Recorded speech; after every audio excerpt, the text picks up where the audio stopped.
all the moves played in there. Cable TV, are we ready? Yes, sir, we are ready. Excellent and good afternoon. Good afternoon. I will start in 20 seconds. Yes, sir.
I'm calling to order this hearing. This is a public hearing of the Committee of the Whole of the Council of the District of Columbia. I'm Phil Mendelson, Chairman of the Council and Chair of the Committee of the Whole. Today is Wednesday, November 16th, 2022. Time is 12:27 in the afternoon. The subject of this hearing is consideration of two bills. Bill 24-49, entitled the Street Vending Decriminalization Amendment Act of 2021, and Bill 24-50, entitled the Sidewalk Vending Zones Amendment Act of 2021. Both of these bills were introduced over a year ago on January 28th, 2021. Councilmember Nadeau, I believe, was the author of each, and she was joined on one by something like 5 other council members, and on the other by something like 4 other council members. The purpose of Bill 24-49 is to decriminalize unlicensed street vending so that there are no potential criminal penalties associated with the infraction.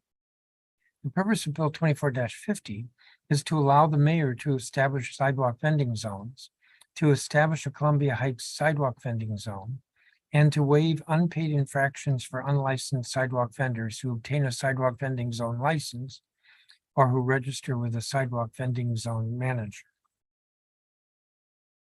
That's a short summary of what the two bills do. The record in this matter will be open for 2 weeks. That is, it will close at 5 p.m. on Wednesday, November 30th. And that doesn't mean that people can't keep sending comments, but we're required under council rules to file a record. That's the testimony or comments that we receive in writing. We're required to file a record, and so we allow 2 weeks for folks to submit comments or testimony if they don't provide it today for inclusion in the record. I think I'm going to leave it at that because we have roughly 100 witnesses who've signed up to testify. And I believe Councilmember Nadeau is here and she may want to make an opening statement. I do want to add the hearing notice indicated that testimony would be limited in time. And because there are a large number of witnesses, witnesses will have 3 minutes. We'll obviously have to provide a little bit additional time if somebody's using an interpreter, but I want everybody to be mindful of the clock because I hate cutting people off, but I will do that so that we can get through all the witnesses. I also want to note that this hearing is being broadcast on the chairman's website, on the council's website, on Council Channel 13, and in the Office of Cable Television. If anyone is watching this through the Zoom platform, interpretation is available in Zoom. If you go to the bottom of the screen, you will see that there's a button you can click on for interpretation, and you can pick a language there and follow the testimony. Councilmember Nadeau, do you have an opening statement? Yes, Chairman. Thank you. Good afternoon. I want to thank you, Chairman, for scheduling this hearing today and for everyone here to participate. This has been many years in the making, and as we can see by the witness list, Street and sidewalk vending in the District of Columbia has many people engaged and enthusiastic to show up. That includes many residents who I can say the council does not typically get to hear from. That's in large part thanks to organizers who've spent many hours empowering voices in our community that are often not heard. It also helps that council can now hold hearings entirely on Zoom and that language interpretation services are more readily available and paid for by council. And for that, I want to thank the committee of the whole and the council secretary. In many ways, today is a microcosm of the issues this hearing is about. If we as a government want to be truly inclusive, empower marginalized communities, and get input from places we normally do not, we need to adjust our systems to meet the needs of those residents. In the same way we continue to push public participation in council hearings towards a vision of a broader public forum, the two bills being considered today are meant to formalize the informal, providing greater security and economic empowerment to more people and expanding what we think of as a marketplace. As the Ward 1 council member, I'll mainly be speaking to the vending community in Ward 1 neighborhoods. Sidewalk vending is the most clearly visible in Columbia Heights, and the Sidewalk Vending Zones Amendment Act establishes Columbia Heights as the first vending zone. But I want to make sure we remember this is not just about Columbia Heights or Mount Pleasant or U Street, and it's not just about the Latino community, though it is a prominent component. Sidewalk vending occurs across the district by people from many backgrounds, and for many of them, it's their main source of income, one that got them and their families through the hardships of the pandemic. I know of vendors near H Street in Ward 6, on Martin Luther King Jr. Avenue in Ward 8, on Georgia Avenue in Ward 4, and in and around the National Mall in Ward 2. And a question we must ask is why any of that activity should be treated differently than, say, a farmer's market, which has been fully formalized in DC code and subsidized through reduced permitting and meter costs. Sidewalk vending in the district has become a way of sharing and participating in diverse cultures. Speaking from Ward 1, vendedores in Columbia Heights and Mount Pleasant are one of the defining features of the neighborhood, a very real embodiment of the densest and most diverse part of DC.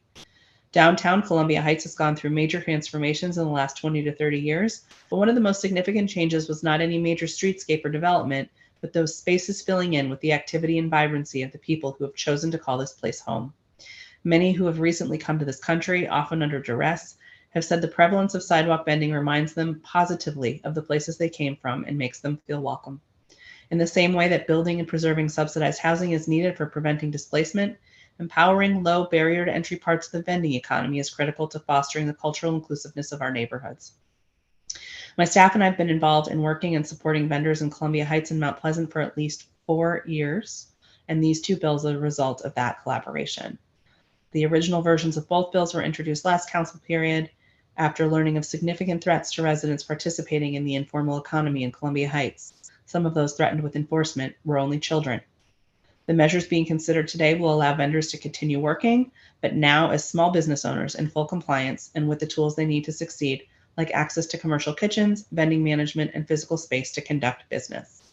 Our goal is to have council action be deeply informed by vendors themselves, which is why I'm so glad to see the depth of engagement before us today.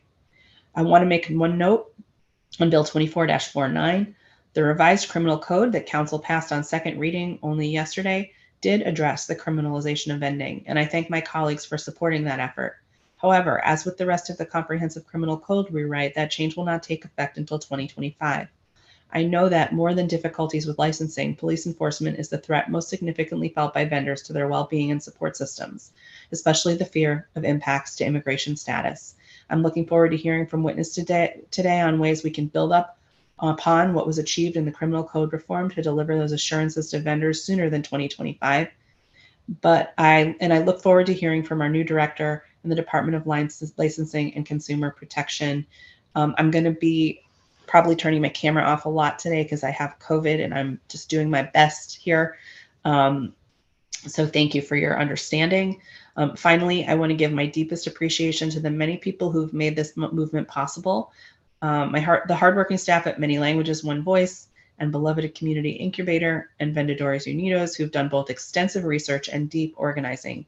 Vendors themselves have shown the power of community cooperation. Alexandra Boback is on the witness list today, and she's a former staff member of mine who helped craft this legislation. And I want to thank colleagues McDuffie, Gray, Allen, Bonds, Lewis, George, Henderson, R. White, and Shea for co-introducing 24-49, and R. White, Lewis, George, McDuffie, Silverman, and Gray for co-introducing 24-50. Thank you very much, Chairman. I look forward to continuing our collaboration and the work already my staff has done with the executive on preparing to implement these changes. Thank you. Thank you, Councilmember Nadeau. What I'm going to do now is I'm going to call witnesses in, and I'm going to do it by page of the witness list. And then there may be some questions from either Councilmember Nadeau or myself. So going down the witness list, the Paola Henriquez, Rusby Argueta, Artemis White, Aloisa Diaz, Arlie Andrade, Genesis Lemos, Anna Lemos, Mukta Gorpade, who's an ANC commissioner, Sapunli Gray, who's with DC Jobs with Justice, and Dennis Corkery, who's with the Washington Lawyers Committee for Civil Rights and Urban Affairs. Some of these people are using the same device, so don't expect. So let's begin with Paola Henriquez. If you are in gallery view, you'll be able to see a timer or clock. Except for 3 minutes, please be mindful of the time.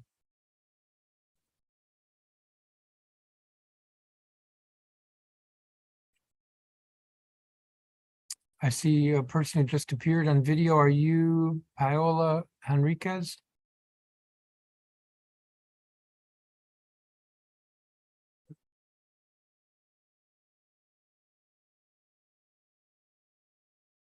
All right, I see somebody speaking, but I can't hear you.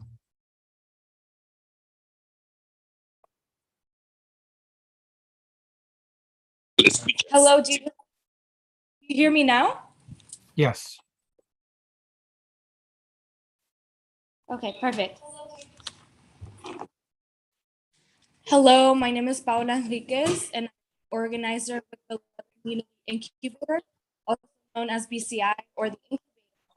I was raised in El Salvador and have lived in the greater Washington, D.C. area for the majority of my life.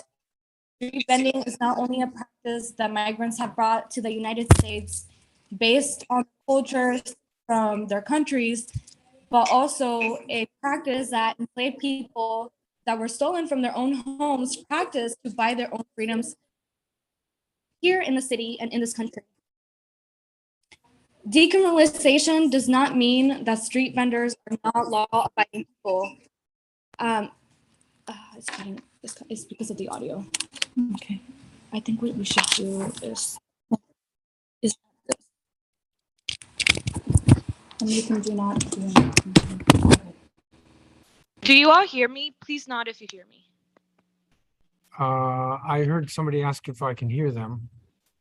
Do you all hear me outside? It's not good? Oh my gosh. I do want to note the clock is ticking, so. We're on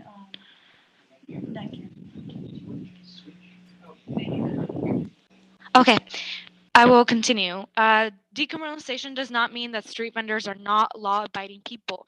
In fact, the case is the opposite for street vendors. So many street vendors who are part of Vendors United have actually stopped vending in fear that they are not following the law, a law that has become a setback for them. Many street vendors have had to fall back on welfare because of the lack of income and because of needing to pay off debt that they accumulated during the pandemic.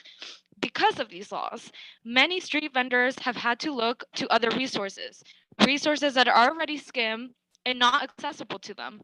Many street vendors have insurmountable debts because of sales taxes that they owe that were accumulated during the pandemic, which was a time where the economy affected everybody, not just street vendors. However, street vendors were the people who faced those consequences of a global pandemic the most.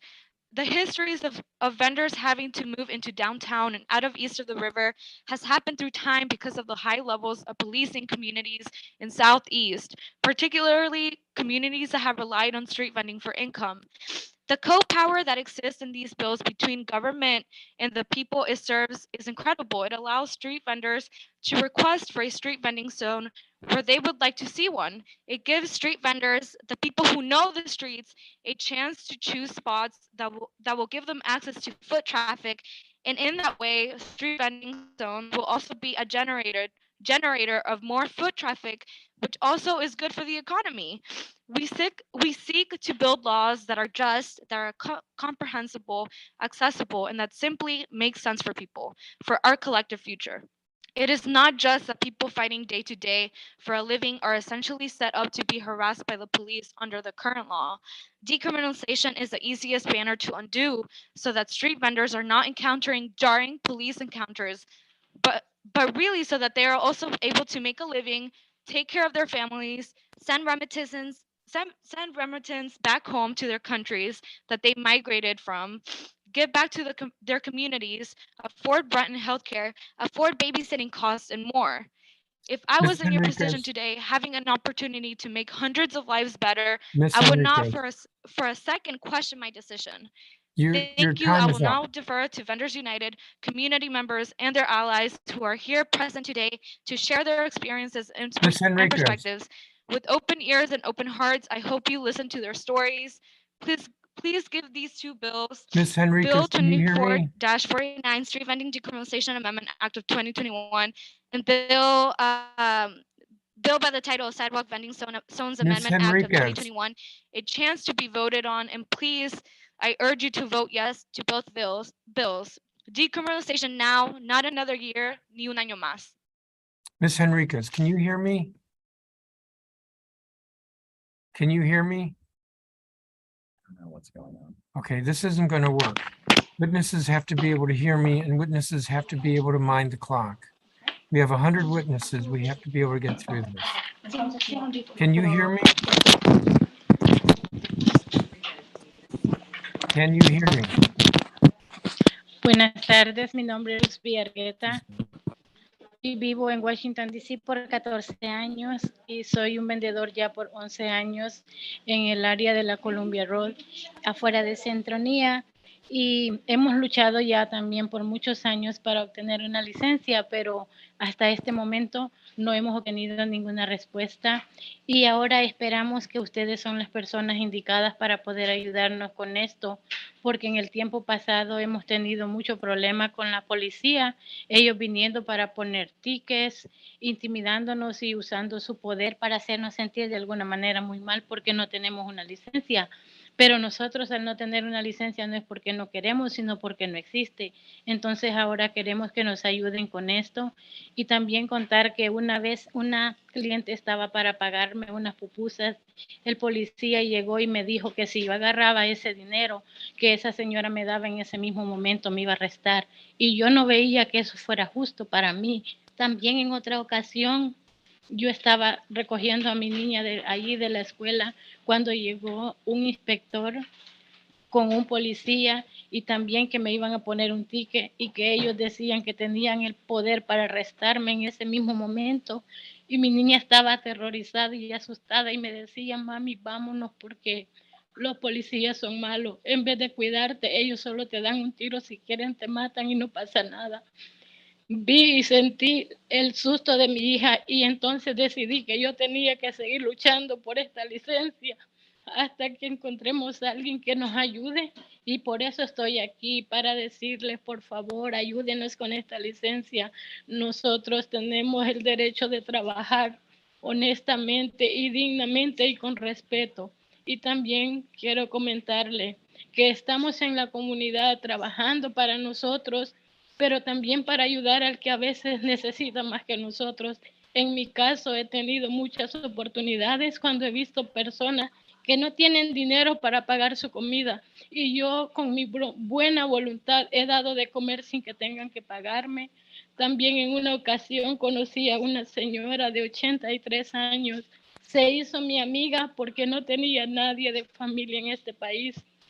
Y duró nuestra amistad por 10 años. Cuando llegó la gran pandemia, nadie podía salir, pero yo no me olvidé de mi amiguita. Era anciana ya para 90 años Y vine yo entonces y por un año le llevé de comer a mi amiga sin que nadie me diera nada a cambio. Lo hice como un miembro de la comunidad que con amor y con respeto podía ayudar a otro.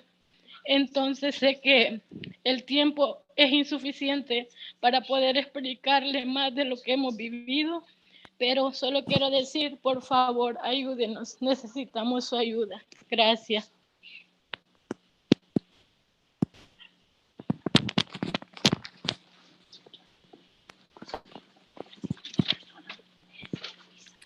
I have no idea who just testified. The interpreter can no longer be heard. I'm not sure that whoever is testifying can hear me. You who just sat down, can you hear me? All right, I'm about to recess this hearing so that we can get control over this. It doesn't work if the witnesses can't hear me and if I and the public can't hear the translation. Oh no, I can't hear him now. Hang on a minute. Is there somebody who is the organizers who is hearing me, who can communicate with me? Yes, there we go. We're able to hear you now.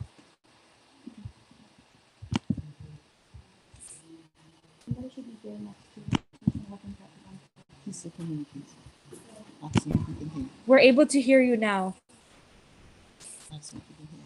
Can you hear us?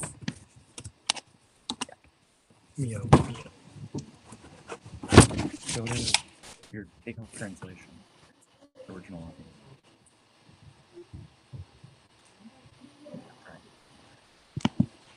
audio. Can somebody hear me? We can hear you. Yes, we can hear you. Okay. You probably- I have no idea who the last witness was. I have no idea who this witness is. The first witness, I asked that she please be mindful of the clock, and she continued to talk. I assume she couldn't hear me. The interpreter, the Spanish interpreter for the second witness, the audio went out. This hearing cannot go forward if we can't work out the audio here. All right, So can you hear us now? all right, let me start with this. Is there a coordinator who's coordinating the witnesses? Yes, we are coordinating the witnesses here. Okay, can you please show your face? Hello, this is Paola, the first speaker. Okay, could you hear me when I asked you to wrap up your time? No, we had to connect our headphones to be able to speak into the microphone because our audio on our end wasn't working. So for me to communicate with you, I had to put in my microphone. But now everything is set and working. So we're able to communicate with each other. Okay, so you're saying the audio is working now? Yes, it's working. Okay. Are you hearing me clearly? Well, we're talking right now. I must be able to. Who Okay. was the last witness? That was Rusby Argueta. It's in the order of the panelists Well, as of right now. I'm not going to assume that. That makes sense, but I can't assume that. I need to, typically I call the witness and then we speak. So is this Artemis White? Yes. Okay. You may proceed. Please be mindful of the clock. You have 3 minutes. Thank you. Greetings and greetings to all. My name is Artemis White. I started vending when I came to the country with my ex-husband at events and DC Festival until I was invited to vend on 14th Street with Queenie. Vending is our main source of income, and it has given many the freedom and desire needed. I sell natural products like green seasoning, pepper sauce. I also have my own brand, Trini Love, which represents the catering and food part of my business. And Trini Love Hortical and Nautical represents the other sector of the business in which I'm promoting and selling hoodies, spiritual candles, room sprays, and skin products like whipped shea butter using essential oils. This year, we started a vending food co-op in DC, where 20 vendors from different cultures came together sharing their menus and talents to the DC residents and the community of Ward 1. I must say it was a huge success, and the people love my food so much that they continue requesting my services, whether it's catering or selling dinners. I have their support. During this period, no one has never gotten sick or complained of being sick of the preparation of my food or any vendor food. I would love to be able to serve people that supports and encourages me. Most of all, share my talents freely and being able to cook West Indian food from my own kitchen without being violated, fined, or restricted. The cottage food license law was written to make only jams and jellies, jams and nuts. That law is issued for people who have money, retire, or work part-time at home just to make extra money. This sounds like old wealthy white people to me. DC laws are very racist and written without experience and knowledge compared to other states where cottage food licenses are not so restricted. It allows a vendor, whether it may be street or home, to sell their desired delicious and clean prepared food dishes to whom and where they want freely and peacefully. These rules are racist because it's only impacting Black people and people of color. There were many more street vendors in the city. Most were Black people and people of color. There are so many restrictions and rules in our city that it caused a huge reduction in street vending. Today, there are no more than a couple hundred street vendors active in DC. It felt like the city plan is to force vendors off the street or into the same location because there are no spaces for vendors. The laws have taken away people's lifelines, seriously. We implore you today, not next year, to pass the street vending laws to begin immediately effect. And let's put an end to DC's shameful of racist street vending laws and criminalizing street vendors. So I hope you take my testimony and everybody's testimony into consideration and change those laws for us. Thank you for having me. Thank you, Ms. White. Aloisa Diaz. I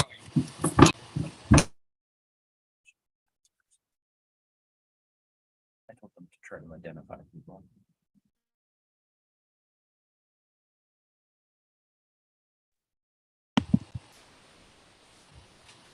Good afternoon.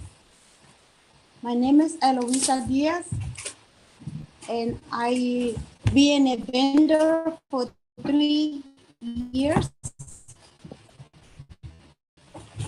And not just to be a vendor, it is a share with the community. Whatever I'm selling, anybody is free to get in my table and get something.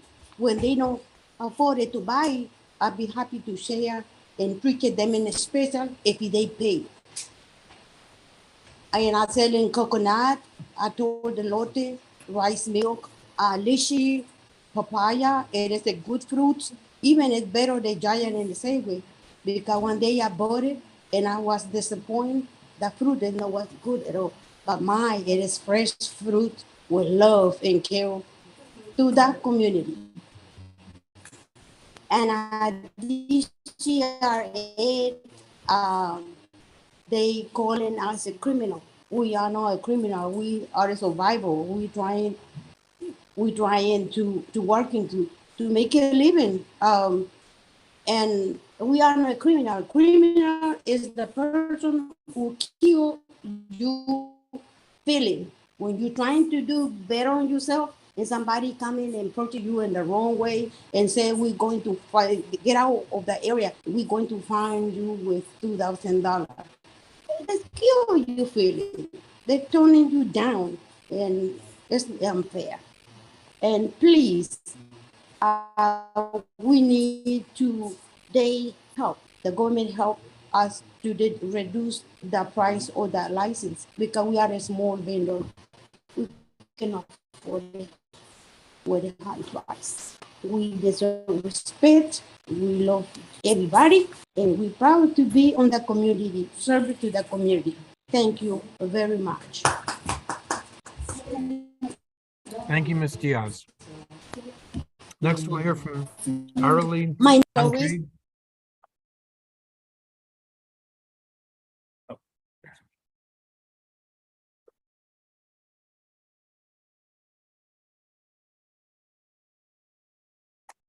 You are Arlie Andrade, and I apologize if I'm mispronouncing your name.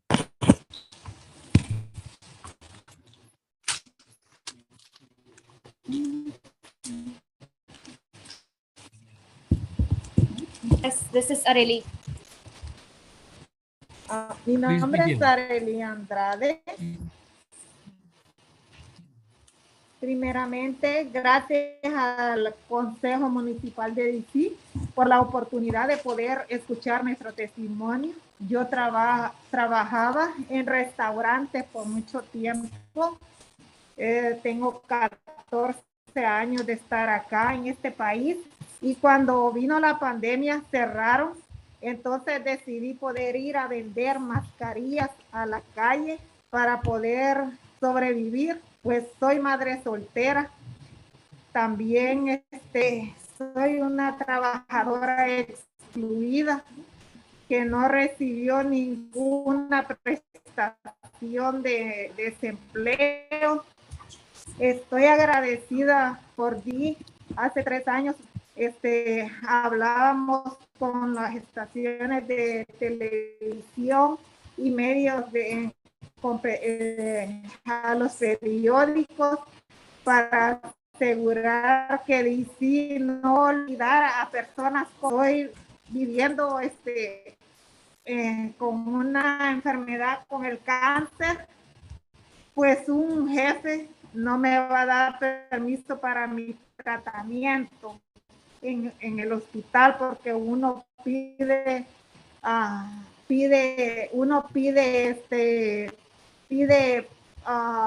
permisos y no va a poder el jefe darlos. Entonces decidí ir a la calle a trabajar por mi propia cuenta y ser mi propia jefa. Y también soy madre soltera y para poder también ayudar a mi hija y a mis padres en El Salvador. Así también decidí que le doy gracias también a DC, pues porque nos ha dado esta oportunidad de poder expresar lo de nosotros, escucharnos primeramente a nosotros, al Consejo Municipal y nuestro trabajo como honorable y digno. Lo mínimo que merecemos es un acceso a una licencia y a un apoyo financiero para ayudar a nuestros negocios para recuperarnos de la pandemia. Y muchas gracias por podernos escuchar. Thank you. Y Are you Miss estas son Lamas? mis mascarillas personalizadas que yo vendo en la calle. Gracias. I'm not hearing you.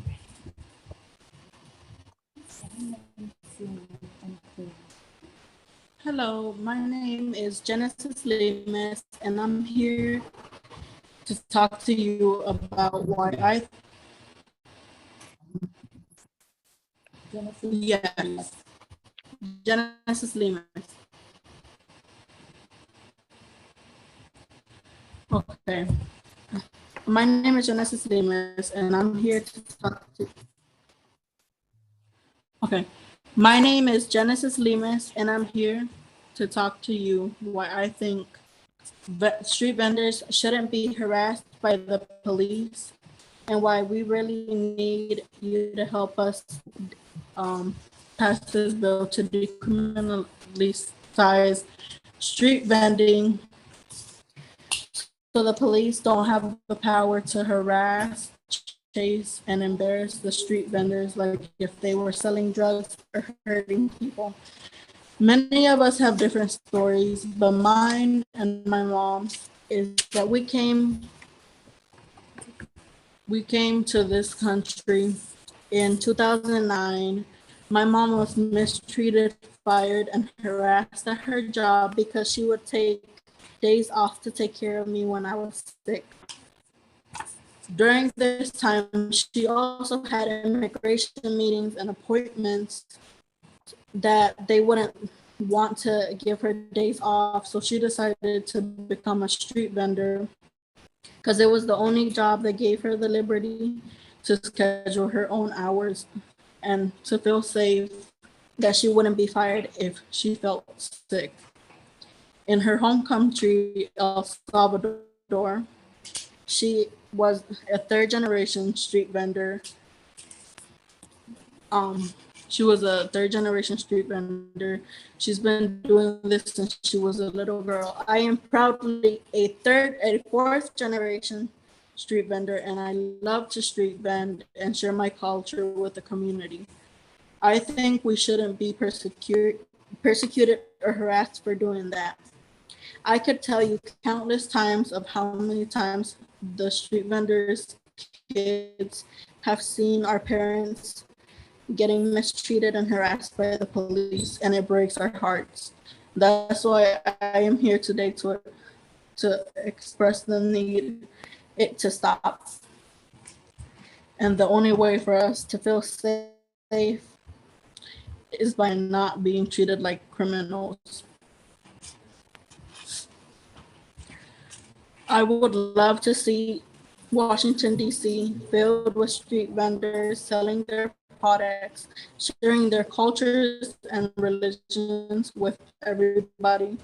I would also like to see them not fearing the police, because the police are supposed to protect and serve this community. But the street vendors have experienced the opposite of that. The street vendors are a big part of this community, and they make the community a better and safer place. I hope with my words I have convinced you to help us pass the decriminalization of street vendor law. I am here for the present and the future street vendors of Washington, D.C. Thank you for hearing me. Thank you for hearing me.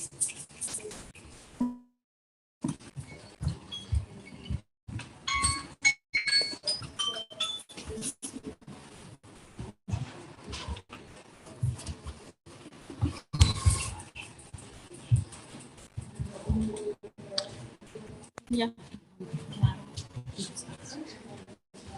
Hola, mi nombre es Ana Lemos, madre de Génesis Lemos, que fue atrocidad lo que hicieron con ella cuando le torcieron su pie. Estoy aquí desde el 2009, año y medio de haberme separado con mi esposo en El Salvador. Huí a los Estados Unidos porque me perseguía. Obtuve un trabajo en los Estados Unidos. Una vez mi jefe me hizo algo muy feo. Me mandó, se hizo en su toile, lo entapió y regó todo su pupo por el piso. Y me mandó a limpiarlo a mí y me dijo que nadie me ayudara, que solo yo lo tenía que hacer. Fue humillante para mí. Pero me acordé que tenía 2 hijos y lo limpié y seguí trabajando. Luego busqué otro trabajo y la señora me corrió por ir a una cita con migración. Y después conseguí otro trabajo y tenía una cita al doctor de mi hijo. Y también me corrió la señora porque tenía 2 días de trabajar y me dijo que porque estaba pidiendo un día para ir a cita con mi hijo. Entonces perdí ese trabajo también. Me mudé a Washington, D.C. y empecé a vender en la calle. Soy madre soltera, tengo 2 hijos. Y desde entonces estoy vendiendo en la calle. En una luz, un carro me impactó mi ven atrás. El seguro no ha pagado. Hace 2 años ya voy a corte por eso, porque no me han pagado. Y en mi recuperación trabajé con Lyft. Me deben 2 semanas de trabajo. Estoy peleando eso porque no me pagaron. Volví a la calle a vender hace como 1 año. Entonces, yo quiero que despenalicen vender en la calle. Que cuando las personas no tengan un trabajo, no tengan que ir a matar ni a robar, que puedan vender. Queremos que nos ayuden en eso. Un moreno dijo, cuando yo vendía droga, no me perseguían. Hoy vendo agua porque tengo familia, tengo hijos y vendo agua. Y es triste saber que hoy sí me persiguen. Entonces, yo quiero que despenalicen eso. Que si ustedes apoyan este proyecto, se bloqueó. No se ve. Se fue. All right, we need to stop again. Ms. Henriquez, Está bien. Sí, Ms. Henriquez, adelante. Paola Henriquez. Yo quiero que despenalicen el Ms. vender Hen- en la calle. Eso es seguridad para la comunidad. Si ustedes I aprueban need eso, folks to es stop. seguridad para la comunidad. I need folks to porque no stop. tienen, I need Ms. Henriquez. tienen que ir a agarrar una soda a la tienda, una ropa a la Ms. tienda, Henriquez, porque pueden ir a Ms. Henriquez, vender, pueden madrugar a hacer can venta you y hear me? vender en la calle. Ms. Henriquez, Queremos que we're going to despenalicen. disconnect you if we can't, if we can't communicate here. Que vean Ms. Henriquez, nuestros hijos que nos arrestan porque cocinamos toda la Can noche you y hear fuimos me? a vender en la calle para llevar comida a ellos. No queremos que nuestros hijos vean eso. No, padre, ahí vendiendo. I need Ms. Henriquez. Ms. Henriquez, I don't know what's going on. They're frozen.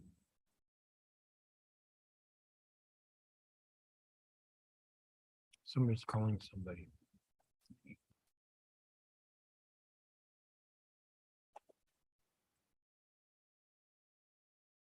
Hello. Commissioner, can you hear me? Yeah, Yes, I can. Okay, can you hold for a moment? Sure, no problem. Thanks.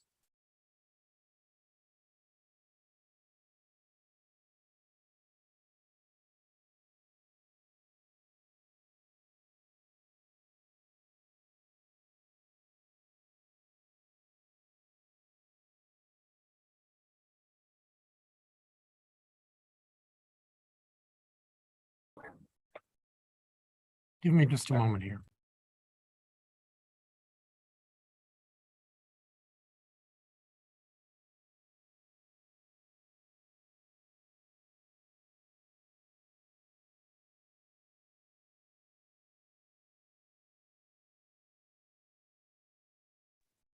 I have no idea how this is coming across to the public or anybody watching. So we've had a consistent or persistent audio problem with Vendors United witnesses. And there are many more of them on the witness list. There's somebody who sat down to testify. They're not even next on the list, so I'm not quite sure what's going on. There's a lag in the audio. A half a minute or a minute.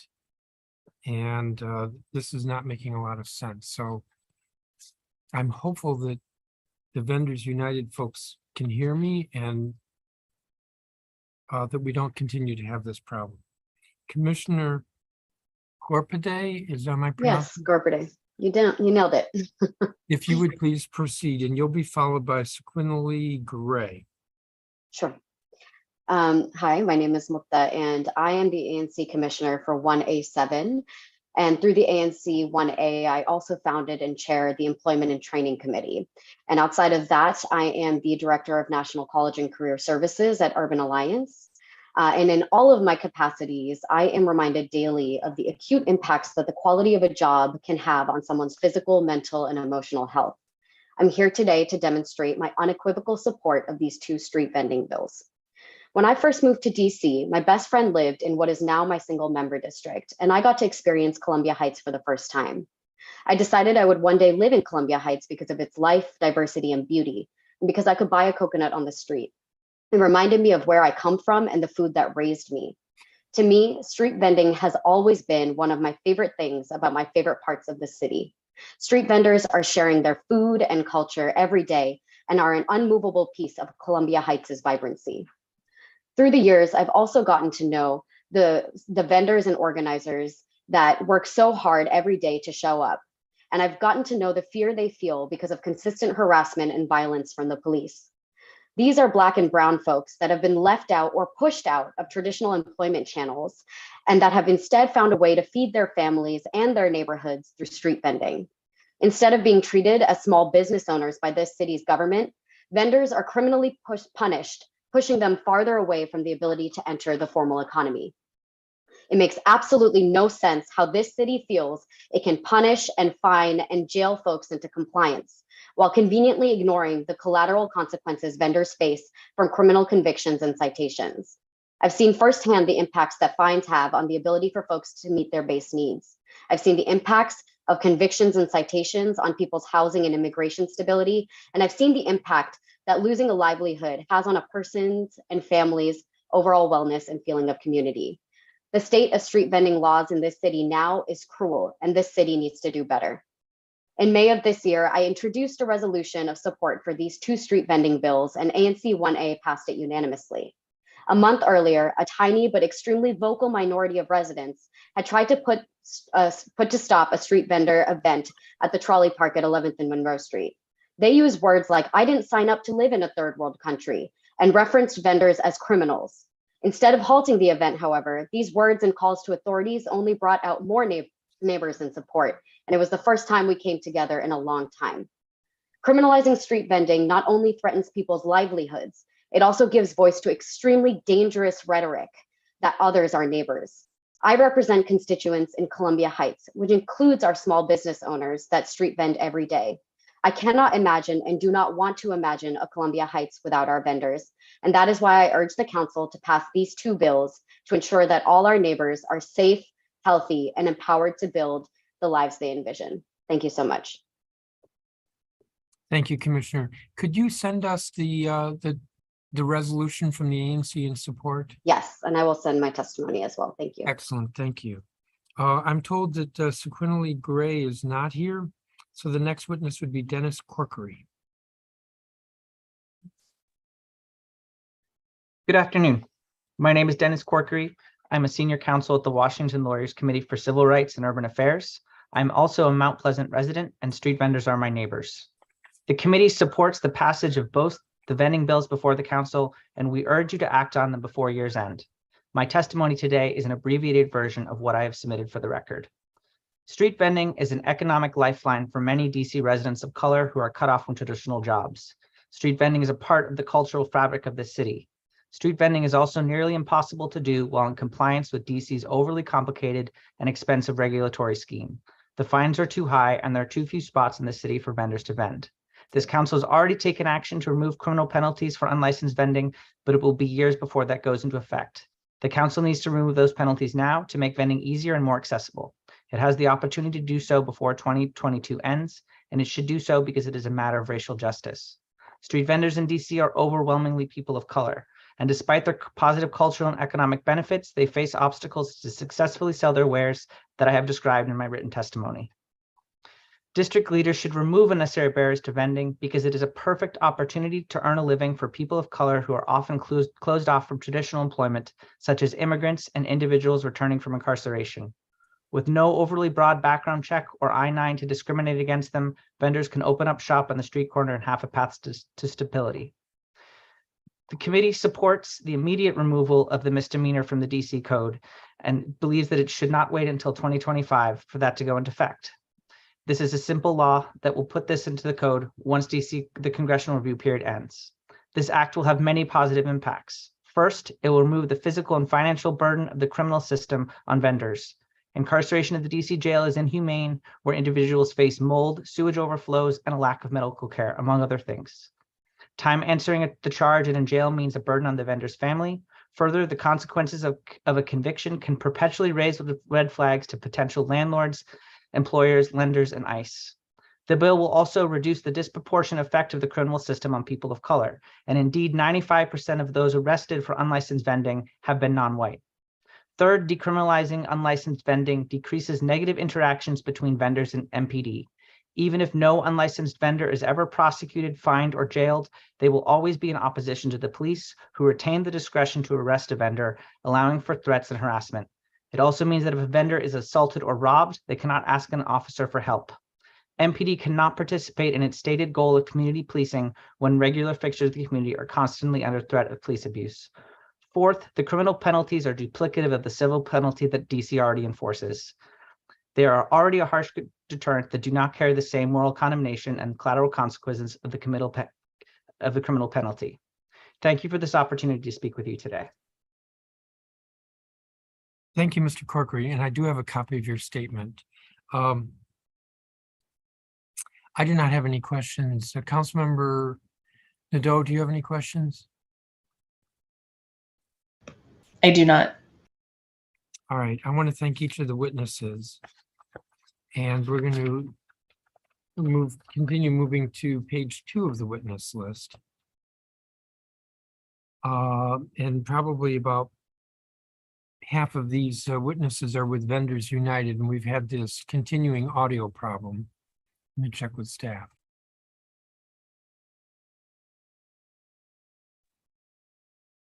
Hi, Chairman Mendelson, can you hear us on our end? This is Vendors United. I heard you just ask me that question. You can hear me? Yes, we can. Is the audio okay for you? So far it is. Okay. So this is, you'll be proceeding on this line. I think you're calling in.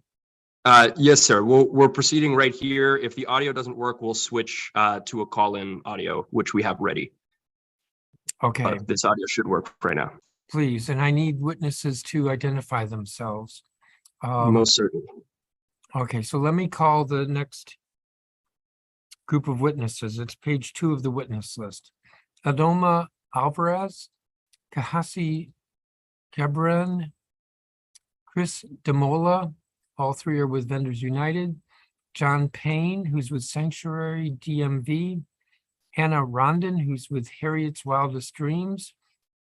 Maria Cruz, Gloria Gomez, Marie Guzman, Magnolia Alvarez, each of whom is with Vendors United. Jennifer Amuzi, who's with Sanctuary DMV. Niike Savane, who's with DC Justice Lab. Jeff Gilbert, who's with Beloved Community Incubator. Hewitt Teshmichael, Medhin Ayeli, I apologize if I'm mispronouncing names, Maraf Belay, Alignash B, Fasika Mahabe, each of you are with Vendors United. Ariel Levinson Waldman, who's with SEDEC DC. Yannick Omicton, who's with Beloved Community Incubator. Rasul El Amin and Queenie Belfon, who are with Vendors United. So we'll begin with Adilma Alvarez. She's not. I'm told she's not here. Yeah. So next would be Kahasi Gebran. All right. And before we have Kasai, we're going to try with video on. And if we have the same problems, we're going to turn the video off. Is that all right? Yes. How are you going to know if you have the same problems? Because before we'll see it in the chat. If it can be chatted to us. Can it be chatted? Yeah. All right. Keep an eye on the chat. Thank you.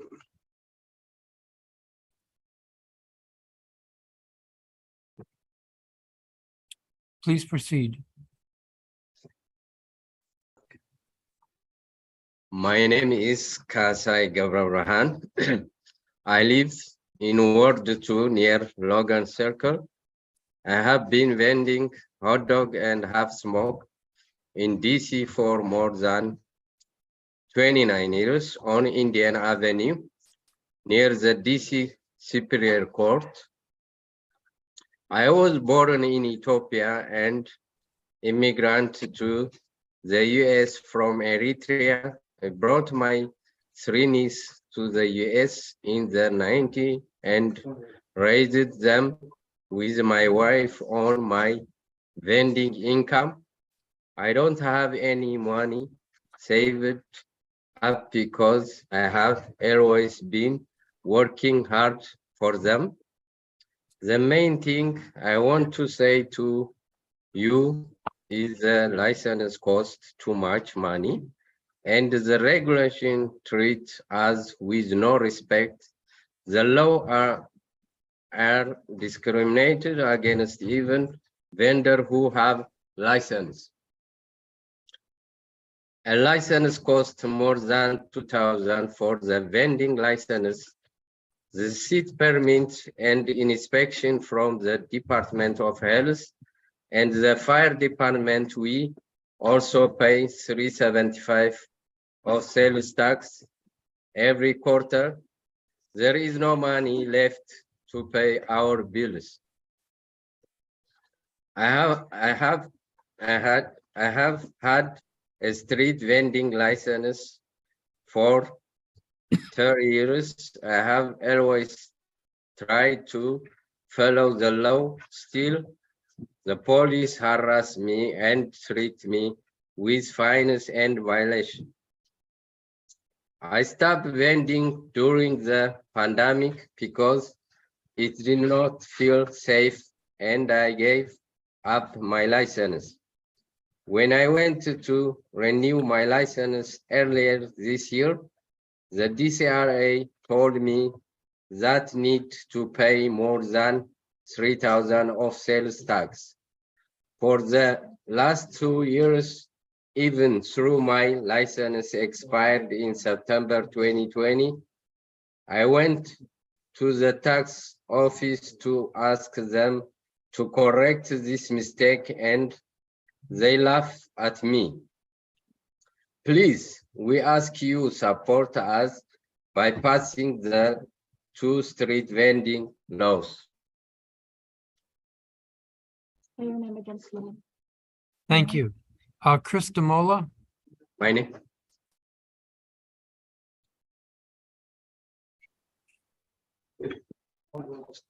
are you Chris DeMola? Yes, sir. Good afternoon, Mr. proceed. Chairman. My name is Chris DeMola. I'm an artist and also one of the vendors over at Columbia Heights neighborhood. I'm here today to share with you, Mr. Chairman, that the vendors are counting on you and the city to help them and give them a chance and opportunity to make a decent income to help their family members and their children. Once witnessed some of the children asking their parents why they always have to run for the police officers when they come around them. And they looked at them and said, well, we're not sure why. And it touched me because I was wondering why innocent people that are trying to make a decent living, all they need is the opportunity and the chance to give them affordable permits so they could pay a little bit from that little that they make every day.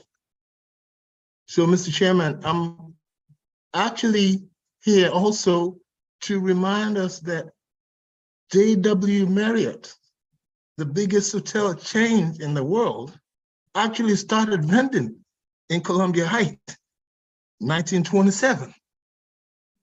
It's interesting when they say history repeats itself.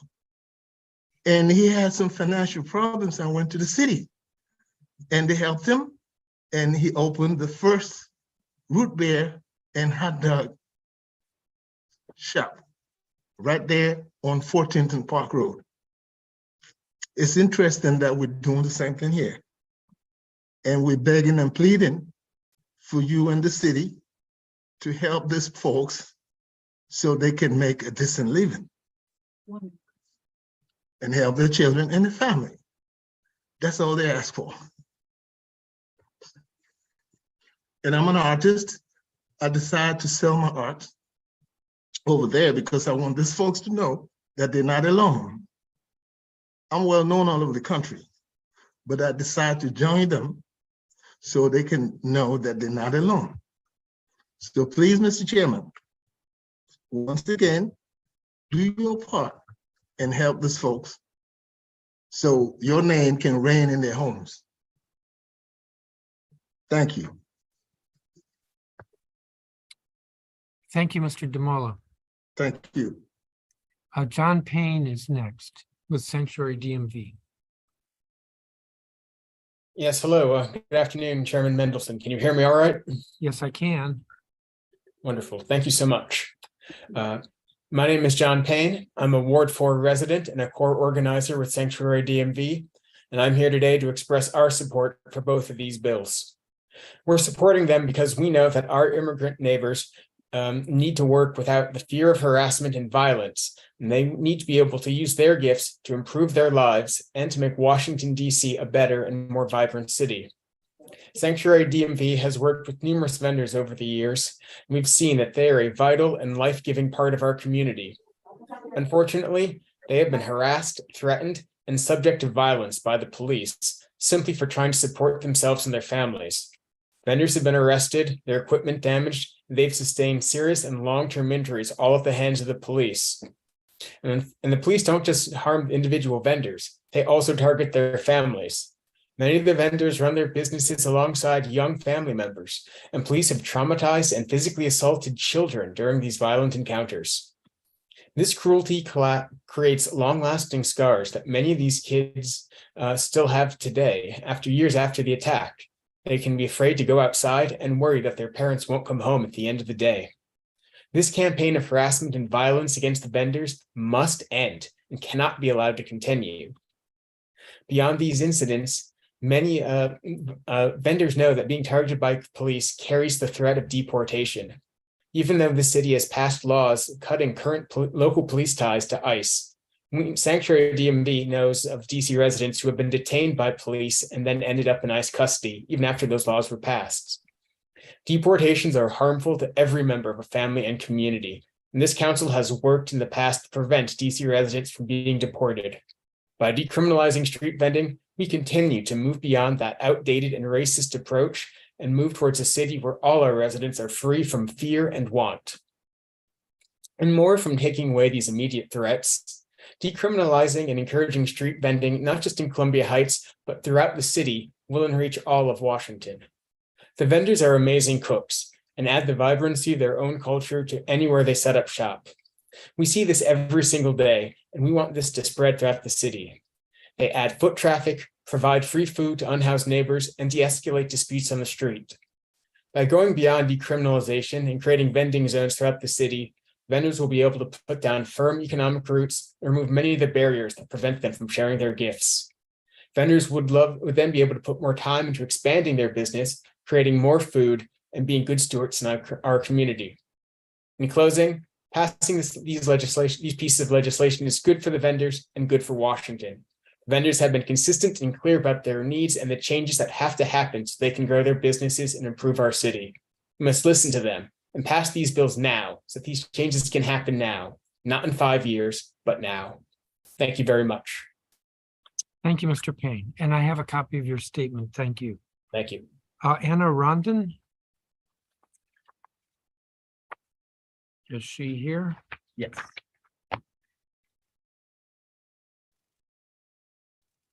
Anna Rondon? She just needs to. Sorry. There we go. Yes, good afternoon. My name is Anna Rondon, and I am a resident in Columbia Heights. Been living in Columbia Heights for the last 40 years. I got a very good story about the vendors, how important they are in the community, and the type of job they do in the community constantly. So 30 years ago, during the riots that we know that went on Mount Pleasant Street, it was a vendor who got us off the street so we can stop destroying our community. Also, 9 months later, I got pregnant. It was a vendor who stopped me from getting an abortion. And thanks to her, Eliana Rondon lives in this community, in this world.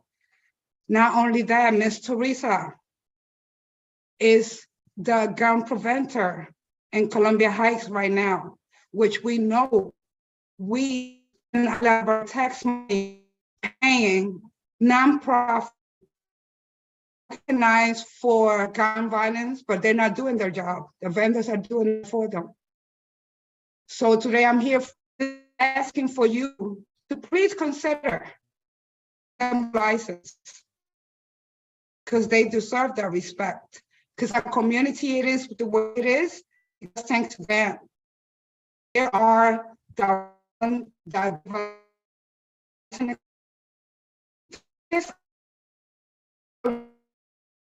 also healing.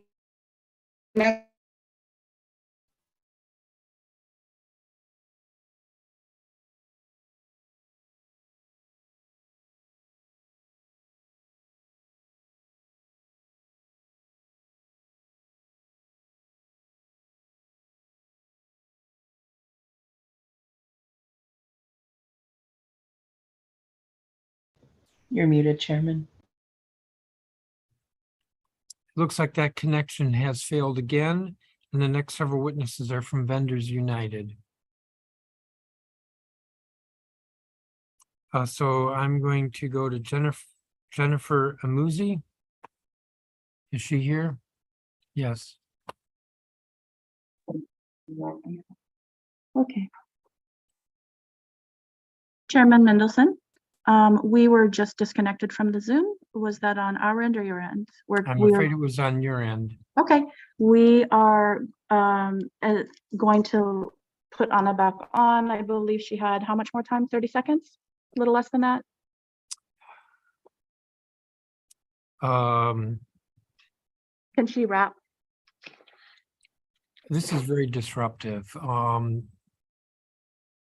We have a lot of witnesses and I'm trying to hear from everybody, and these interruptions and disconnections. If she could just give a closing statement, Chairman, that would be great. Thank you. Can she just wrap up? Yes. Thank you. Well, I'm just begging you, please consider giving them license and respect them, because at the end of the day, they keep us safe. They give us advice. They keep the children out of trouble. So please consider respecting them and valuing their work that they're doing in the community. I appreciate you listening to me. Thank you so much. Thank you. I called Jennifer Amuzi, and then I'll go back to the Vendors United witnesses. Ms. Amuzi?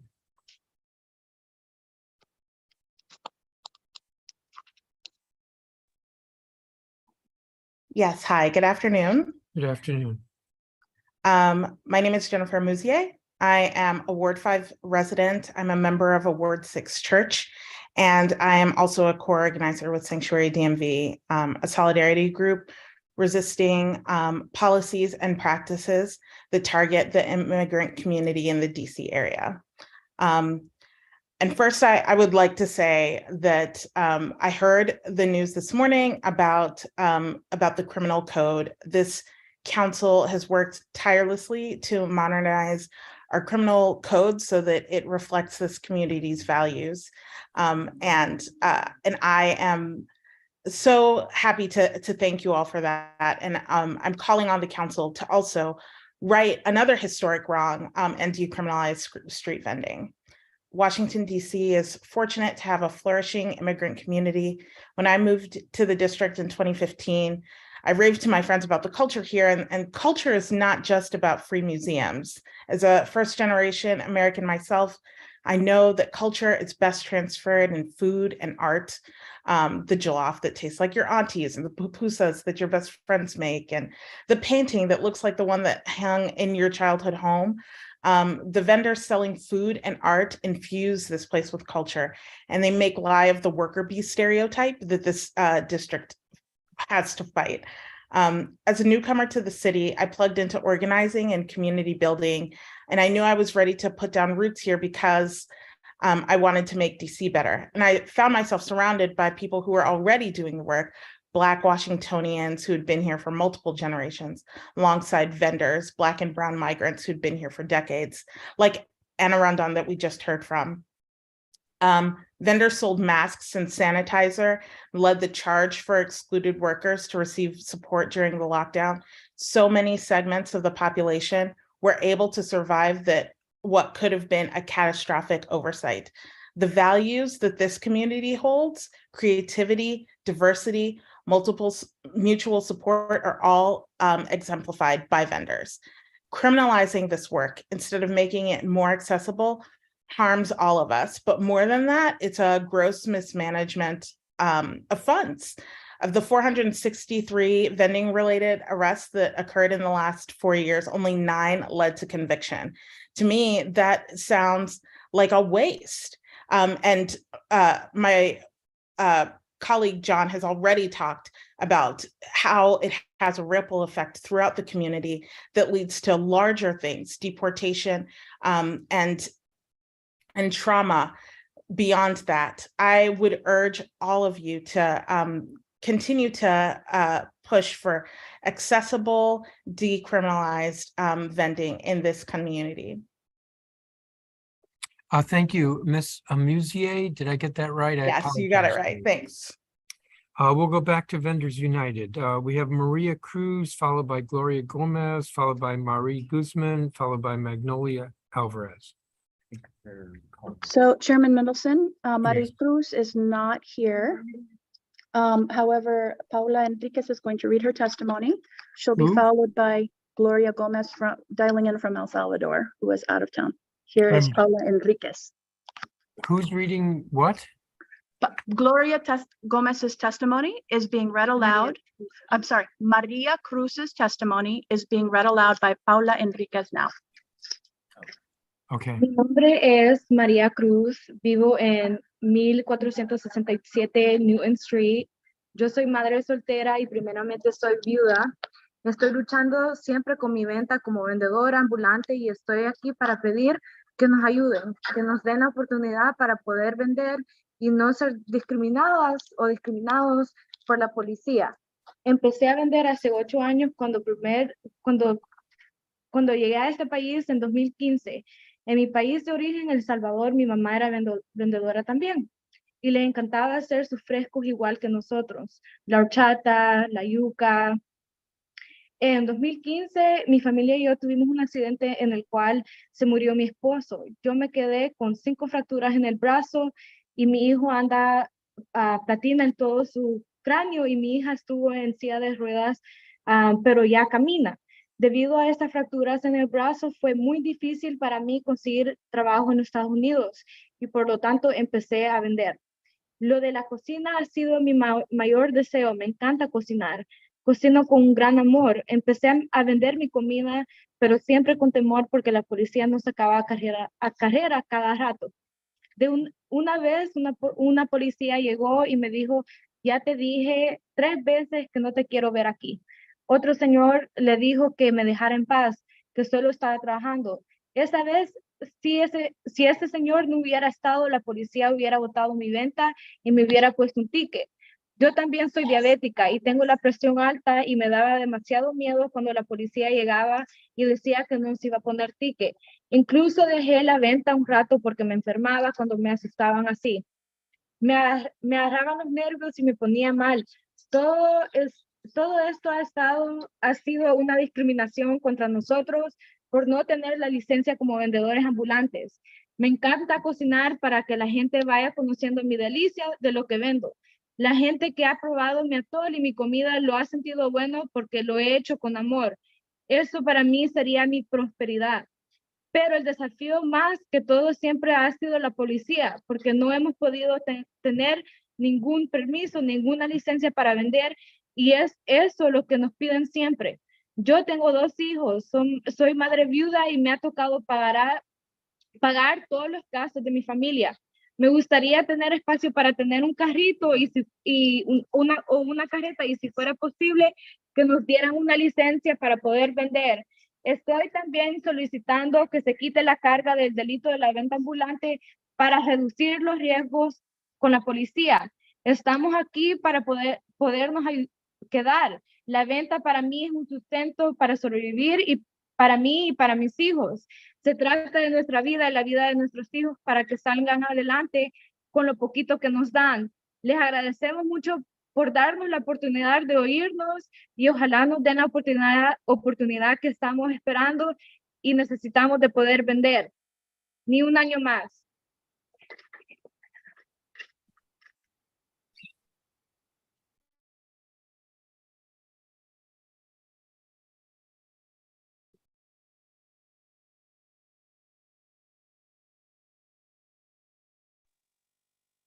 Hello, Chairman Mendelson.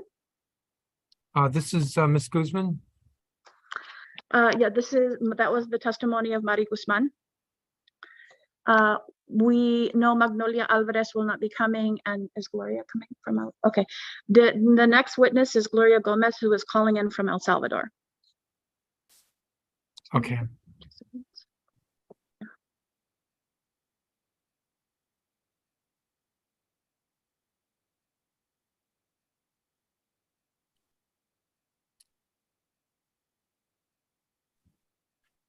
I'm not hearing anything. If we could, I looked at the participant list and didn't see her. She might be having technical difficulties. We should move on. And if we can find her and support her, we can come back. Okay, so who's testifying next? Ms. Guzman or Ms. Alvarez? That was Mari Guzman is not available. Magnolia Alvarez is not available. However, we will now have Naike Saven. Okay, before she proceeds, let me just say that ordinarily, if somebody is not here, we don't permit that somebody will read their statement. They can submit their statement, but people have to be present for their statement, to testify. Excellent, thank you, Chairman. All right, so Ms. Saven, it's nice to see you. Excuse me, good afternoon, Chairman Mendelson and Councilmember Nadeau. Sorry, I'm just waiting for you to start your clock.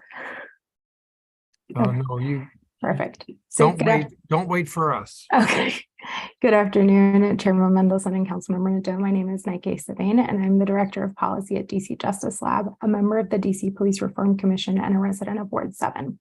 I'm here to testify in favor of the Street Vending Decriminalization Amendment Act and the Sidewalk Vending Zones Amendment Act because they make us all safer, they advance racial equity, and they are in line with the direction voters and both the executive and legislative branches of the district have been moving. Plus, they're just the right thing to do. Street vending is about self-preservation, and the district cannot police or prosecute its way out of self-preservation. Moreover, criminalizing every behavior some people find inconvenient stems from anti-Blackness, which we consistently see through how these laws are enforced. According to the DC Sentencing Commission, over 95% of arrests for street vending from 2018 to 2022 were of Black or Latino vendors. At the same time, about 80% of arrests were not prosecuted. So what does that mean? It means that while they're unlikely to arrest anyone, the law allows police and DCRA staff to harass Black and Latino vendors whenever they want. It means in addition to some interactions rising to physical assaults by police, officers threaten to put vendors' children in foster care because their families sell snacks on the sidewalk. Instead of dismissing these actions as abuses by a few bad apples, we ask you to use your power to take this tool of terror out of their hands immediately. Through streeteries, farmers markets, and food trucks, the district facilitates and encourages the use of public spaces for private businesses, and we all benefit. Councilmember Pinto said of the BEST Act that doing business in Washington, D.C. should be accessible, efficient, and cost-effective, and that the district should remove systemic barriers that prevent residents from underserved communities from successfully participating in our city's diverse marketplace. Well, street vendors are part of underserved communities, and they face significant systemic barriers to operating their small businesses, including criminalization. Why is it that some private businesses can financially benefit from public spaces, but these vendors who are seeking to use a fraction of that space get bogged down in complicated bureaucracy and threats of arrest and family separation? When asked directly through referenda, district voters have repeatedly rejected criminalization, and the Local Resident Voting Rights Act has enfranchised tens of thousands of new voters, many of whom are vendors, related to vendors, or supportive of vendors, and who will be voting in their first local election in 2024. Now is the time to show them that this body takes their needs seriously by decriminalizing street vending and creating more manageable processes by which they can legally operate their small businesses. Street vending will eventually be decriminalized thanks to the revised code, which this body passed unanimously and with great praise. All we're asking is that you not make vendors wait another 3 years living in fear and experiencing the harm of police harassment and violence. Please schedule both bills for markup and a vote in 2022. Thank you. Thank you. Jeff Gilbert. Yes, I'm speaking on behalf of Beloved Community Incubator and was expecting to have 4 or 5 minutes to speak. Is that still possible, Chairman Mendelson? No, it's not. There are 100 witnesses, so you have 3 minutes. Okay, good afternoon, Chairman Mendelson and the City Council. My name is Jeff Gilbert. I'm the Legal and Technical Assistance Director at Beloved Community Incubator. As you've heard today, the district's street vending laws and regulations have failed street vendors. Street vending has always been an economic lifeline for poor and working class residents of DC ever since the 1800s, when 2 Black women street vendors, Alethea Browning Tanner and Sophia Browning Bell, sold produce in downtown DC near today's Lafayette Square in order to purchase their own freedom and the freedom of more than 25 enslaved family members and friends. In the 1980s, over 10,000 street vendors sold in DC, about 70% of whom were Black. Today, it's estimated only a couple hundred vendors remain.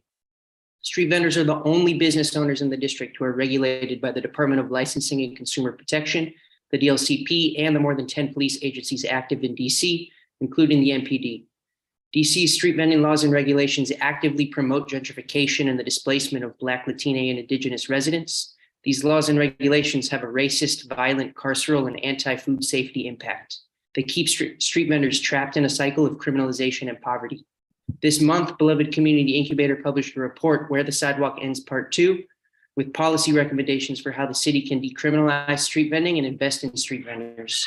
I want to share with you now an overview of the recommendations we make in the report, all of which are grounded in a fix not fine approach, whereby city regulators provide people with training and resources to fix regulatory issues rather than simply punishing and fining people who are not in compliance. Our recommendations are as follows. Simplify the vending license application process. The DLCP should make it possible for vendors to resolve all license-related matters within the scope of 1 visit to their offices. DLCP must also drastically improve all of its accessibility practices. The DCRA, its predecessor agency, failed its latest language access audit conducted by the DC Office of Human Rights. Reduce street vending fines and fees. Currently, vendors must pay over $2,000 upfront in fees to obtain a license and are subject to significant fines for first-time offenses, up to $2,000, and repeat offenses up to $16,000.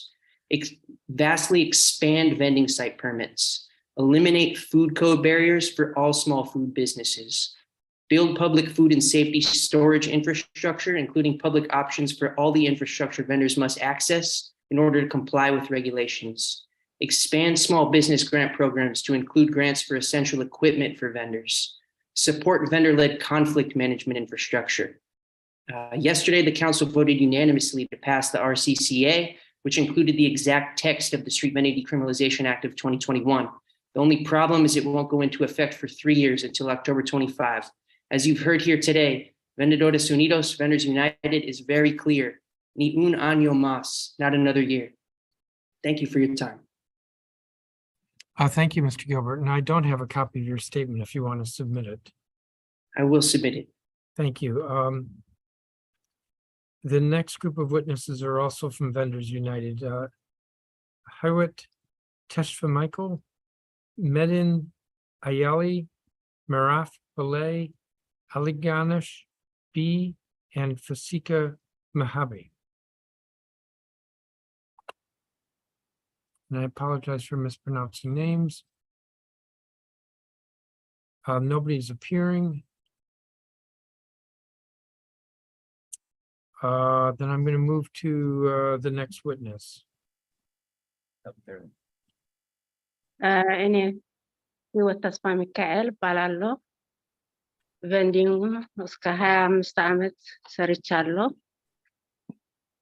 ይሄ ሲሰራ ደግሞ ታክሲ እየከፈልኩ የቦታዬን እየከፈልኩ ታክሲ እንትኑ ላይሰንሱ ያሳደስኩት እሰራ ነበርኩ። አጋጣሚ ግን በኮሮና ጊዜ ስለተዘጋ 3 ዓመትም አልሰራሁትም። አሁን ኮሮናውን ደህና ከሆነ ሊሰራ ብዬ የላይሰንሱ ስለወደቀብኝ ለማሳደስ ብዬ ሲሄድ የ3 ዓመት ታክሱ መክፈል አለብሽ ብለው 375 በየኳርተሩ ነው የሚከፈለው። ስለዚህ የ3 ዓመት ስንት ነው? ብዙ ነው ማለት ነው። እስከ 500 ምናምን ይደርሳል። እስከ 5000 ይደርሳል ማለት ነው። እንደገና ደግሞ ላይሰንሱ ማሳደስ ያለ የቦታውን የምንቆምበት ስፓቱን ደግሞ እንከፍላለን 50 ብር በወሩ። የማሳደሲያውን የላይሰንሱን እስከ 1200 ይደርሳል ለ2 ዓመት። ደግሞ ኢንስፔክሽን ደግሞ ሄልስ ኢንስፔክሽን ስናደርግ ደግሞ በአመት 2 ጊዜ 100 ብር ማለት ነው። የፋየሩ ደግሞ በአመት 100። ይሄ ጠቅላላው ብዙ ስለሆነ ያልሰራሁትን እንዴት ከፍላለሁ? ስለዚህ ይሄን ለእናንተ አቀርባለሁ ማለት ነው። ስራውን ለመስራት ደግሞ ላይሰንሱ ለማሳደስ እንድንችል ማለት ነው፣ እንድንሰራ። ይሄ እየጠየቅኩ ለእናንተ እነግራለሁ ማለት ነው። ስለዚህ እናንተን ይሄን ሁሉን አስባችሁ አስተያየትን ስጡን። እሱ ነው።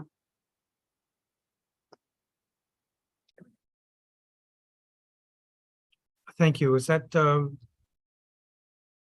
who had testified? Michael, who testified?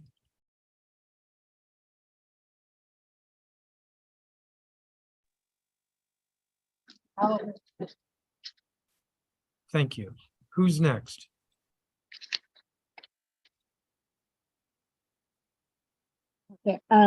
እኔ መድህን አየለ እባላለሁኝ።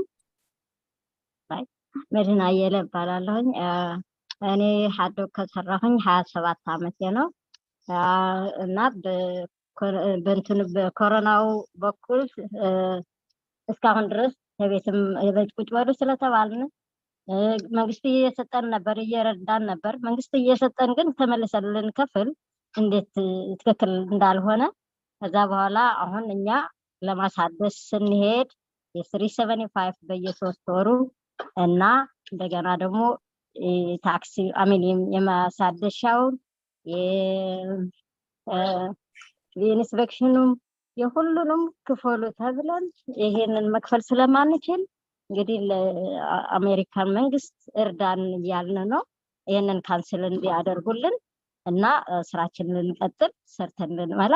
እኔ ወልፈር ላይ መሆን አልፈልግም፣ ወይም ደግሞ ሆምለስ ሁኜ ጥርጊያ ላይ ማደር አልፈልግም እና ይሄንን ታዝበው እንትን አድርገው ቢሮድን ይሄንን ካንሰል ቢያደርጉልን። እኔ 27 ዓመት ሰርቻለሁ እና እየሰራሁ እያለሁ ብከፍል ምንም አይደለም። ያልሰራን ግን እንዴት አድርገን የምንከፍለው? ከየት አምጥተን ነው የምንከፍለው? እየሰራን ብንከፍል ምንም አይደለም፣ ሰርተን ነው የምናገኘው። ሰርተን ደግሞ እንከፍላለን እዳችን ማለት ነው። ይሄ ግን ያልከፈልን አሚን ያልሰራን ክፈሉ ተብለን የምንገደድበት፣ ሌሎቹ ሬስቶራንት ገንዘብ ተሰጥቶባቸዋል፣ ሌላ ቢዝነስ ያላቸው ገንዘብ ተሰጥቷቸዋል። እኛ ግን ምንም አላገኘንም። እስካሁን ድረስ ያገኘነው ነገር የለም። እነሱ ሲረዱ ለምን እኛስ ክፈሉ እንባላለን? ለምን እንገደዳለን? ስለዚህ ይህንን አስተያየት አድርጎ የዲሲ መንግስት እንዲረዳን ነው የምንፈልገው። ይሄን የምጠይቀው። አመሰግናለሁ። እግዚአብሔር ይስጥልኝ። Thank you. I've asked before that witnesses identify themselves, so I do not know who just testified. Thank you. Who's next?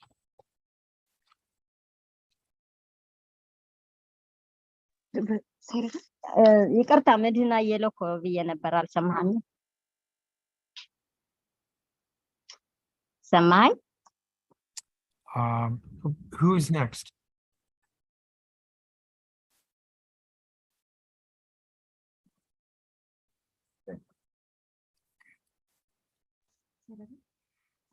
All right, I'm not getting an answer. Who is next?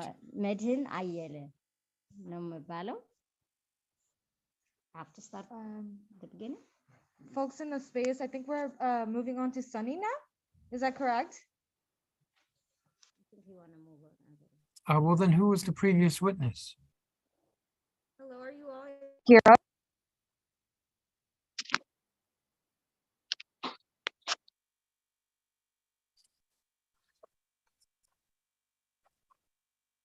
Ms. Henriquez, can you please show yourself again and explain to me what's going on?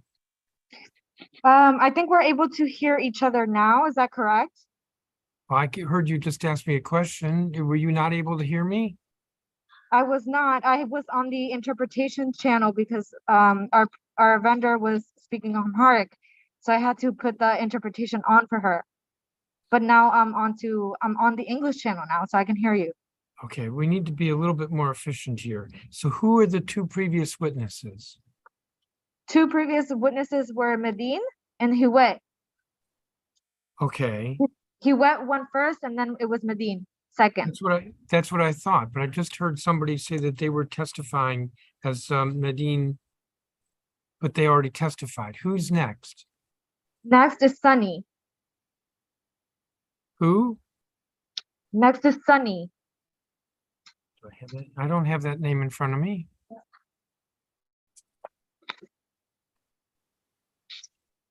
Chairman Mendelson, sorry, this is, if you can see me here. We were, Sunny's way later on the testimony list, but has to leave for a doctor's appointment, an emergency doctor's appointment. Is there a way that we can have Sunny testify? If not, then we'll move on to whoever's next on our list.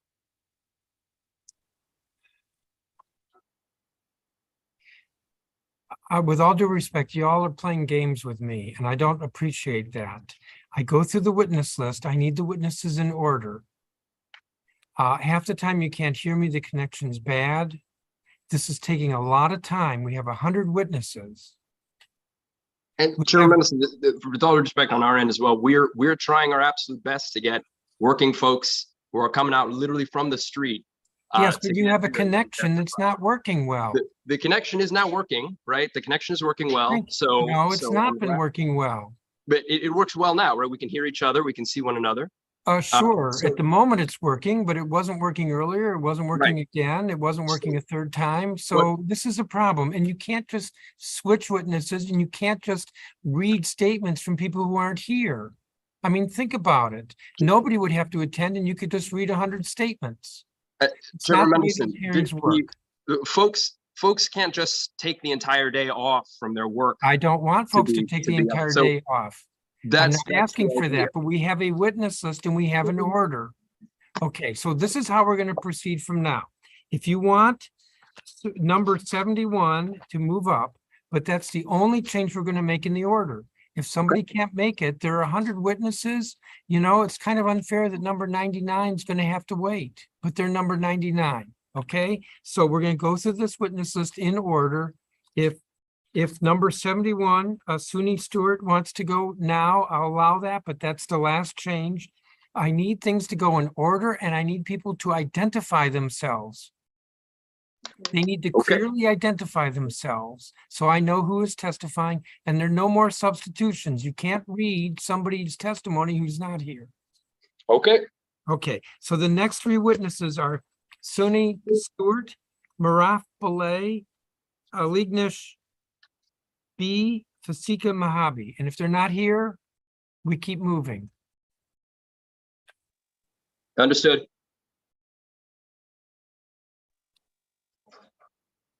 Good afternoon, council members, Chairman Mendelson, and the Committee of the Whole. My name is Sunny, and I've been in Columbia Heights. I'm a long-term DC resident.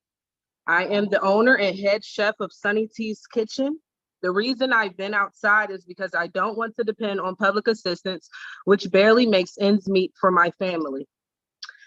I'm here today because I strongly support decriminalizing vending and making it easier for vendors to get licenses. I try to make everyone feel comfortable and welcome while I'm selling my food. I want to touch folks, not just with my food, but with my hospitality and generosity. Customers often come back and chat with me. I love forming relationships with elders in the community, as well as the youth. who come by after school and look up to me, or try to help people down on their luck with a plate of food when they can't pay. Vending is about strengthening the whole community around me. And it's so important to serve as a role model for youth to show them what's possible if they work hard. I personally have not ran into any problems vending on the street. People are lovely. Customers are always appreciative of my food. Sometimes I get asked a lot of questions about the way my business runs, where I cook my food, etc., by strangers who doesn't make it clear if they're an agency or not. Regardless, I know that others have faced police violence and large fines, especially those that have been in the city for many years. Permitting costs are still a huge hurdle to vending legally. It's such a complicated process to get all these different licenses from different agencies. If I could save all of my money, I would be able to reinvest in my stand and maybe even get a food truck. Instead, DC not only restricts me from growing and expanding my business, but it also would criminalize me for even trying. And that doesn't make any sense. Instead, I wish DC actually invested in me and my success. I would love, for example, if people had access to communal kitchens to cook out of. Right now, so many fellow vendors rely on vending for their livelihood. They should be given a fair chance, a shot to save for their family and their vending instead of criminalization and high fees. As a mother of 4 African-American boys, I'm trying to show them that despite all odds, we can still be business owners and cash flow millionaires. So please pass these 2 bills as soon as possible. Thank you so much for your time today. Thank you, Ms. Stewart. And I hope you didn't take my frustration as being directed at you. Thank you for your No, testimony. I didn't. Thank you again. You have a nice one. Who's next?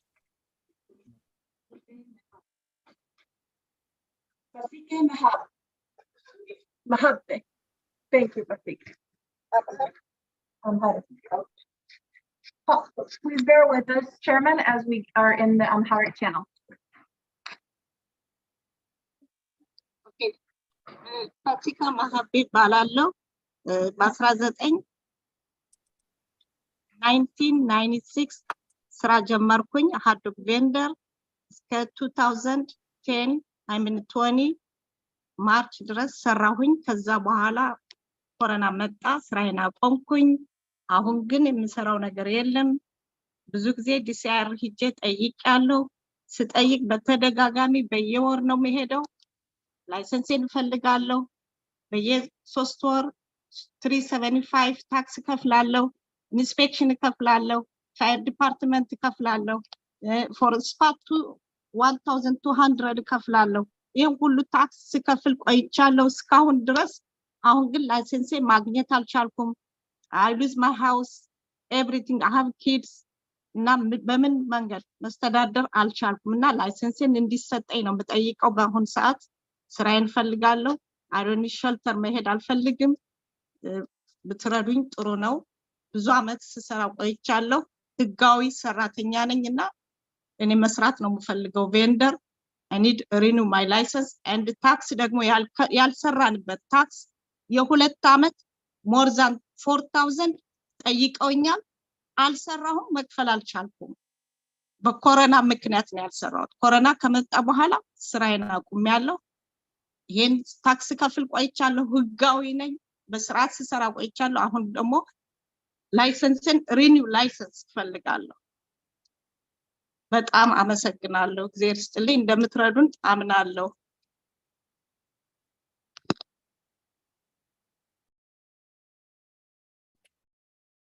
Thank you. So I believe then the next witness would be Ariel Levinson Waldman. Yep.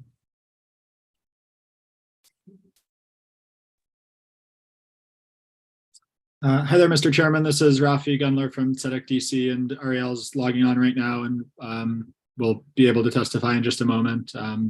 If you'd like to move on to the next witness and back, or just hang on a moment or 2. All right, I'm going to then call Yannick Homikton, and then I'll come back. Thank you. Yannick Homikton from Beloved Community Incubator.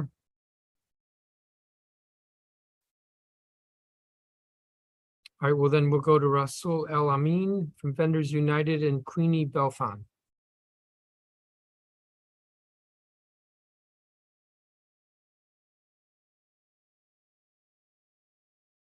Vendors United, are either of these folks here? Councilmember Yannick will be skipped and we will proceed with the next person. That would be Rasul Al Amin.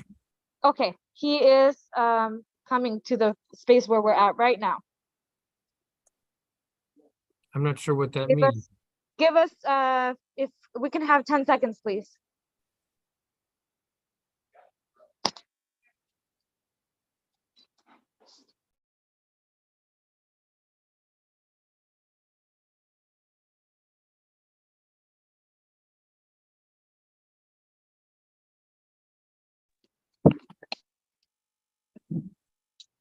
Hello. Thank you for having me today. My name is Rasul El Amin. I'm a Black Indigenous street vendor born and raised in DC. I live now in Ward 5 in a shelter at a hotel. I started vending for the independence and because I've had a lot of bad workplace experiences. I've been building my fashion brand, Sun vs. Business. I design and I sell clothes to show my creativity and to earn money. Right now, vending without a license is a crime, even though licenses cost more than we can afford. And we are just trying to earn an honest living for ourselves and our families. I want to share with you about how I face extra risks as a street vendor because I used to be incarcerated and because of my housing situation. Street vendor is almost like a miracle for people who used to be incarcerated. The opportunity to earn money legally and to be creative in what you're doing, what we're doing. It's a beautiful thing to have an avenue open for people who are just coming home. I've seen it turn people's lives around. I'm currently living in a shelter waiting to receive a housing voucher. Previously, I lived at the McKenna House, the Catholic Church's subsidized housing in Columbia Heights. But the building burned down last year while I was inside with many other residents. I feel like I'm doing all the right things, submitting to a 7 p.m. to 9 a.m. curfew in a shelter and waiting to receive a voucher. If we were to be cited for vending, if I were to be cited for vending without a license, my status at the shelter and housing voucher could be a risk. It's not right. I'm making an honest living and I'm not taking anything from anybody. We do not want you to pass these laws. We need it. Let DC be the model for the whole United States. Put your name in the history books with us. Thank you. Thank you, Mr. Alamin. Is Queenie Belfon here? And then we'll go to Mr. Levinson Wallman. Is Queenie Belfon here? Vendors United, is Queenie Belfon here? Hello, Chairman Mendelson.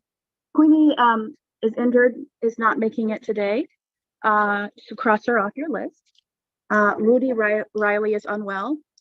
Up next is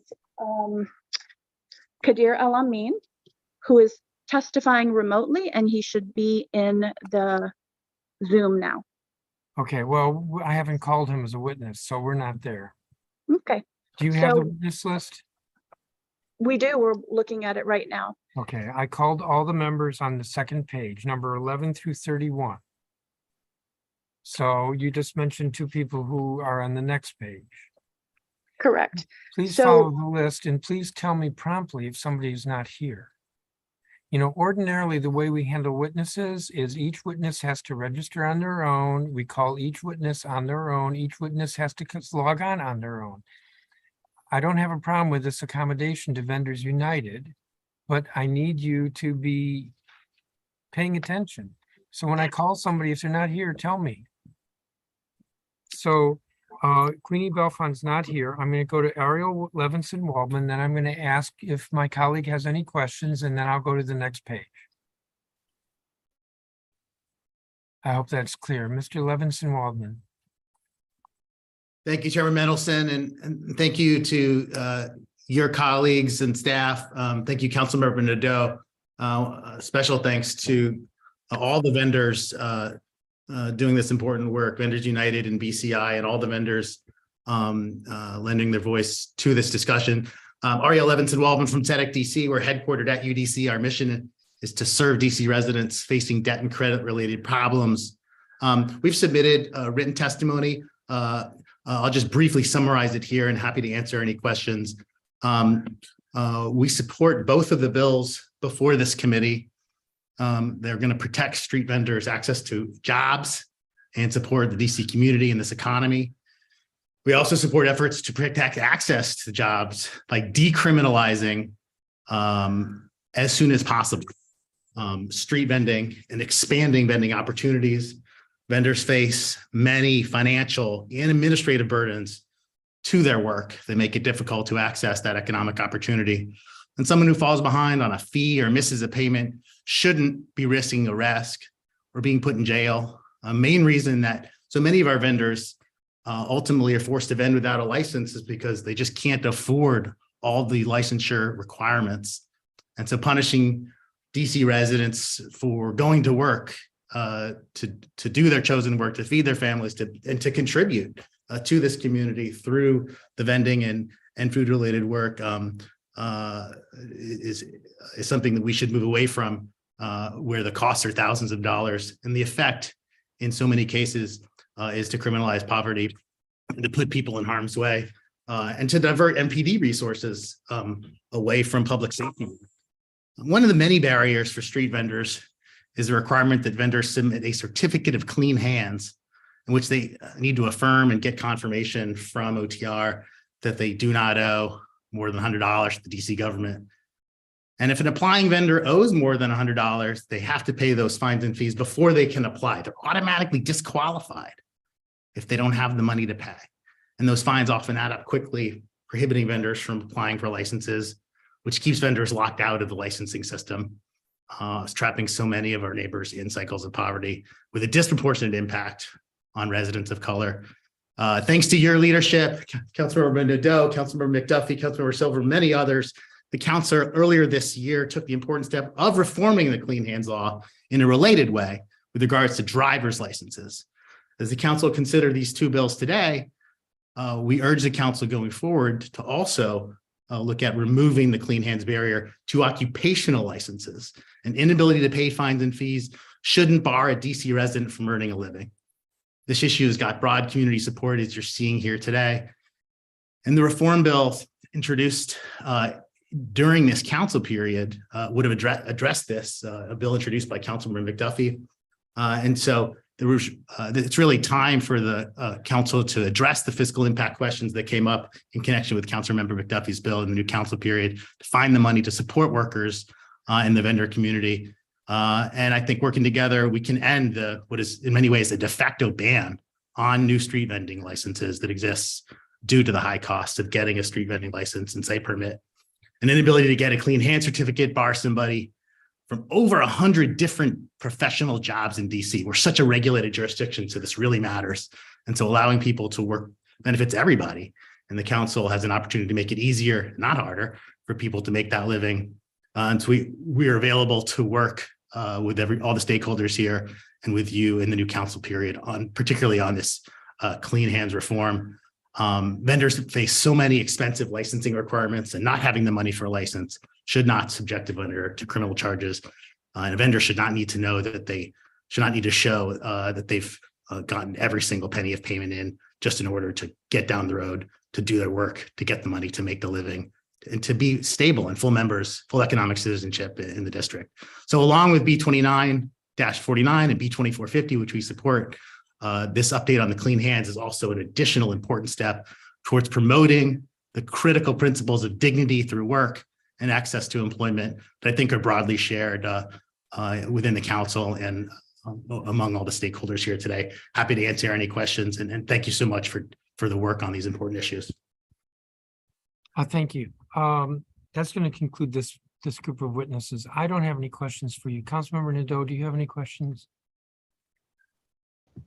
I don't have any questions. Thank you, Chairman. Thank you. And Mr. Levinson Waldman, we do have your statement, so thank you for that. Thank you, and special thanks to Rafi Gendler, who's done so much work on this piece as well. Okay. So you all are excused. I'm going to call the next group of witnesses. This will be number 32 through number 53. Rudy Riley,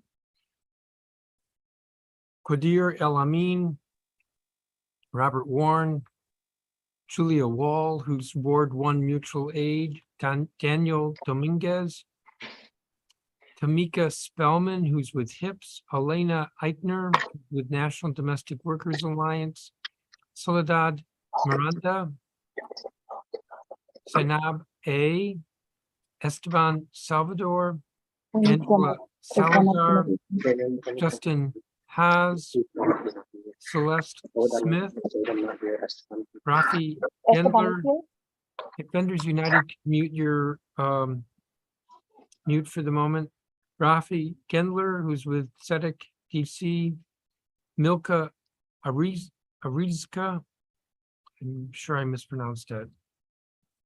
Arizka, Bianca Vasquez, who's with Beloved Community Incubator, Santiago Gonzalez, Teresa Goodwin, Matia Salvador, Dominique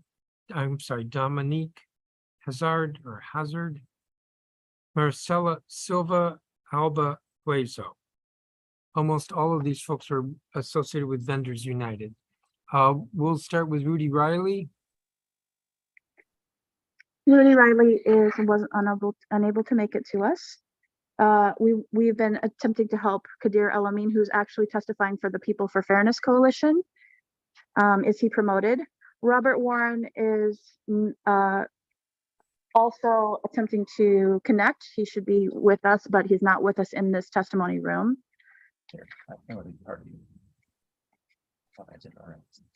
Okay, Qadir El Amin.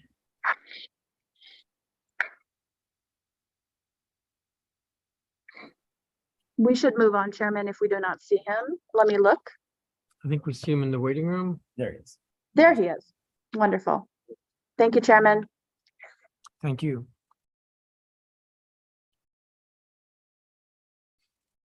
Qadir El Amin.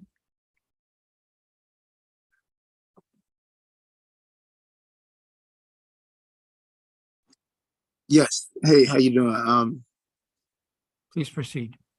Okay, yeah. I would just like to express the importance of like how, you know, Vending has helped me through the years. You know, when I first came home from jail, you know, there was not many vending options. I tried to work and I tried, you know, fill out applications and everything, but I didn't have any money, and you know, people weren't hiring me because of my record, you know. And then, you know, there were things like I didn't have like a phone, like I couldn't afford it.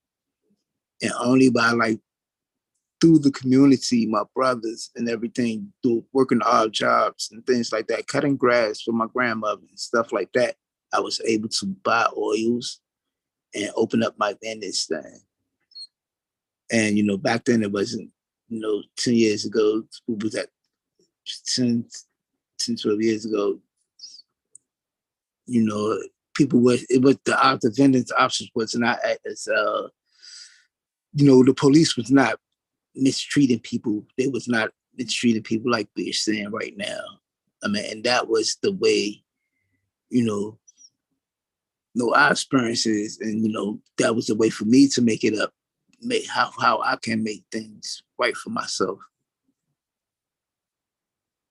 And, you know, I just really wanted to express the point that these two laws are making. Like, if you could look at me then and you can look at me now, you will see the difference that Vending has helped me be able to have a sustainable life.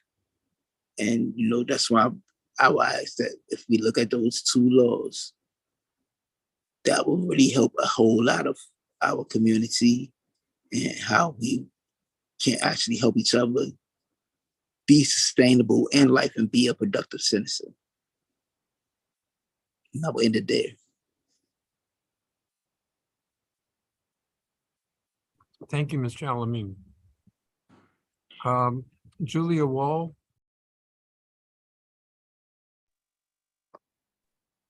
Hi, I'm here. Can I get started? Please. Sure. Okay. Well, thank you so much for this opportunity. I started organizing with Vendors United in 2020, immediately when the pandemic started, doing COVID-19 relief alongside them. So basically, the vendors took the lead, providing hand sanitizer for people, taking the lead with like food and cash relief efforts. And I was just there to assist them and to get to know them. And it was genuinely one of the most formative like experiences and transformational experiences in my life, like taking their lead and seeing the way that they are able to defend and care for each other.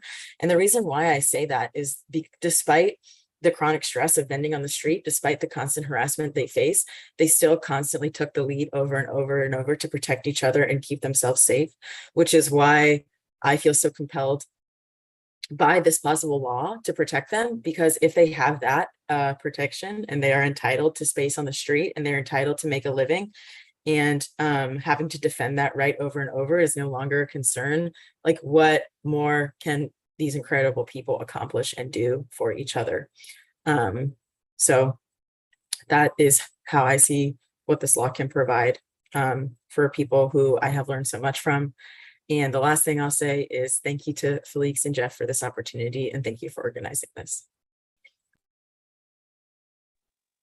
Thank you, Ms. Wall. I don't believe Daniel Dominguez is here. Tamika Spellman, I didn't see her. Elena Eichner.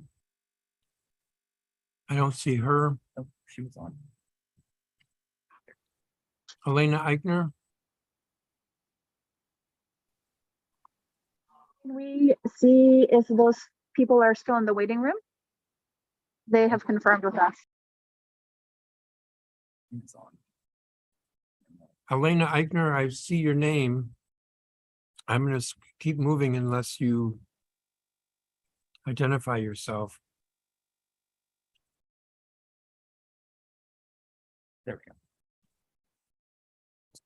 Hello, I'm here. Please Sorry, proceed. Chairman, hold on one moment, I'm right here. Okay. Thank you so much for the opportunity to testify. Apologies for not hearing my name at first, and I will submit my testimony, even though I have not yet. I will submit it by the end of the day today. Thank you. My name is Alana Eichner. I'm a Ward 1 resident. I've been here for about a decade now, and I'm the co-director of the DC chapter of the National Domestic Workers Alliance. I'm here to testify in strong support of both the Street Vending Decriminalization Amendment Act and the Sidewalk Vending Zones Amendment Act. I'll speak first into my role as the director of the DC chapter of the National Domestic Workers Alliance, and then from a more personal perspective as a resident of Mount Pleasant. The National Domestic Workers Alliance DC chapter is a local organization. We're comprised of women who clean homes, care for seniors, and care for children in the homes of their employers. And domestic work shares a lot of similarities with street vending. It's work done predominantly by immigrants of color. Much of it exists outside the formal economy. And for these reasons, both industries have never been valued in the way that they should be. Street vendors are small business owners, and I believe that it's only racism and sexism that shapes our notions of what real work is, that we don't think of them as small businesses in the way that we think of other small businesses. Of course, the truth is that just like domestic work, street vending is of tremendous value to our community and our economy. And like domestic work, it's a way that recent immigrants and others with barriers to formal employment can have work that they enjoy, that they find meaningful and supports their families. So I really see this as an issue of labor justice, that all labor is dignified, that every job should be a good job, and that facing harassment and violence that you've heard about is not a dignified way to work. My work with the domestic workers has also given me the chance to get to know street vendors as part of the DC Excluded Worker Campaign, which, as you know, Chairman, has successfully asked for and won money in the DC Council's budget process for the last 3 years now. I've seen street vendors really bravely and powerfully lead that campaign. They are community activists who are deeply rooted in DC and as engaged in the DC political process as anyone that I know here. And I've also been a customer of the vendors through the Vendors United Food Co-op. Every week I got to have a delicious home cooked meal from a different country. What could be better than that? And I'll just close with my experience as a resident here. I've lived in Mount Pleasant and Columbia Heights for the last 9 years, and it's not an exaggeration to say that the street vendors are my favorite part of the neighborhood. When I walk by 14th and Irving maybe 5-6 times a week, it makes me feel such pride. And after a long day, I'll buy a drink from Reina or from Gloria. I would be thrilled to see this area become a sidewalk vending zone. I've never felt unsafe because of the street vendors, and there's no reason this should be a crime. But decriminalizing is the bare minimum, and DC should do everything it can to support vendors to get licenses and make it easy to safely vend. And I'll just close by saying that, as others have said, they should not wait till 2025 with a revision of the criminal code. This bill should be passed as soon as possible, because 2025 may seem like a reasonable timeline for those in the Wilson building, but for people, that's lives of harassment and continued struggle in their lives. Thank you so much. Thank you, Ms. Eichner.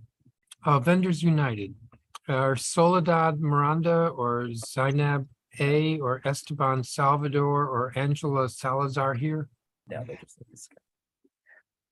Chairman Mendelson, we'll need to go to 46 after Rafi Gendler and Celeste Smith. Our next Vendors United person who is here currently is Milka Arisca, number 46. So they should be skipped. Okay, thank you. Justin Haas. He's not here. I don't believe he's here. Celeste Smith.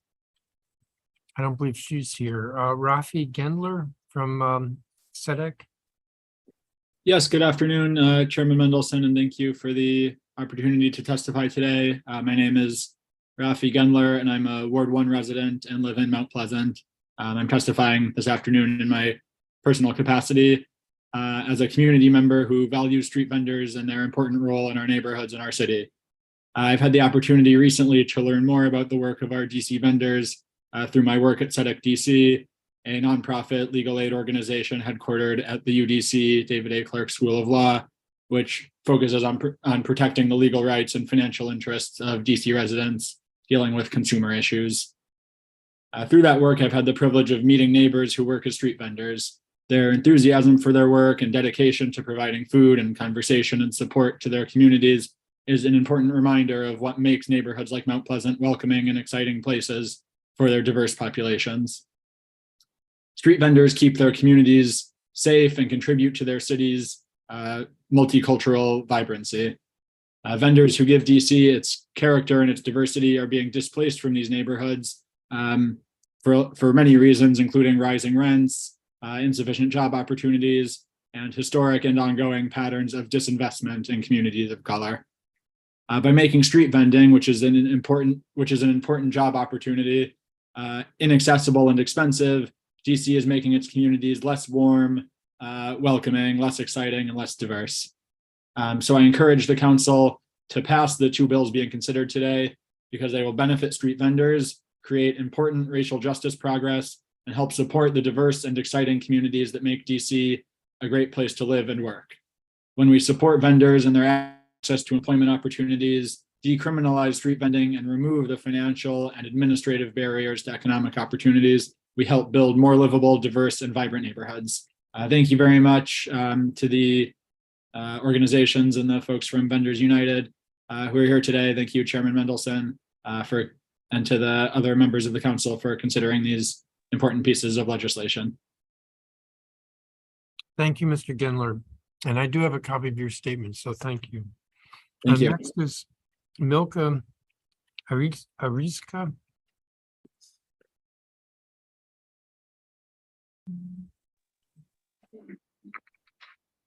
Buenas tardes, mi nombre es Milka Ariza.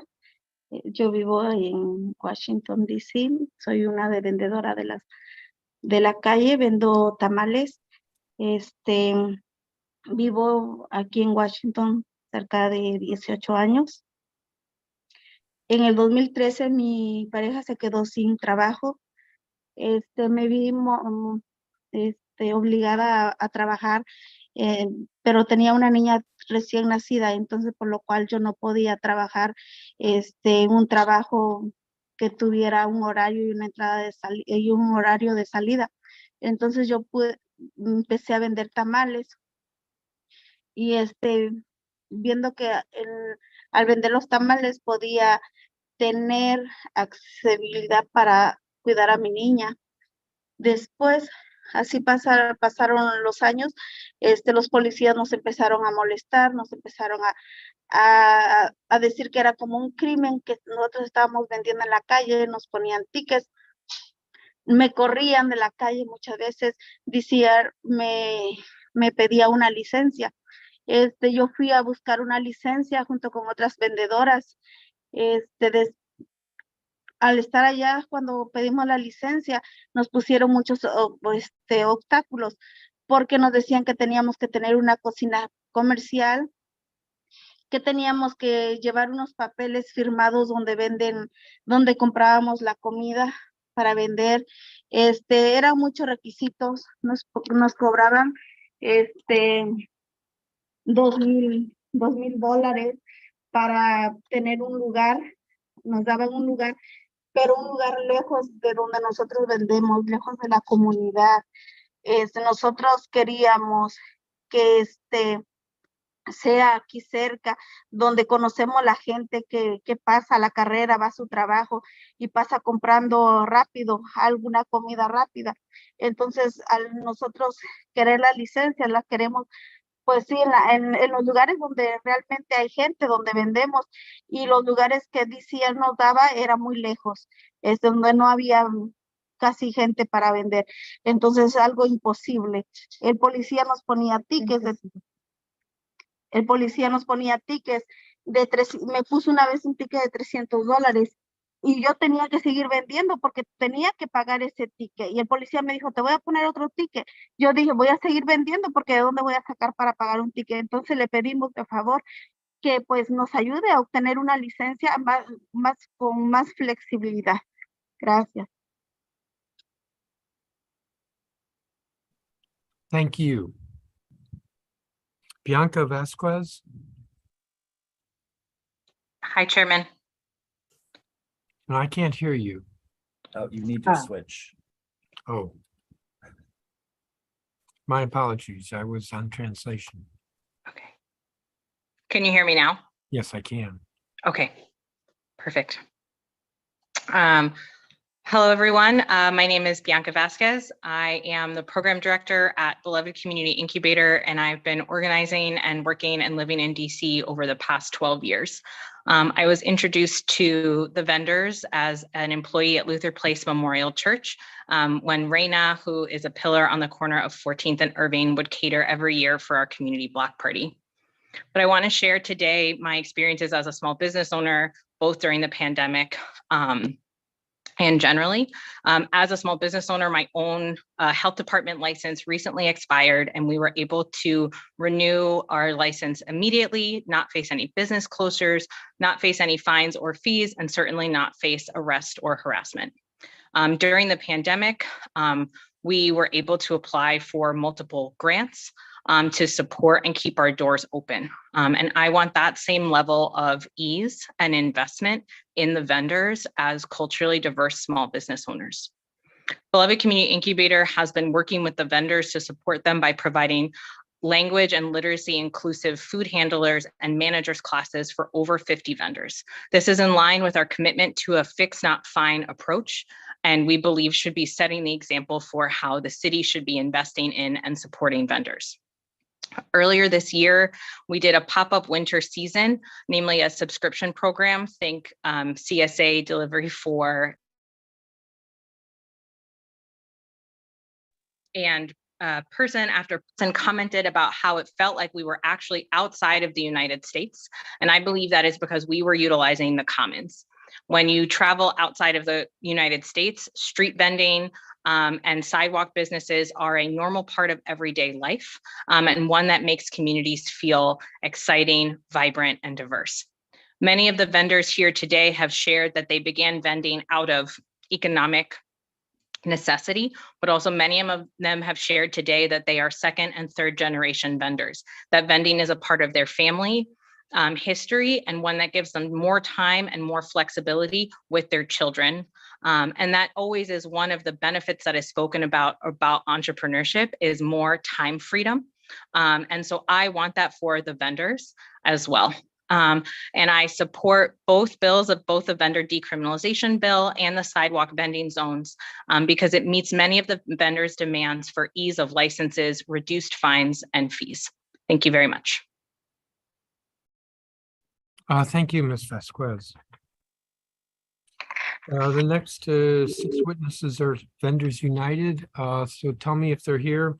Santiago Gonzalez, Teresa Goodwin, Matea Salvador, Dominique Hazard, Maricela Silva, and Alba Hueso. Are they all here? We are going to Mother Teresa Goodwin and Doña Matea Salvador. It will be after that. We are Maricela here. Maricela will be virtual and should be online. If she is not, we will skip her. And Alba Hueso is here. Okay, Ms. Goodwin. Yes. Good afternoon, City Councilman of Washington, D.C. My name is Teresa Goodwin, and I come before you on November the 16th, 2022 to give a little bit of my testimony and story of why I chose to street vending. It was one year during the pandemic. By the time the pandemic hit, my son came to me, and I was in retirement, and he said, "Mom, I want to start my own business." And I said, "Okay, sure, why not?" And then he said, "It's street vending." And I said, "Okay, that's something new, something different." Because I've been in industrial kitchens, mom and pop kitchens, fast food kitchens. So I've been in the food service business for 40 plus years. And once he came to me, I said, "Okay." We went out. I said, "But we don't have very much, but we're going to step out on our faith." And when he said, "Okay, we can do that." And when we did that, we did it in 2019, and now it's 2022, and we're still stepping. And I come before you to just give you a little bit. I've found that street vending for me is a whole new different world. It's like a little community. When I started out in Anacostia by the metro station, and I moved up to the Columbia Heights area. And since I've been in the Columbia Heights area, I have met different people from different walks of the area, from different countries, and I've learned different types of food. And it has been amazing for me as growing up throughout the years, just cooking and providing for people. And this is like another era, another chapter in my journey of being in the food business. And it's a lot of difference, but I love it. I care about it. And it's my way of giving back to the community and also meeting my community, folks in my community. And the only thing I'm seeking from the councilmen right now is to help us decriminalize it, make it more affordable for us to get our fines, to pay our fines, taxes, and to be able to get our license and renew them when it's time to renew them. That's all I'm asking, because we are the seniors of the Columbia Heights vendors. Thank you. Thank you, Ms. Goodwin. Ms. Salvador? One moment, Chairman. She is taking her seat.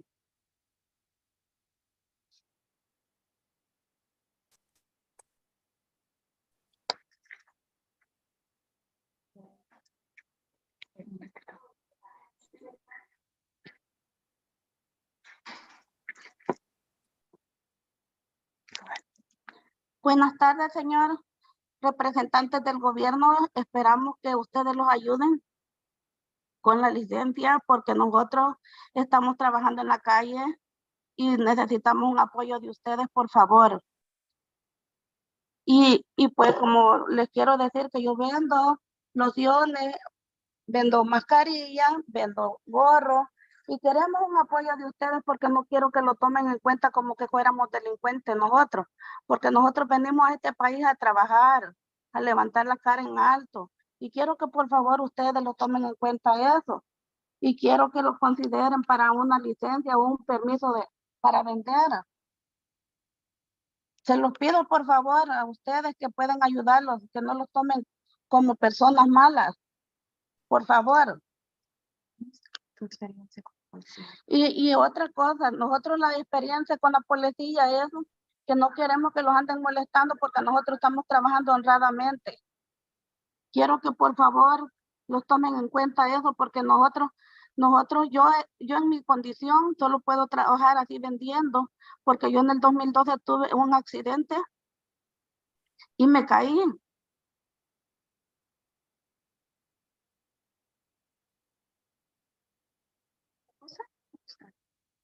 Y entonces, y se me fracturaron los huesos de la pelvis. Entonces, ahí es donde yo no puedo hacer otro trabajo. Y les pido de favor que los echen la mano, que los ayuden. Como personas que somos nosotros, necesitamos un apoyo de ustedes. Gracias. Se los agradecemos mucho que los echen la mano, que los ayuden con la licencia o con un permiso, que estemos legal trabajando en la calle. Gracias. Cuídense. Doña Mantea tiene otros 50 segundos. Quería contar cuando no tenía tu beneficios y qué pasó contigo. Sufría, porque fíjate que cuando yo no tenía ningún beneficio, ahí andaba yo a ver cómo le hacía, porque no teníamos ningún recurso para sobrevivir.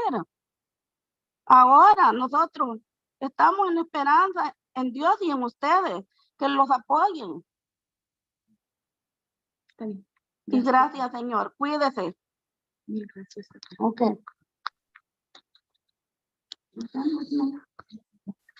Thank you. And that concludes your testimony. I think I heard that Dominique Hazard is not here. Marcela Silva, I don't see that she's dialed in. So that would then would get us to Alba Hueso.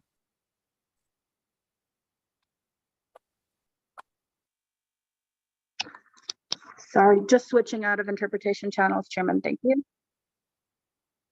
Is Alba Hueso here?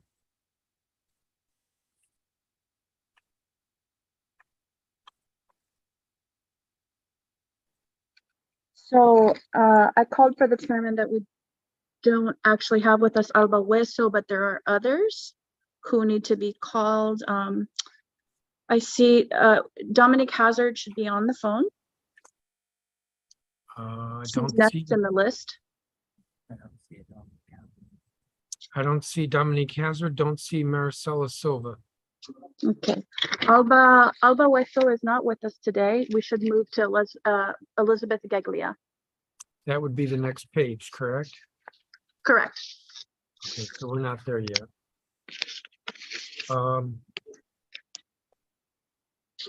right, they're not here. All right, so then that's going to conclude this page. I don't have any questions. Councilmember Nadeau, do you have any questions? I do not. Okay, so then all of these witnesses are excused. Thank you for your testimony. We'll turn to the next page. I will read the witnesses and then we'll start at the top. Elizabeth Gilia, Trupti Patel, who's an ANC commissioner, Chad Reese, who's with Institute for Justice, Benito Beniglia, Jair Carrasco, Delexis Rodriguez, Reverend Rondicia Jarrett Shell, who's with St. Stephen and the Incarnation Episcopal Church, Lawrence Bocan, who's with New Synagogue Project, Maria Vasquez, I feel like we heard from her earlier, Dieter Morales, who's an ANC commissioner, Bill Mefford with the Festival Center, Nadia Salazar Sandi, who is with organizing director of DC Jobs with Justice, Maria Guevara, Megan Felix McCarrig, who's with Beloved Community Incubator, Elias Johnson, who's with Congregation Action Network, Dieter Morales, already called him, Reina Sosa, German Trinidad, Rosa Maria Nosa, and Miguel Castro, who's with Restaurant Opportunity Coalition DC. So we'll start at the top. Elizabeth Julia, I'm told not here. Trupti Patel, Commissioner Patel. Good afternoon, Chairman Mendelson. Thank you for the opportunity to speak to you. I testify in support of decriminalizing the street vendors. Vendors are valuable members of the communities who are being penalized for not participating in the formalized economy. Many first world nations have street vendors and are seen as the fabric of the community.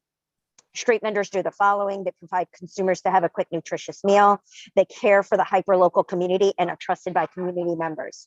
Street vendors are targeted because they are Black and brown human beings who've decided to no longer tolerate the abuse from their previous employers. We cannot allow laws steeped in racism and oppression be wielded as a threat for incarceration, as this community is.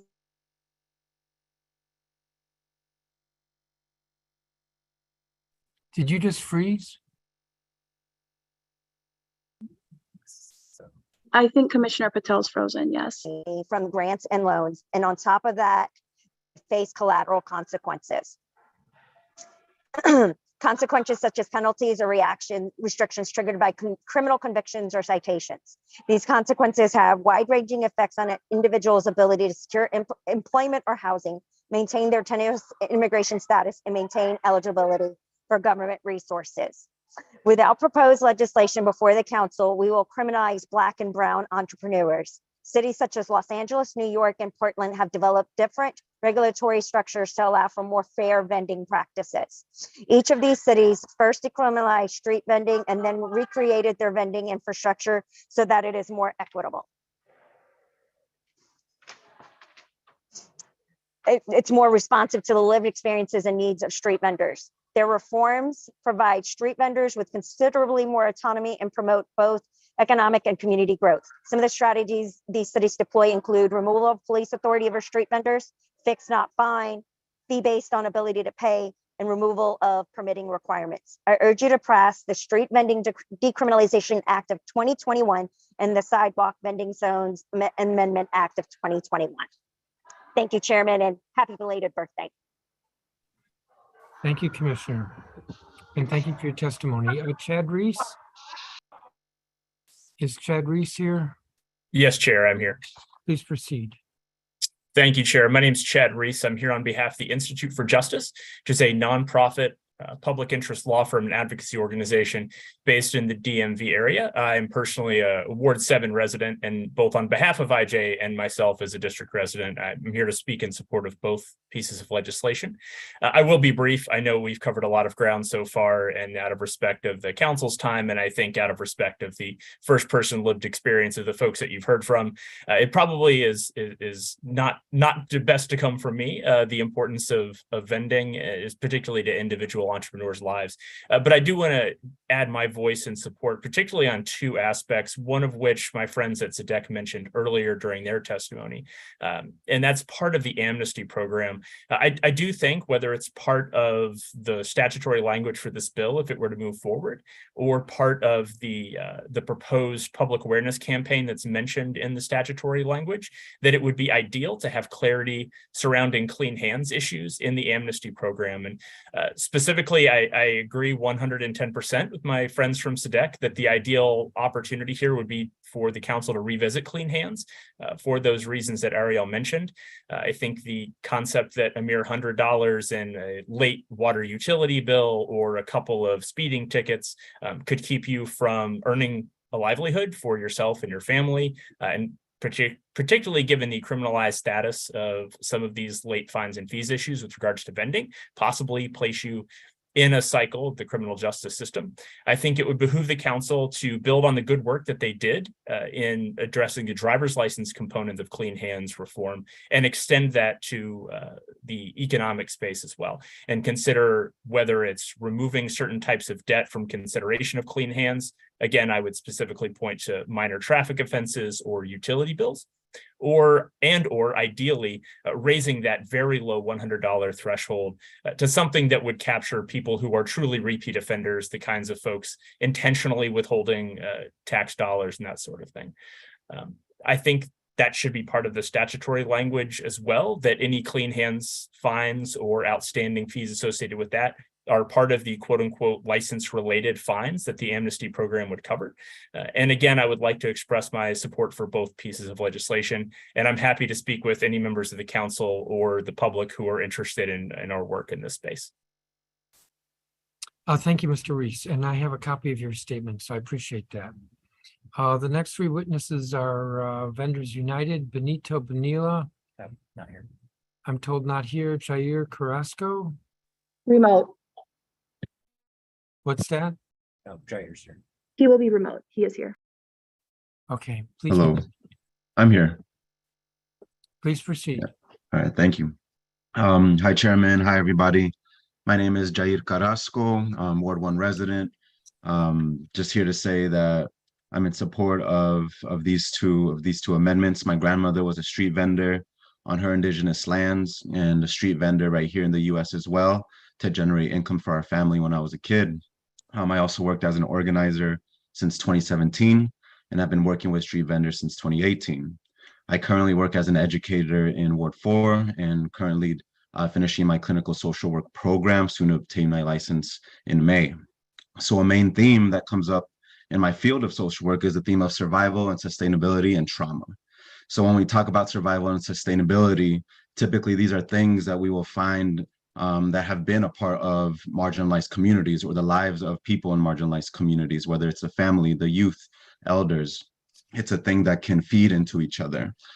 So I bring these up because I think these are two things that these amendments have the potential to address and the potential to stop.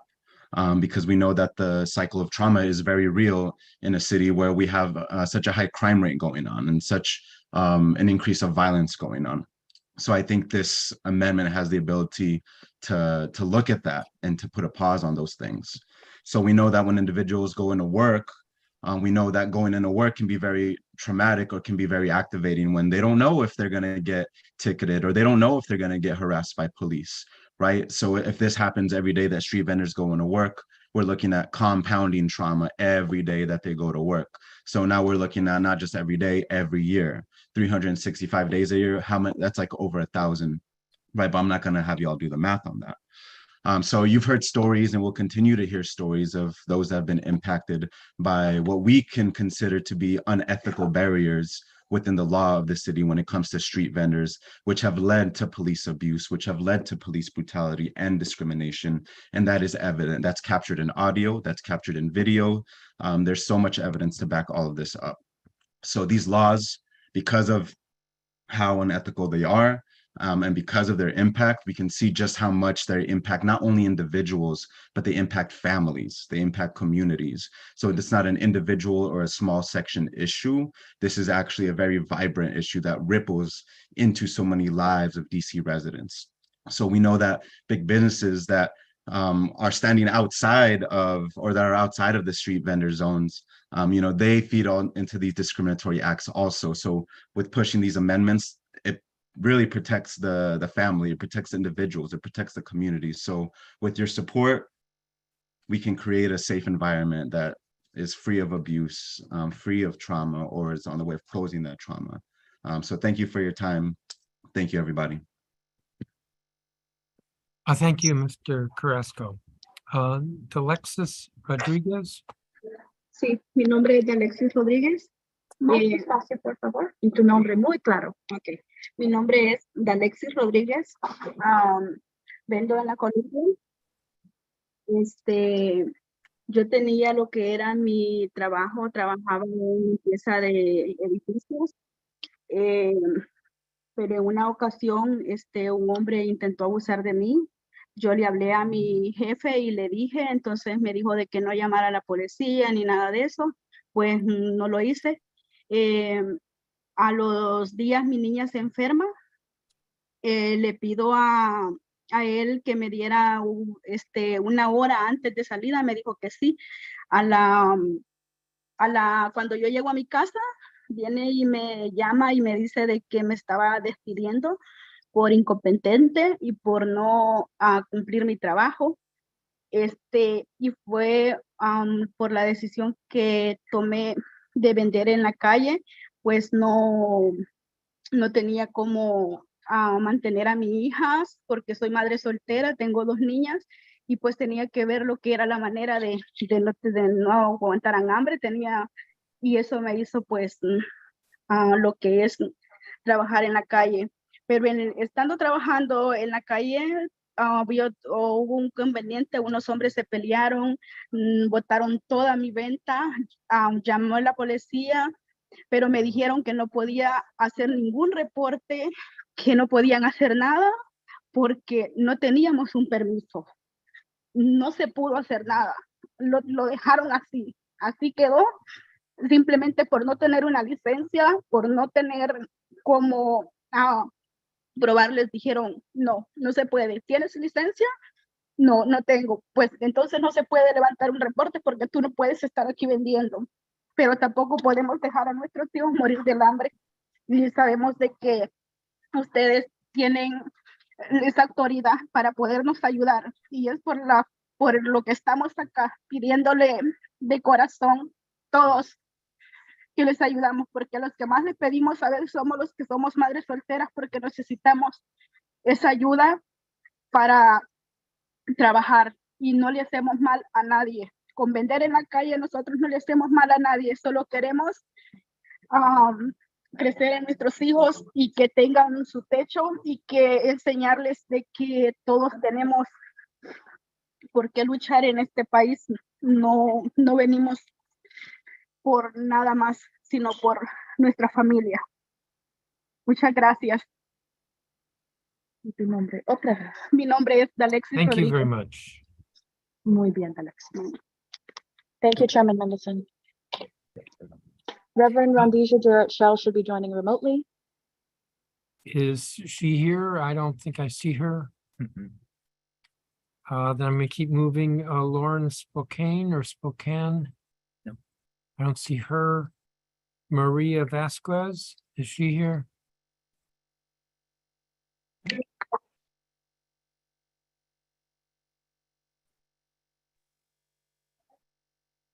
I don't see Maria Vasquez. Dieter Morales, who's the ANC commissioner. I'm sorry, Maria Vasquez is here. She's just having trouble getting to she's coming now. Reverend Rondisha Jarrett Shell is before her on the list and she's already called up. Is she on the phone? She's not here. No, Maria Vasquez is here. Reverend Rondisha Jarrett Shell is before her on the list. Yes, but she's not here. She's coming. She'll be here as soon as Reverend Rondisha Shell is Okay, Jarrett let's Shell start is over finished. again. Reverend Rondicia Jarrett Shell is not here. So next on the list would be Maria Vasquez. Let me back up. We just heard from Miss Rodriguez. Reverend Jarrett There's Shell. Laura in Spokane. Reverend Jarrett Shell is not here. I'm told Lauren Spokane just arrived. Pardon me, Chairman. I thought I saw the Reverend Jarrett Shell in the gallery. Excuse me. Miss Spokane, Yes, hello. please proceed. Okay, one moment, please. And you will be followed by Maria Vasquez, and then she will be followed by Commissioner Morales. If Commissioner Morales Okay. is here. Wonderful. Thank you, Chairman Mendelson. I appreciate the opportunity to testify. My name is Lauren Spokane.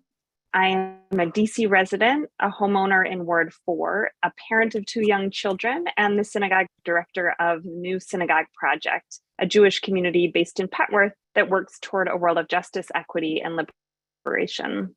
I'm here on behalf of the New Synagogue Project to encourage the DC Council to pass the Street Vending Decriminalization Amendment Act of 2021 and the Sidewalk Vending Zones Amendment Act of 2021, and to implement these policies immediately. Our neighbors can't and shouldn't wait for the protection and support they deserve. In Judaism, we have a concept of B'Tselem Elohim, that every person is made in the image of God, The divinity in all of us demands we treat every person, every worker, and small business owner with dignity and respect. Our tradition considers treating others with dignity to be a mitzvah, a responsibility, not an optional suggestion. It's critical that in DC, those of us who make a living by feeding others are not harassed by police, not levied with fines and criminal records, and instead provided accessible pathways to do their business freely. This is basic dignity and respect. This past winter, I and many other members of the New Synagogue Project community were blessed to be customers of the Vendors United Food Co-op. Based on the CSA model, we signed up to purchase 8 meals for the winter season, each week getting to select from an incredible menu of cuisines from around the world, each meal delicious and nourishing. In addition to enjoying freshly made food from vendors' home countries, I also treasured the experience of going to pick up the meals, always an opportunity to run into friends and neighbors and to meet the vendors who had worked so hard to help feed me and my family. Street vendors are valuable members of our DC community. They are our neighbors, and they contribute to the vibrancy of this city. And just like every other human being, they deserve to be treated with dignity. Thank you for the opportunity to testify, and thank you in advance for your support to pass and implement immediately the Street Vending Decriminalization Amendment Act of 2021 and the Sidewalk Vending Zones Amendment Act of 2021. Thank you so much. Thank you, Ms. Spokane. Maria Vasquez, to be followed by Commissioner Morales. One moment, Chairman, I need to switch into a channel. Thank you. Okay, en español. Buenas tardes, Chairman Mendelssohn. Gracias por escuchar nuestras historias. Me llamo María Vázquez y estoy aquí vendiendo en Columbia Heights. La señora Reina me dio trabajo en su puesto. Empecé a vender el año pasado durante la pandemia, después de perder mi trabajo en un restaurante al principio de la pandemia. No pude encontrar ningún otro trabajo, entonces conocí a Reina y me dejó trabajar con ella en su puesto en la calle. Le estoy muy agradecida porque me ayudó a recuperarme económicamente. Lo que hago, la venta ambulante, no solo es algo que hago por diversión. Es mi trabajo, es la forma de pagar la renta, la luz, es una manera de sobrevivir. Prefiero ganarme la vida y no tener que depender del gobierno para obtener estampillas de comida. Me ayuda para la renta, para lo que sea. Es un trabajo duro y mucha gente pasa, nos agreden, nos maltratan, nos insultan. Una vez un hombre que me estaba acosando me dijo en la calle que es un espacio público. Le expliqué que sí, que la calle es pública, pero que todo el mundo tiene derecho a utilizar el espacio público. ¿Qué prefieren que haga? ¿Que venda o que robe para ganarme la vida? No puedo sentirme segura porque lo que me pasa es algo malo. Cuando aparezca la policía, en realidad no me van a ayudar. Es más probable que me hagan daño, que me detengan o que me impidan vender. Pero soy cristiana y por eso rezo para que un día Dios toque el corazón de la gente del gobierno, para que nos dé licencias y nos deje vender sin miedo. Quiero sentirme apoyada en mi comunidad, que la gente me quiera aquí, que pueda pedir ayuda al gobierno sin miedo. Lo único que tenemos ahora es a los vendedores apoyando a otros vendedores, porque definitivamente no recibimos ningún apoyo del gobierno en este momento. Lo que quiero es que nos den la oportunidad de sacar adelante. Ayúdenos dándonos una licencia fácil, de modo que podamos reorganizarnos y ponernos en orden en la calle. Todos somos dueños de la calle, pagamos impuestos regularmente. No solo trabajamos, sino cuando hacemos la compra y cuando vamos a la tienda. Si todos aportamos, todos somos dueños. Eso significa que podamos dar forma al espacio público y utilizar nuestras calles de la manera que nos convenga. Quiero tener la oportunidad de ser realmente dueña de la calle, vender sin miedo. Muchas gracias por concederme este tiempo y que tenga una feliz tarde.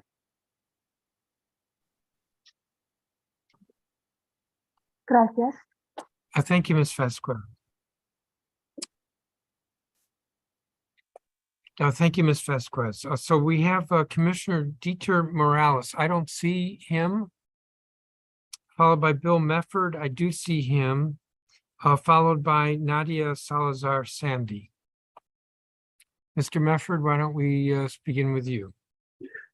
Thank you, Chairman Mendelson, and to the whole DC Council for holding this hearing today and for making it accessible for so many folks. We really do appreciate that. It's my pleasure to testify today in strong support of valuable and gifted members of our community, street vendors. My name is Bill Mefford. I'm the Executive Director of the Festival Center. We are located in Ward 1, but we serve all of DC and beyond. We're a community center providing affordable housing to faith communities, nonprofits, and justice-seeking organizations. We are currently undergoing renovations to our building that once they are completed in February of 2023, we will have a state-of-the-art electric kitchen that we would gladly make available for well below market rates to our street vendor neighbors, since accessibility to kitchen space will make street vending safer and more economically viable. We all have a role to play, and we want to play ours. The Festival Center is faith-based, and thus we are committed to the belief that all people are created in the image of God and have vital gifts to contribute to the well-being of all of society. I can personally testify that street vendors have these gifts and that they are already contributing to the communities we are located in. Street vending is a spiritual calling. Vendors eagerly share their food, merchandise, and culture with the rest of DC. Street vending helps make our public sphere so vibrant as we are able to literally have a taste of cultures from all over the world. Further, street vendors are among the hardest working people in DC. Street vendors are Black, Brown, and Indigenous people, most oftentimes women, and they care deeply for public wellness and food safety. Yet they have been forced outside of the formal economy, even while they are trying to provide for their families and contribute to society. Why have they been forced to the margins economically and politically? One reason, though, is that though there is great emphasis by DC's political leaders on helping small business owners, street vendors are not included in this group. They should be. Including street vendors in DC's business licensing system will benefit everyone in the city. Once we recognize that street vendors are small business owners and we make licensing more accessible, then we can put an end to the traumatic, draconian use of police enforcement and interacting with our vendors. I draw upon the report of the DC Police Reform Commission published in April 2021 that urged the council to decriminalize low-level offenses, including illegal street vending and panhandling. The Reform Commission wrote, too often the district police arrests and jails low-income residents for engaging in crimes of survival. We are now at the end of 2022, and we have yet to see the recommendations of the DC Reform Commission enacted into law. Let's decriminalize street vending in 2023. Thank you for allowing me to testify. Thank you, Mr. Mefford. Nadia Salazar Sandy, and you'll be followed by Maria Guevara. Great, thank you, Chairperson Mendelson. I'm here today to testify in strong support of Street Vending Decriminalization Act of 2021 and Sidewalk Vending Zones Amendment Act of 2021. My name is Nadia Salazar, and I am the organizing director at DC Jobs with Justice, a coalition of labor organizations, community groups, faith-based organizations, and student groups dedicated to protecting the rights of working people, supporting community struggles, and promoting racial justice to build a more just society in DC. Our membership is made up of 60+ organizations that work with and for the communities of DC for over 20 years. Street vending is dignified work for entrepreneurs, creatives, caregivers, and more. Street vendors are out in the street during the heat, the snow, and rain to provide essential and desired needs and goods for us. As an organization that focuses its efforts on marginalized workers, we believe that supporting this work is not only part of our mission, but it's our responsibility. We understand that the movement for worker rights is beyond those who exist within our structured economy. We recognize that people in the cash economy, many times excluded workers, are the most vulnerable to abuses and discrimination. We have heard countless stories from street vendors, laborers, gig workers, and more. We know that they are more than just their labor contribution. They are our community caregivers. They're what make our community welcoming, vibrant, and safe. Many are Black, Indigenous people of color, and it is evident that they are unjustly targeted as it is shown in the data from the DC Sentencing Commission that shows 95.4% of vendors arrested during January 1st, 2018 to September 30th, 2022 were Black, Indigenous people of color. DC Jobs with Justice has been working in alignment with and luchando with street vendors in DC since even before the pandemic, when we supported the family of street vendors who were injured by police. It was throughout the pandemic, however, that DC vendors began to win the recognition that they deserve within DC government. Street vendors have been a critical part of the Excluded Worker Coalition, which won tens of millions of dollars for undocumented workers, cash economy workers, and those whose lives have been impacted by the criminal justice system. Vendors fall in all three of those categories. In the Excluded Workers campaign, vendors and others demanded that their work and their existence in our communities be seen as legitimate. Just as the separate and smaller DC Cares program does not provide the security that unemployment did to so many in this country, merely removing the specter of police aggression does not fully value the work of vendors. However, it's the first step and critical step to ensuring the economic and personal security of these workers. It is appalling that they're still living in the margins of our society and facing rampant discrimination and attacks daily. I want you to remember that street vendors are your neighbors, your children's friends' parents, and that they have the right to dignified work like you and I. I'm worried and concerned for the safety of communities who are simply seeking an honest way of living. Thank you so much for your time. Thank you. And thank you for being mindful of the clock. Maria Guevara, followed by Megan Felix McCarrick. Chairman, I'm going to go ahead and go. I believe we've been trying to get Colochita Maria Guevara here, but it seems that she is not here. Is Colochita here? Okay, we're going to need to move past her. We have written testimony for her. I will present Chairman Mendelson. I'm sorry, what are you doing? Chairman Mendelson, we're going to need to move past Maria Guevara and I will present. This is Megan Felix Macaraeg. Yes. Thank you, Chairman Mendelson, for hearing us today.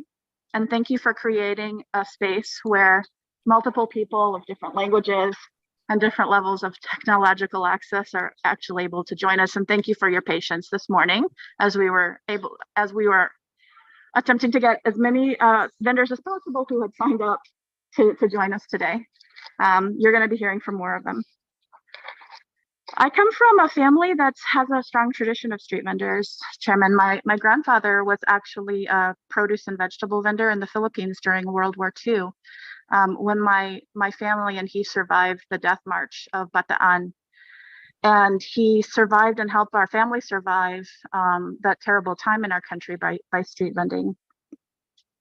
So when I heard in 2019 that street vendors were being assaulted by police, I immediately contacted Councilmember Nadeau and asked her to deeply engage in this project, which she has for years, as have the street vendors. During the whole pandemic, the street vendors have not given up their dreams of being able to own and operate a sidewalk vending zone and to decriminalize street vending and find a better way in these companion bills, which really create a complete path for us to create small and local economies.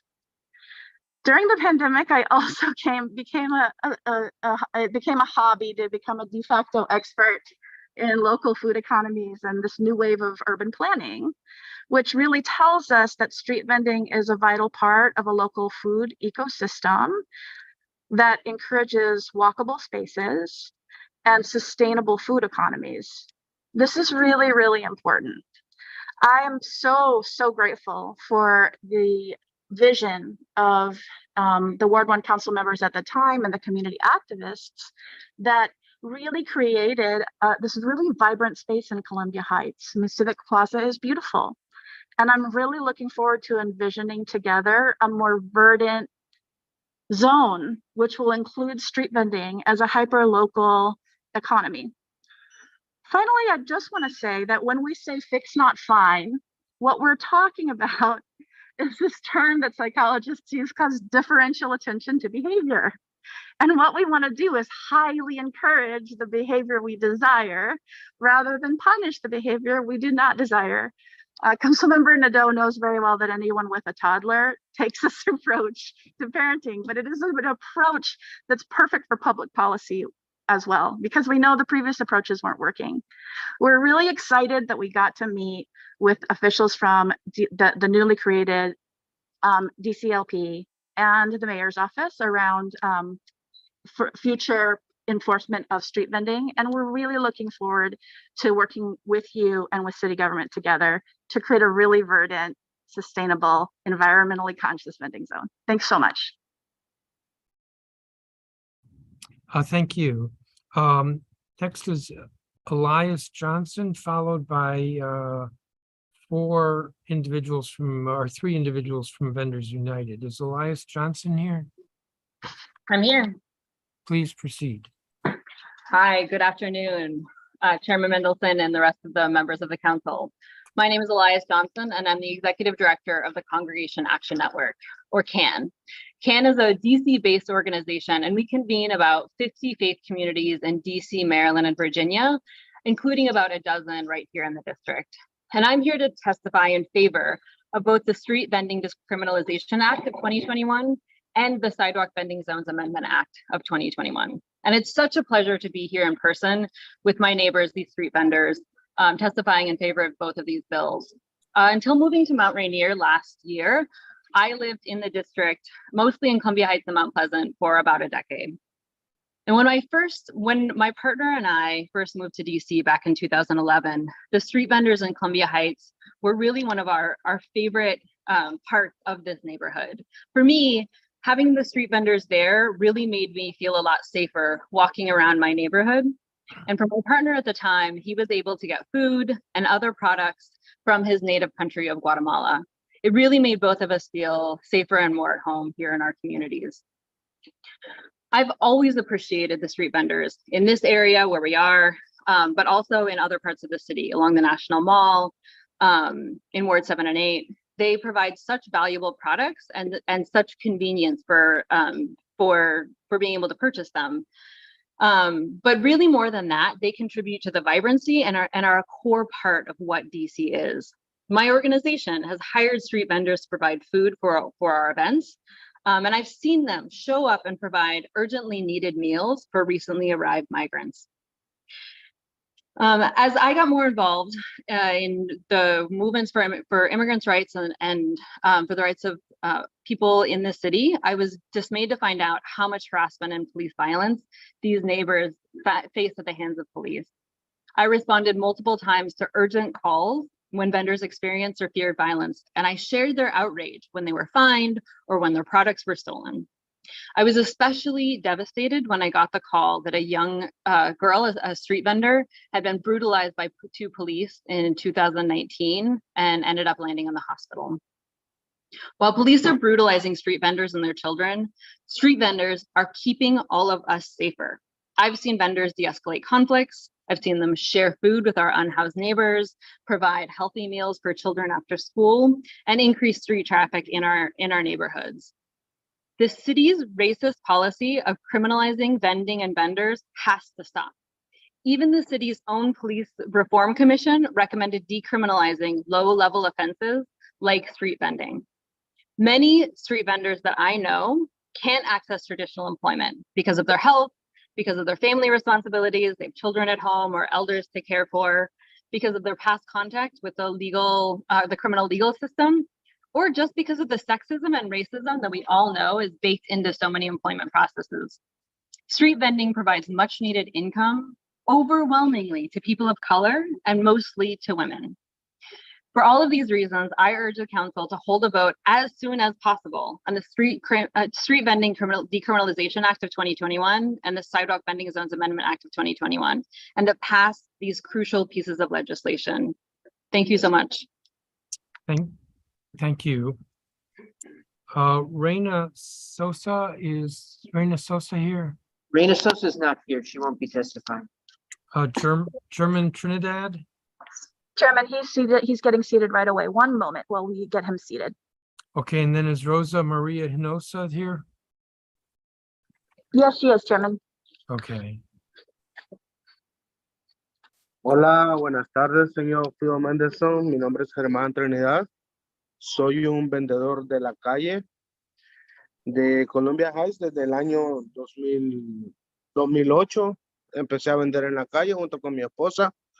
Nos ha servido el negocio en vendedor en la calle, nos ha servido de gran manera. Lastimosamente nos tratan como que fuéramos unos criminales en la calle y eso pues no nos hace sentir bien porque queremos que el trabajo de ser vendedor ambulante de la calle sea un trabajo digno y honrado, como con el que podemos mantener a nuestras familias y poder salir adelante en nuestras vidas y poder ayudar a nuestros hijos al mantenimiento de ellos. Hace muchos años nosotros pues fuimos acorralados por la policía en el sector de Columbia Heights por el área del metro y ellos nos tratan a nosotros de la peor manera.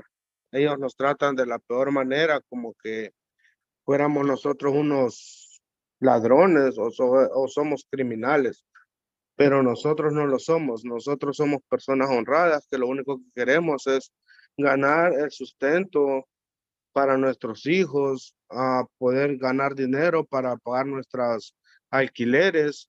Y eso nos llena a nosotros de satisfacción, pero queremos de que esto se pueda mover para adelante y que no seamos tratados como criminales, porque no lo somos.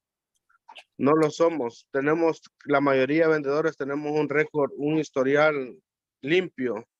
Nuestro problema es que somos inmigrantes de esta nación y no podemos tener un trabajo mejor que ser vendedor.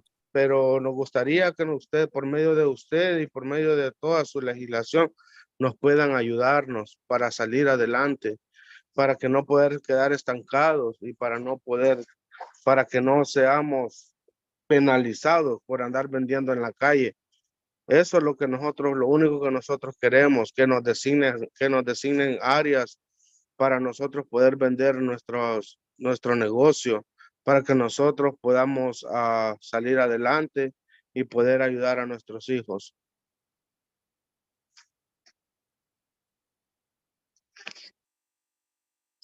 Okay, thank you.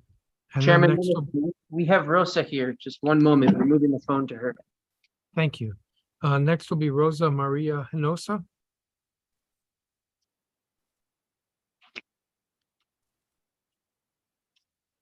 Sí. Hola, buenas tardes.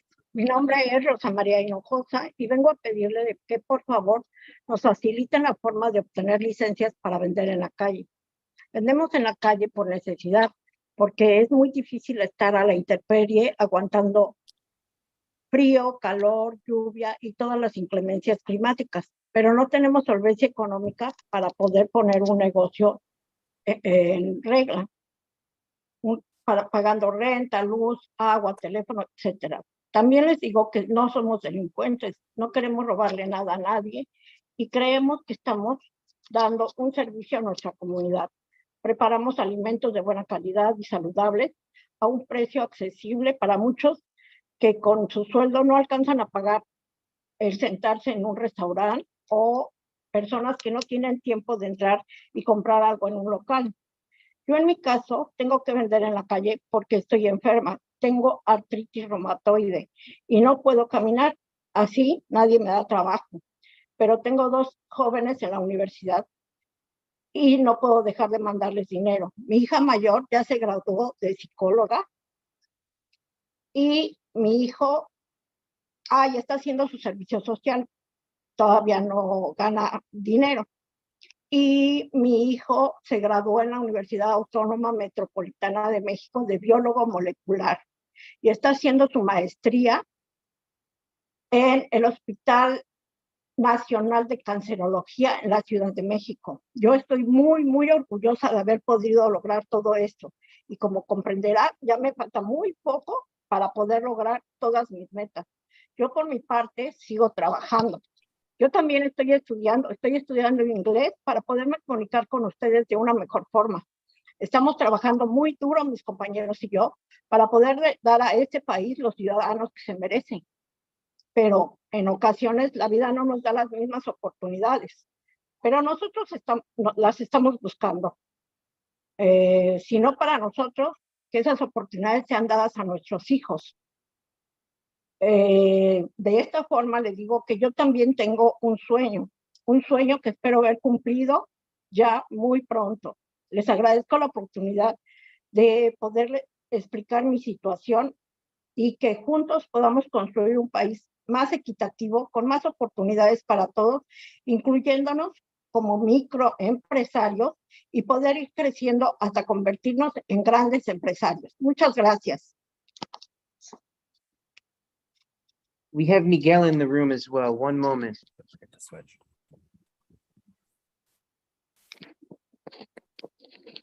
Thank you, Mr. Hinosa.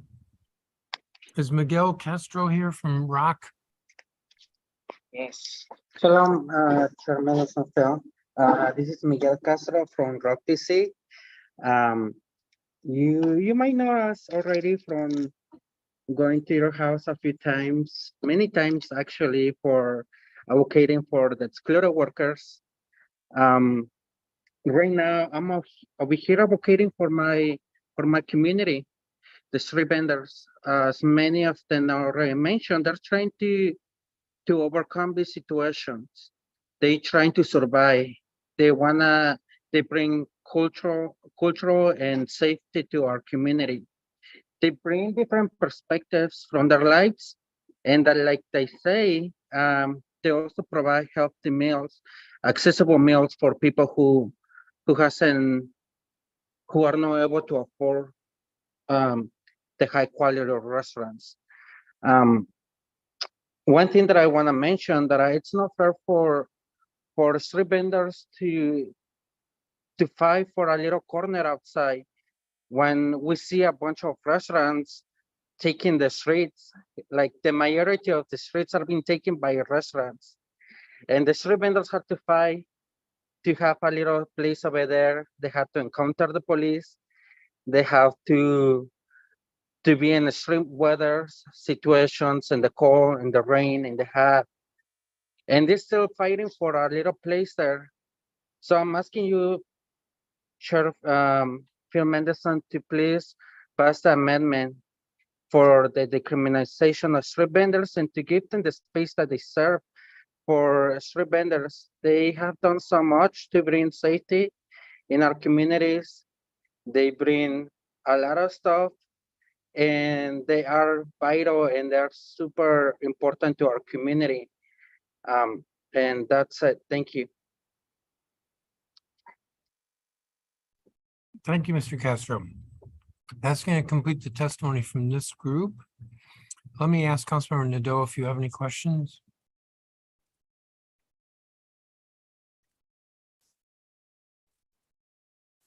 Councilmember Nadeau, are you here?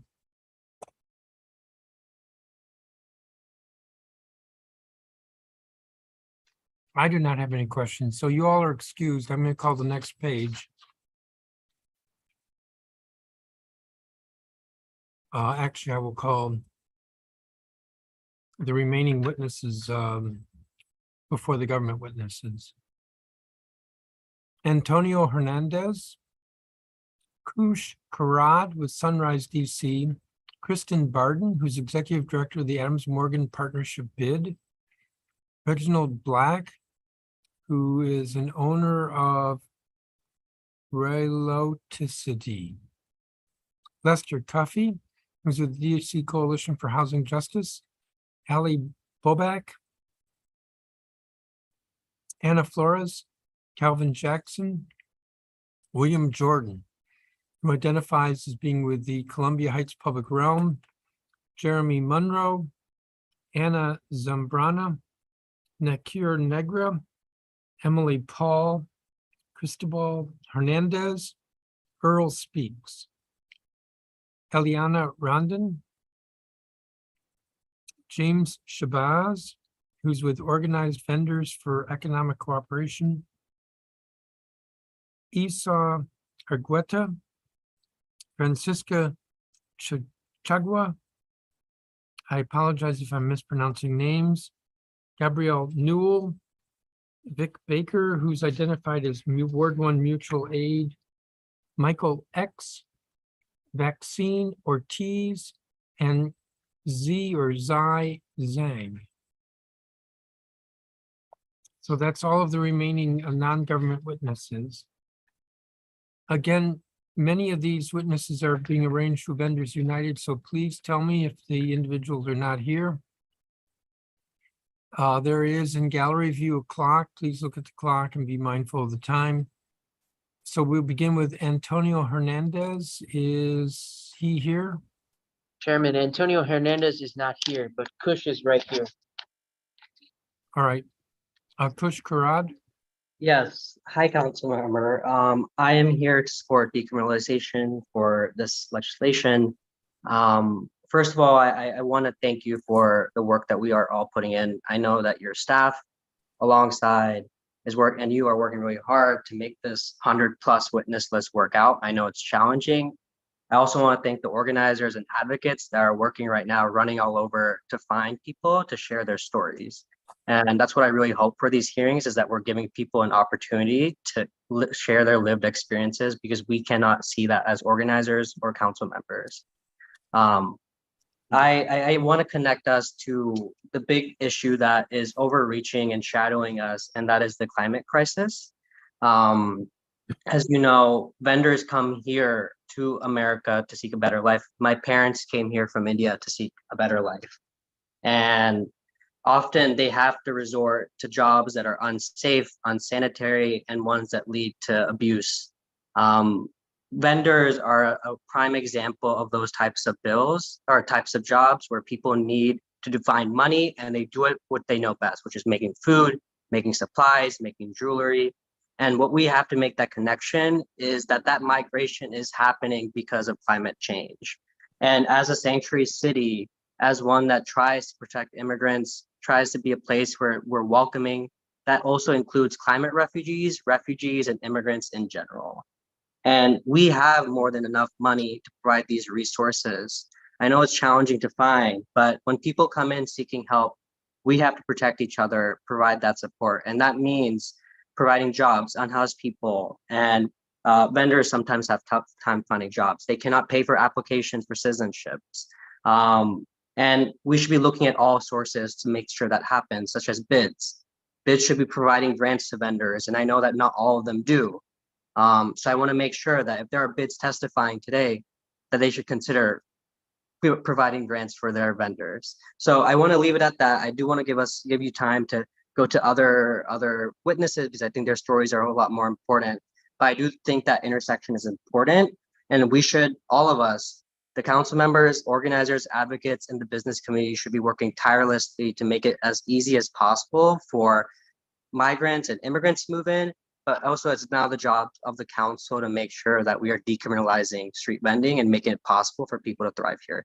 Thank you. Thank you, Mr. Karad. Kristen Barden. Hi, good afternoon. My name is Kristen Barden. I'm a Ward 4 resident. I've lived in DC since 1994, and I serve as the executive director of the Adams Morgan Partnership Business Improvement District. And I've been in this position since November of 2009. I'm here today to testify against Bill 2450, the Sidewalk Vending Zone Amendment Act of 2021. I'm not going to comment on the decriminalization bill because that is not in my purview. But I'd like to make some suggestions that a pilot sidewalk vending zone be tested in Columbia Heights before this program going citywide, and I'll explain why. I was a part of the vending task force created in 2009, and which met through 2010, and through which many of the current vending rules were created. Our work then was primarily focused on developing equitable food truck regulations, but the issues are mostly the same, whether it is sidewalk vending or mobile vending. Vending can be seen as a laboratory for new goods and services which are not currently offered at brick and mortar businesses, or as an opportunity for a new business person to get into business with minimal capital outlay. The AMP bid consists of many small independently owned businesses, and as such, we support vending as a form of entrepreneurship. We do, however, request that DC government form guidelines that, while supporting these entrepreneurs, don't at the same time cause harm to brick and mortar businesses that have made heavy investments in the community and pay a lot of fees and taxes to the city. The use of public sidewalk space is a premium public good, and should be treated as such and protected. Brick and mortar businesses invest in developing their permanent storefront locations and pay millions of dollars in sales taxes, property taxes, bid taxes, fees, and other taxes associated with operating a permanent location, in addition to providing jobs for residents and the taxes generated by each of those residents. They have paid a premium for a location on the street and access to customers in that area. My testimony today is to focus on concerns about sidewalk vending zones and their management. As we discussed with mobile vending zones in 2008, 9, 10, and 12, there must be a definition of where vending zones are allowed, X feet from hydrants, X feet from sidewalk cafes, X feet from crosswalks, definition of each vendor's location, definition of where their vans can be parked, definition on exact location for each vendor within a specific vending zone. Permitting them to move around within the zone will create chaos. Definition of how entry would be denied once the zone has reached capacity and what those consequences would be. Definition of qualifications to get a license, definition of who assigns those locations, definition of the amount of liability insurance each vendor is required to have, definition of what goods can be sold, definition of where items and vehicles are stored each night, and cleaning concerns. Who is going to clean up after each vendor each night? Where is the trash taken? Will bids have to clean up after the vendors in our areas, and will there be additional funds from DC government to pay for that staffing? The sidewalk vending zone manager. This role should be performed by DC government, who can best regulate the licensing process, health inspections for food vending, sales tax compliance, fire safety, collection of the annual administrative fee, etc. Asking a nonprofit to assume that role of a sidewalk vending manager is asking them to assume the enforcement role of DC government and is fraught with liability and jurisdictional issues. The vending zone manager will assume liability for any penalty assessed by a registered sidewalk vendor. I doubt it. Why would they? There's too much risk. Again, the vending zone manager should be a DC government role. The amnesty program. Providing an amnesty program for people liable for unpaid licensing related civil citations up to 5 years prior is a slippery slope and sets a bad precedence. Where does it stop? And don't you think that every other person who has any kind of licensing related citation is going to expect that those fees be waived as well? Members of the public may request establishment of sidewalk vending zones. Does that mean that anybody can request? Shouldn't there be a process by which zones are selected, perhaps requiring ANC approval? Because of all of these concerns, we think that the correct action should be to form a Columbia Heights sidewalk vending zone pilot project for a specific period of time to work out all of these flaws and to make corrections before attempting to take this citywide. Thank you for your time, and I'm available to respond to any questions. Thank you, Ms. Burton. Reginald Black? Hello, can you hear me? Yes. All right. Good afternoon, Chairman Mendelson, members of the community, and members of the committee. My name is Reginald Black, and I'm the owner of Velocity. Velocity supports decriminalization of street vending and supports expansion of vending opportunities. But we feel that this process should be thrown out and discussed under a new dialogue across the city, including the following concepts: expansion of street vending opportunities. This increase to public space sidewalk vending citywide and commercial corridors, especially in Southeast, will create businesses and job opportunities, and increased vending opportunities will create a native grassroots business class that could establish larger retail ventures in underserved areas in DC like Southeast. Second, DC government should use own land and building use for street vendors, flea markets, farmers markets. The government should provide land to native district residents for the creation of flea markets and farmers markets. This will allow grassroots entrepreneurs to bring fresh farm produce, general merchandise, and services to underserved areas in the district, and allow district citizens to revitalize obsolete commercial areas of the city, again, like in Southeast. Third, business and labor and government partnerships to train DC citizens at street vending, vocational skills, and home-based businesses. Creating partnerships between District of Columbia Public Schools and small businesses to train returning citizens, veterans, homeless persons, unemployed, at-risk youth is street vendors, produce vendors, home-based business owners, landscapers, tailors, journeymen, brick masons, carpenters, and jewelry craft persons. This strategy will assist all of the above groups to be self-sufficient and economically secure to create wealth, buy homes, and generally create new generational legacies. Fourth, expand street vending throughout the DC public realm. Grant and expand the use of DC public realm and properties to DC street vendors, farmers markets, and flea markets. This strategy will create business opportunities for persons with low capital investment resources and create jobs, business training for returning citizens, single mothers, homeless persons, veterans, seniors, and unemployed at-risk youth. Of course, Velocity does support reconvening this dialogue to include all the vendors across the city and to make sure that everybody has the opportunity to build on these four concepts here. Thank you for the opportunity to testify. I'm happy to answer any questions. Thank you, Mr. Black. Lester Cuffey. Okay, good evening. Greetings, Council Chairperson, Phil I was Mendelson. going to say, I haven't seen you in a long time, but your video's off, so I still can't see you. Well, can you hear me? I can hear you. Good. It's always a pleasure, Chairman Phil Mendelson, and greetings to the committee members. My name is Lester M. Cuffey. I'm the Executive Director for the DC Coalition for Housing Justice, Inc. I'm also a chair of the Housing and Economic Development Committee for the Development Corporation of Columbia Heights, DCCH. From 1999 up to 2002, I was also a commissioner of Single Member District 1 EO1, the Mount Pleasant neighborhood. And in that capacity, I was a member of the Economic Development Committee, and I was also a member of the Alcohol Beverage Committee of that single member district.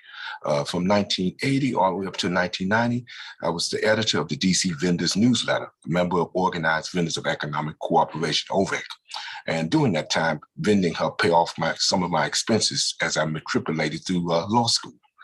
From 1998 to 1999, I was also a member of the late Mayor Marion Barry Task Force on DC street vending. As an instrument for economic empowerment, the trade or profession of vending has been an intricate part of the African American culture in DC. At one time, the city had at least, or maybe a little over 5,000 licensed vendors. In the early 1990s, it was estimated that the vending industry brought in between $5 to $6 million in city revenue. Recently, street vendors lost the way of earning income due to the pandemic. As a result of street vending, of course, it ceased because of the public health crisis. In 1980 through 1990, the DC government, and many of us remember this, the DC government executive branch, DCRA, DPW, intentionally sought to eliminate street vending in the African American community, primarily in the downtown districts. During such time, the executive branch supported, as many of us saw it, the real estate developers' efforts to rid street vending in the above areas of the city. Presently, I'm here to support the decriminalization of street vending. I'm here to support the sidewalk zone designation. I'm here to support both bills, both amendments, 49 and 50. As I said, in conclusion, the DC Coalition for Housing Justice, Inc., we support the above bills because street vending has had a history of economically sustaining Black families, and street vending creates a path for our young people, creates a path of entrepreneurship for our youth. I'd like to thank the committee, and of course, Chairman Mendelson, I'd like to thank you for holding this hearing. And if there are any questions on the part of the members, and of course yourself, Chairman Mendelson, I'm here, and I welcome those questions. Thank you.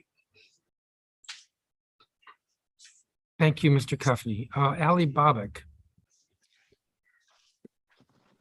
Good afternoon. Can you all hear me? Yes. Great. Thank you, Chairman Mendelson and the Committee of the Whole, and of course, the extremely hardworking council staff. Y gracias a todos los vendedores por estar presente. My name is Ali Bobak, and I am testifying today as an independent member of the community. I also worked for Councilmember Nadeau and worked closely with the council member to help design and draft this bill. I'm here today to testify in support of Bills 2449 and Bill 2450. And I will focus today on the Sidewalk Vending Zone Amendment Act, or Bill 2450. This bill was written through a truly participatory legislative process.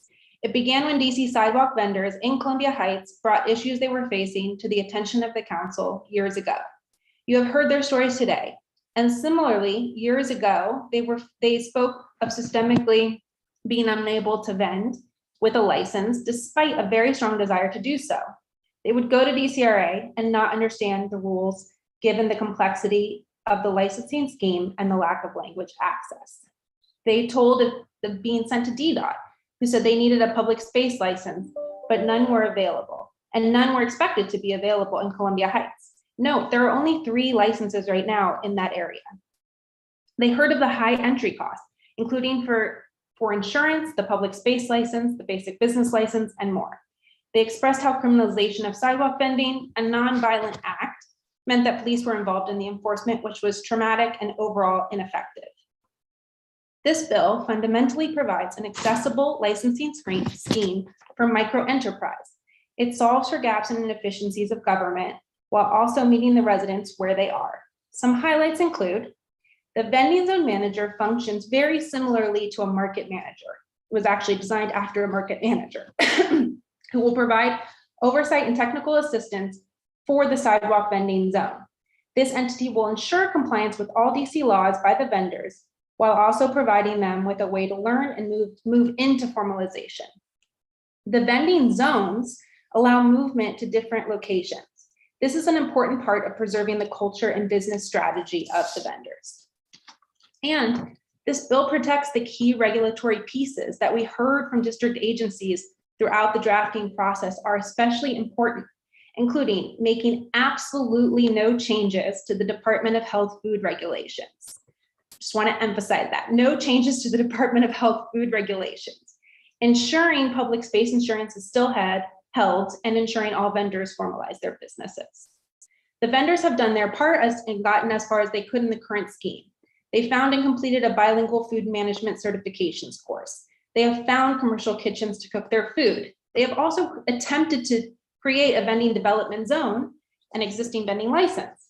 They were told that this was not supported by the regulatory agencies as a viable option, specifically in Columbia Heights. They explored creating a market in Columbia Heights. While this was in progress, COVID began and the new market requirements again put barriers to entry. I would also note that both options take away the ability of movement, a key part of the business strategy. The base of the issue is there is not a way for these micro businesses to do business right now. And my question is why? I will conclude by saying the DC City Council can provide laws that facilitate what the people want and need. The community wants and supports the vendors. It is part of the heart and soul of Washington, DC. The vendors, they want to vend legally and support their families and share their culture. And the government wants to write laws that facilitate equality and entry into the system. Thank you, Councilmember Nadeau and staff for introducing this bill and Chairman for the time.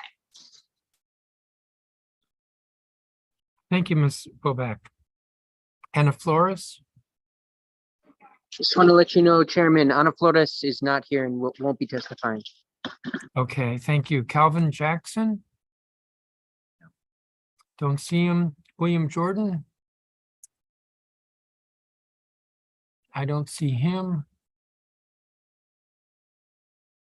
Jeremy Monroe? Hi. Thank you. Please proceed. Okay, great. Thank you, Chairman, and the Committee of the Whole. My name is Jeremy Monroe, and I am a Ward 1 resident. Today, I would like to testify in strong support of the Street Vending Decriminalization Act of 2021 and the Sidewalk Vending Zones Amendment Act of 2021. My partner, our friends, and I make extensive use of the area at 14th Street and Irving, which we affectionately call the center of the universe. This stretch of 14th has seen such a beautiful rise in street vending recently. Street vending is truly a small business, and we should incentivize the entrepreneurial nature of these projects and not only allow them to flourish, but actively support this economic activity. I will note that the Columbia Heights 14th Street vending area generally works from my perspective as a resident who utilizes the area daily. Vendors are respectful of the sidewalk space. It is generally clean, or as clean as any street in DC is. And finally, I just wanted to have a quick anecdote about my own experience with one vendor. In December of 2021, I bought a painting from Sharif Mamadou, who frequently sells paintings on 14th Street, also at Eastern Market on the weekends. As a museum professional, I'm always keeping my eyes out for good art to collect personally. And Sharif's work had been catching my eye since I moved to Ward 1 back in 2019. I'll admit I didn't have the courage to buy something from him for a long time. I was worried about asking how much something was and not having the money for it. But eventually I said, let's do this. And I chatted him up. Sharif is the nicest guy in the world. And through buying the painting, I gained not only a great artwork that now hangs prominently in the main room of my basement apartment, but a friend. I see Sharif frequently when going grocery shopping, and we stop and chat about philosophy or religion. He shows me these paintings he's working on, and I might do some light critique sometimes. And so I just want to say I'm thankful to the council for wanting to help find a place for street vending in our fair city. And I look forward to other ways that it can be expanded or made easier for vendors to sell their wares. Street vending makes me feel like I live in a city. I'm from Arkansas, and I've lived in the woods most of my life. This is what a city I think of as in my head. If you permit me the kind of anachronistic sentimentality of a historian, it makes me feel in touch with the past. As human beings have often conducted all kinds of business that is economic, cultural, and social in the outdoor marketplace. So thanks again to the council for addressing this. Thank you to Councilmember Nadeau for helping spearhead this effort. And thanks of all to the the vendors who have given their testimony today. Thank you. Thank you, Mr. Monroe. Anna Zambrana? Chairman, just want to let you know Anna is not here and won't be testifying either. Nakur Negra? Hello, yes, I am present. Yes. Yeah, my name is Nasur Negra, and good afternoon, Chairman. My name is Nasur Negra, and I am testifying today in support of the two bills. I also have an issue with my site permit. I am an existing vendor since 1994. I've been vending in the same location for all these years, and lately I changed. I was organized under a company name. Then I changed my company name to a different one. And because of that, DCRA is denying me my site permit, even though the carts are inspected by the health department, by the fire department. I have a license, class A, but they don't want to issue my site permit, which I have 2 locations assigned to me. And the law, like DCMR title 24, I think, is says clearly if the vendor has been vending in the location for a long time and he have a vendor's license, the director must issue his site permit immediately with no question asked. But for me, it's not the case. I've been trying to do this for a long time, countless visits to DCRA, but nobody will listen to me. And they keep making me go back and forth. We're going to talk to our lawyer, we're going to do this, we're going to do that. And it's interrupting my livelihood, my everything. I mean, actually, they did tow my cart one day. It was sitting without any due process, without any notices, without anything. They just came. The cart has its own location and everything else, and towed without me knowing, by a private company, actually. It should be the government. If there is anything wrong, it should be. So I was lucky enough to come on time and saw this. So I followed and to find out. If I wasn't there, I would never find the cart. Actually, it would be gone, and I would not be able to find it because. And that day I was in DCRA trying to fix the issue. They were looking at me, and I'm like, nobody told me nothing. So I need help on this, and I need to. I mean, the laws actually, DCRA treat vendors as second-class citizens, and there is a lot of contradictions in the laws, and so I hope this can be fixed, and I can provide more. I have documented everything, so I can provide that if required. And that concluded my statement. Thank you, Mr. Negro. Is Emily Paul here? Emily Paul, Cristobal Hernandez? Cristobal, I believe we've been messaging with Blaine. He's going to speak after the panelists. Earl Speaks is not here next on the list, but Eliana Rondon is right here and ready to speak. Okay, I don't know what that means by speak after the panelists. So they can go after Michael. When we get to the end, if that person is here, if Cristobal Hernandez is here, fine. Otherwise, Okay, great. We understand. Thank you. Ms. Rondon? Hello, how you doing today? My Okay. name is Leona Rondon, and I would just like to say thank you for allowing me this opportunity to testify today. I was born and raised in Washington, D.C. my whole life, and the vendor. You just muted yourself. I'm sorry, I was just muted. Can you guys hear me now? Yes. Can you hear us? I can hear you. It's very faint. Now you're muted again. Can you hear us? Very faint. I don't know what happened. All right, now you're louder. Okay, can you hear us now? Yes, I can't see you, but I can hear you. I'm sorry, I was muted by accident, but my name is Liana Rondon, and thank you for the opportunity to testify today. I am a long-term resident. Well, I was born and raised in Washington, D.C., and I just wanted to come on here to say today that, the vendors are a very essential part of our community. They contribute in many ways. They keep us safe.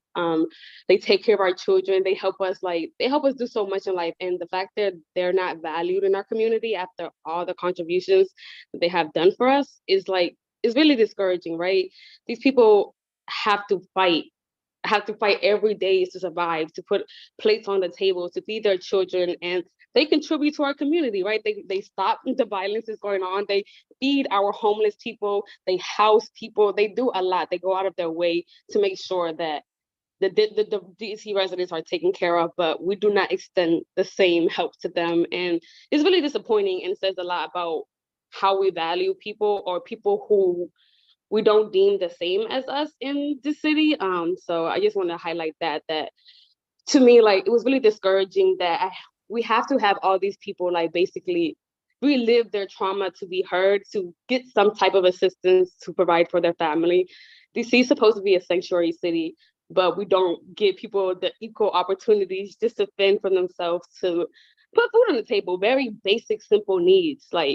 And it just speaks a lot about DC in general and about the decisions that we make as a group, and how we value people and how we treat people differently. And it can also talk about how it also demonstrates how some people, mostly people of color, are less valuable in the city. And yeah, it needs to be highlighted, it needs to be spoken about. And these people have been here for generations, right?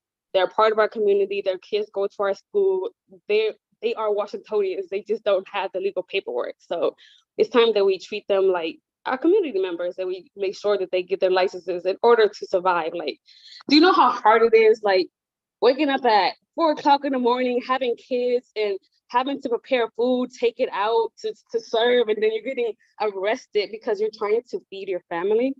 And of course, you guys don't care because you're well off, you don't struggle like we struggle. So to you, it doesn't mean nothing. But I just wanted to highlight that we need to support our vendors. And if the DC Council really values the people, the residents here, then they will pass this bill. Thank you. Thank you, Ms. Rondon. James Shabazz.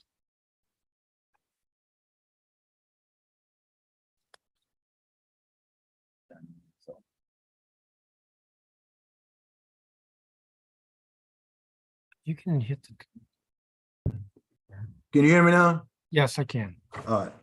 Good afternoon. I am James Shabazz, representing OVEC, Organized Vendors for Economic Cooperation. And I have been a street vendor in Washington, D.C. since 1978. OVEC supports the legislation to decriminalize the DC street vending industry, but strongly opposes the attempt to amend the 2009 vending regulations because those regulations were the end of a series of regulations over the last 30 years that spelled the final death knell of the DC street vending industry. We oppose the establishment of vending zones controlled by nonprofit organizations. It was the nonprofits called the BIDs, or the Business Improvement Districts, that schemed with large retailers such as the Heck Company and Woodward and Lothrop and the DC government to fill public space vending zones with loading zones, traffic signs, flower pots, and park benches to eliminate thousands of street vendors throughout the city. For 30 years, there has been an Asian-controlled vending zone in the tourist areas downtown. From April through November, these Asian vendors earn thousands of dollars per day, while Black vendors who pioneered the DC street vending industry during and after slavery are banned from doing business in these areas, in these lucrative areas. There's not even one Black vendor on the territory near the African American Museum. And any vendor that goes down there with a license or not, and attempts to set up and do business in that area is either shut down or arrested. We say to the council members, White, George, McDuffie, Nadeau, Silverman, Gray, and you, Chairman Mendelson, that a vending zone concept controlled by nonprofits is a terrible mistake anywhere in the city, and especially on 14th Street. There is relative peace on 14th Street now without regulation. However, the nonprofit that is angling to control that vending zone territory will be the author of new conflict when the decisions are made to decide which vendors will be chosen to work there and which ones have to go and find somewhere else. We recommend that the mayor and the DC council scrap the 2009 vending regulations and the proposed legislation amendments before us, and convene a series of negotiations between all vendors across the city, not in one territory. Vendors and other people familiar with the industry who have intimate knowledge of the industry spanning several decades. A comprehensive plan to revolutionize the DC street vending industry will soon be on your desk for review, and we appeal to you and the mayor to consult these veteran vendors whose experience, wisdom, and working concept will serve to create a process that allows the DC government to regulate our industry just as it regulates all other classes of business. However, this time, we want a process of government regulation that operates with justice for vendors and not the interests of the federal city council, the Greater Washington Board of Trade, and the business improvement districts. Thank you. Thank you, Mr. Shabazz. Clearly you were reading. It would be helpful to have your statement. Just told you to be on, that we will have a comprehensive package on your desk before the 30th. Thank you. Esa Argueta. Sí, hola, muy buenas tardes. Mi nombre es Isao. Yo he sido vendedor de la 14th Street. De hace como 10 años siempre hemos sufrido mucho por los policías que nos han tirado las comidas, llegan y dicen que no debemos de vender en la calle por no tener una licencia. Entonces eso nos hace sentir como que si nos trataran como si fuéramos criminales o que no nos quieren ver ahí vendiendo porque somos vendedores. Y entonces ellos dicen tienen que irse de aquí, si no se van le vamos a tirar la comida y todo lo que tienen ahí. Y ya hemos sufrido mucho, entonces todo por no tener la licencia, y pues estamos aquí dándole gracias a ustedes que nos han permitido estar acá para poder obtener una licencia y estar más tranquilo y vender en la calle con más confianza sin ser que los policías lleguen y nos tiren las comidas, y estar más confiado y y que no nos hagan sentir mal, porque a veces cuando ellos hacen eso, nos hacen sentir mal, como que somos personas que atacáramos a otras personas o algo así, que nos andan buscando. Y ya, sí, eso es todo. Muchas gracias. Thank you. Francisca Chagua. Yes, Francisca is not here and is not going to be testifying. And I think Gabrielle is also not Vendors here today. United, is this person here, Francisca Chagua? Are you able to hear me, Chairman? Francisca is not here. You need to switch. Oh. I'm talking in the wrong channel, sorry. Francisca Chagua, is that person here? Francisca is not here, no. Okay, Gabrielle Newell.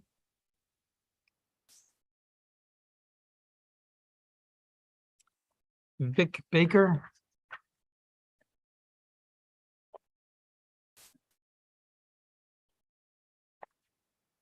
Michael X. 1 second.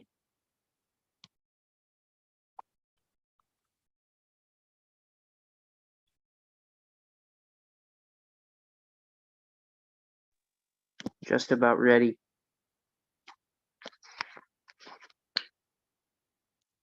Good afternoon, council members.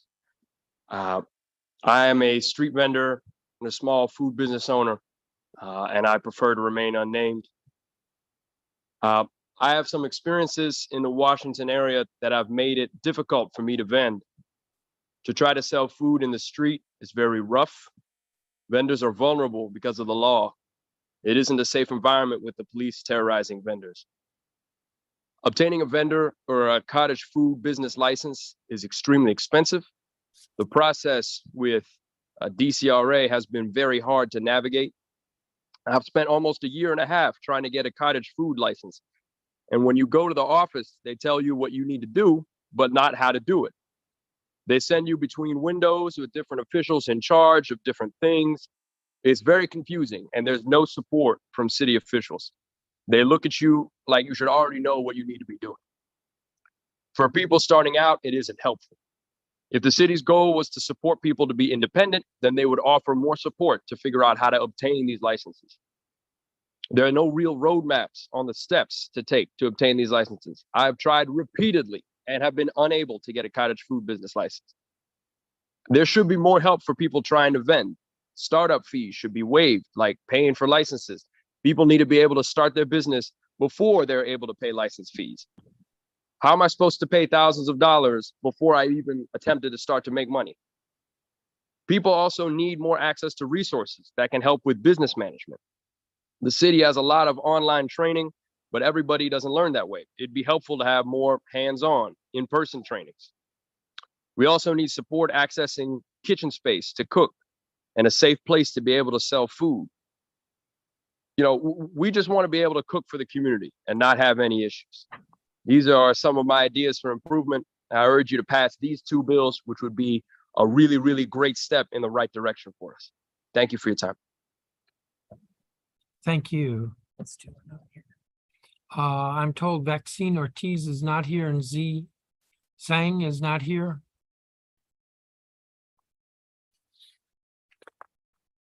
Give me just a moment.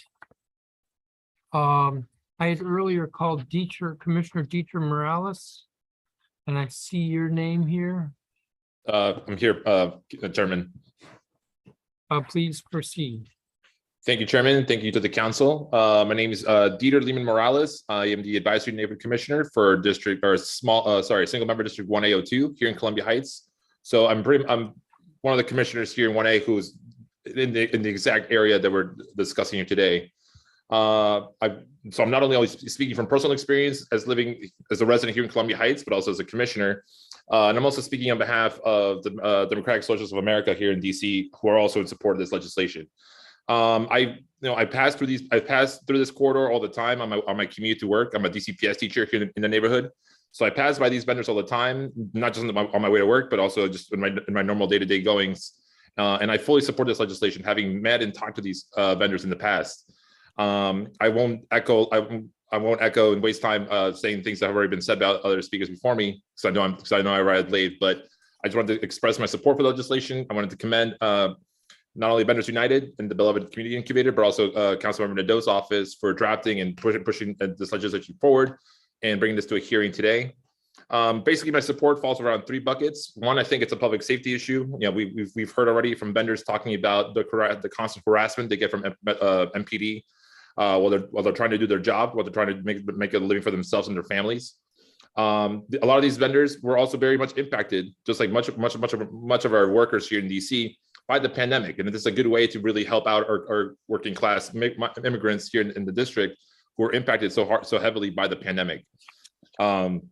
And lastly, you know, as someone who's an immigrant myself, I think this is a you know, it's a civil rights issue. This is a racial issue. I think, you know, having a process in place that these vendors can go through legally to sell their goods and do their you know, their living and for their families is, you know, a net positive for all of us. I think, you know, if we really want to support the working class here in DC, then this is a no-brainer for us. And especially, you know, something that's important to note as well is that a lot of these vendors, immigrants themselves, will have voting, will have suffrage in 2 years or so. So they'll be voting members of the district as well.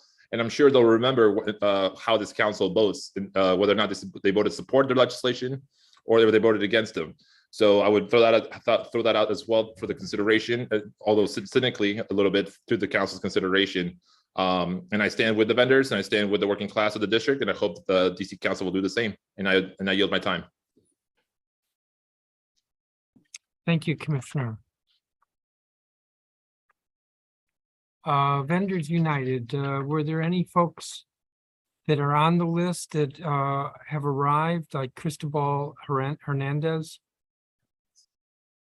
I do see William Jordan. One moment, I don't believe Cristobal was able to join, but I'm checking. Okay, and I'm told William Jordan, whom I called a few minutes ago, is in the waiting room. Yes. I just. I believe Cristobal was not able to make it here, Chairman. Okay, let me call William Jordan.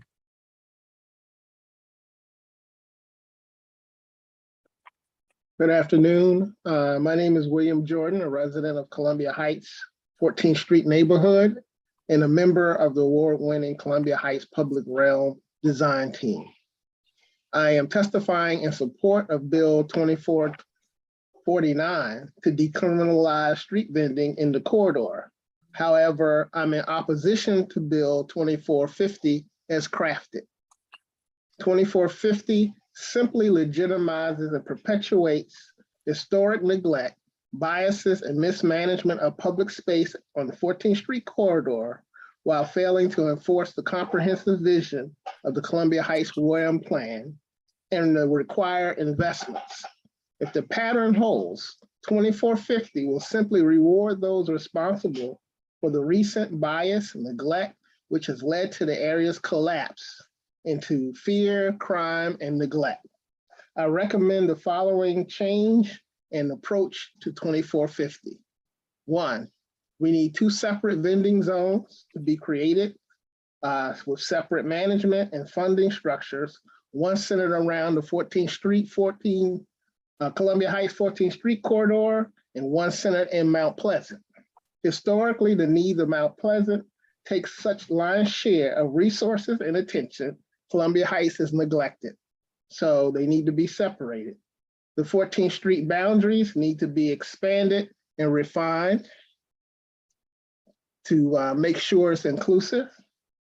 Vending in the public, Columbia Heights Public Realm Plan was envisioned as an opportunity to ensure those living in the community had an opportunity to participate in the business and economic opportunities made possible by development. Funding must be provided for a vending incubator program targeting neighborhood residents. 4th, the 14th Street corridor funding necessary must provide funding for management, physical space improvements, and maintenance, along with establishing a community board. Vending spaces and structures such as tables should be standardized branded, and provided to vendors. Clear and public agreements between property owners, DDOT, DGS, and DPR must be implemented because this area is controlled by multiple agencies and they play peekaboo when it's time for responsibility. The Columbia Heights Public Realm was established as a community benefit. Vendors are welcome partners and guests. 2450 fails to clearly address the public benefit. Additionally, number 8, additional community and vending design meetings must be required in 2450. Again, I support 2449. However, 2450 is fundamentally flawed, lacks the comprehensive approach and funding needed for success and excellence. 2450 should not be the half-assed process we continue to have that's biased and neglectful. Therefore, it needs to be reworked. So I will just reemphasize that we want an environment that is excellent, not just the bare minimum to stop police from harassing people. That is not economic development. That is just getting you to ground zero. This city has a responsibility to ensure that the vendors and people have a real shot at economic growth, and that will not happen if we don't fund this bill, and that's the problem. I could not find any funding that makes this bill will change what we're experiencing. It just punts the ball down the field. So that's my last comment. Thank you. Thank you, Mr. Gordon. And we have a copy of your statement, so I want to thank you for that. That's going to conclude the witnesses. I had a couple questions for Ms. Bobek, if you're still here. Yep, I'm here. You testified that you had a hand in this legislation being drafted. There were two questions I had. One was, you spoke in your written testimony of the positively of the vending zone manager. How do you respond to what the bid said? Asking a nonprofit to assume the role of a sidewalk vending manager is asking them to assume the enforcement role of DC government and is fraught with liability and jurisdictional issues. Thank you for the question, Mr. Chairman. I see the vending zone manager in the same way that a manager of any business, such as a market, has liability for the people that it employs. So when, for example, in a market, if you have a vendor within your market who is not following the regulations, that liability falls upon the vendor and upon you, right? Like if you have a health code violation, it goes against the market and against the individual. Or if a waiter serves alcohol to an underage person, my understanding is the server gets in trouble, but the business also gets in trouble, right? So what the market manager does, though, that I think would help this process is it's going to ensure that the vendors within the vending zone comply with regulations, but it's also, it's going to be it's going to be on the hook for making sure that they comply with regulations, that manager.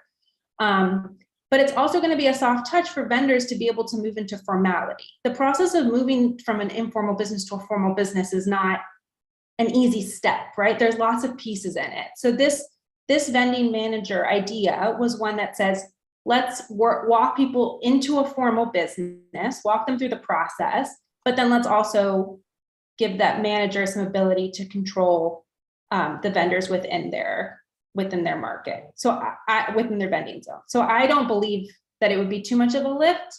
I could name agencies that probably, or nonprofits that would be ready to do it right now.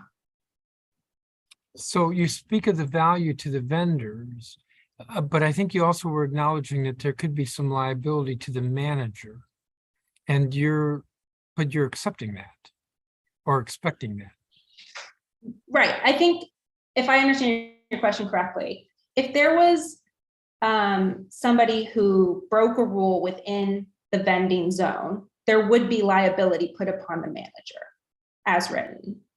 So the manager would have responsibility, as I understand the bill, to ensure that all regulations are being followed within their vending zone.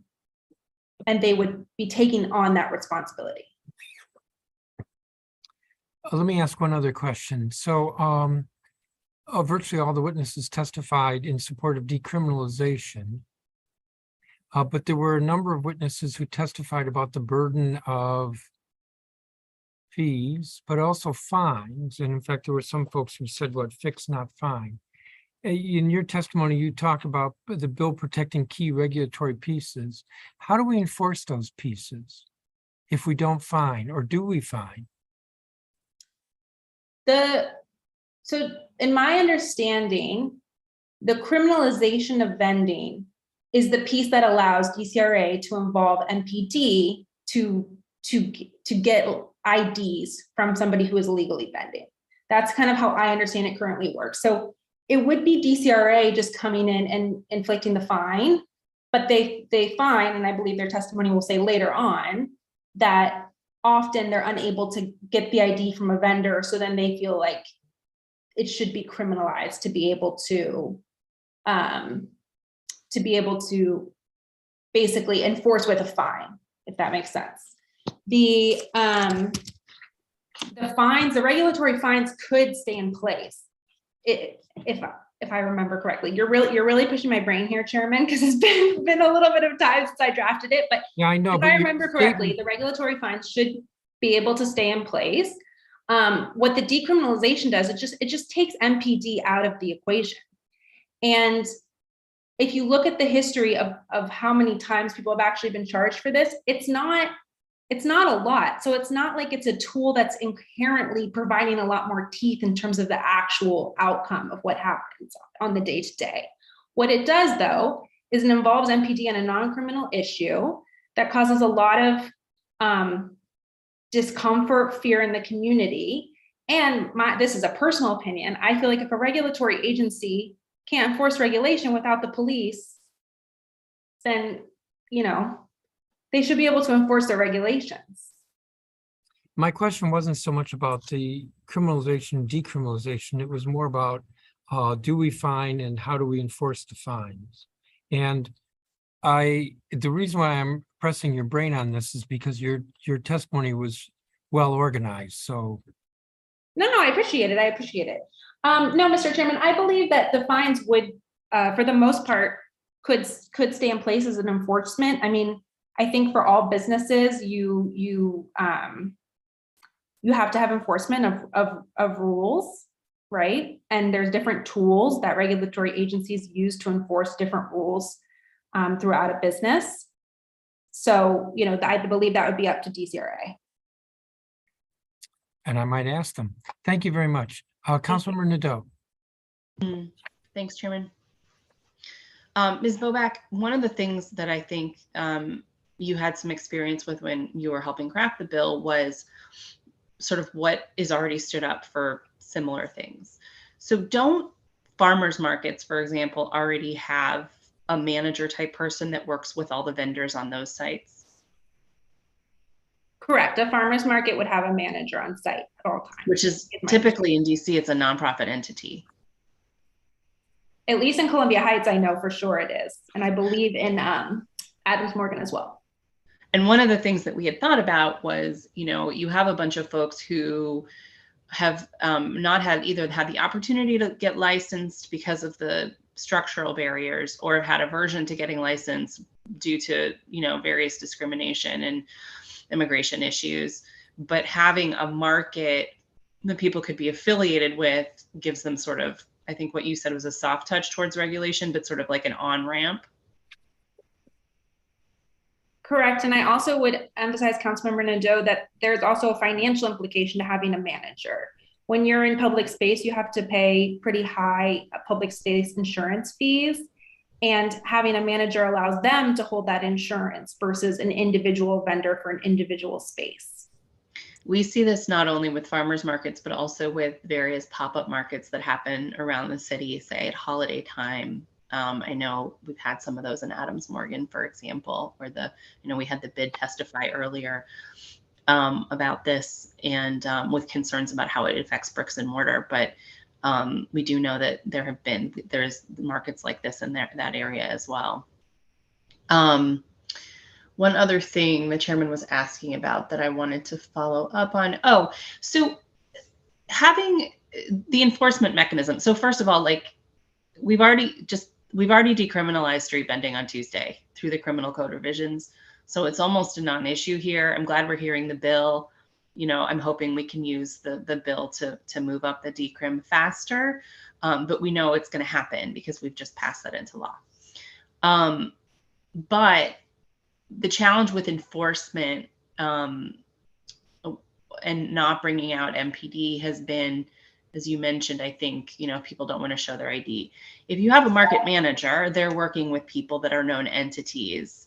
And so I think that really creates an opportunity for better organization and sort of less need for enforcement. And I think that's the idea here, but also sort of another layer of accountability before government even has to get involved. Because if you're holding that market manager license, you don't want anything to happen to that for the good of the whole. And if there's one vendor who's not complying, that's going to put everybody else at risk. So you have sort of a collective mentality that I think really lifts up the whole community. But let me know if I'm getting that wrong. No, correct. You're correct, Councilmember Nadeau. I mean, I think that the crux of this is that when you bring people into a licensing scheme, you're bringing them into you have more oversight over them as a government agency. I mean, we're bringing people into a formal licensing scheme. They're going to be paying taxes. They're going to be working under a basic business license, right?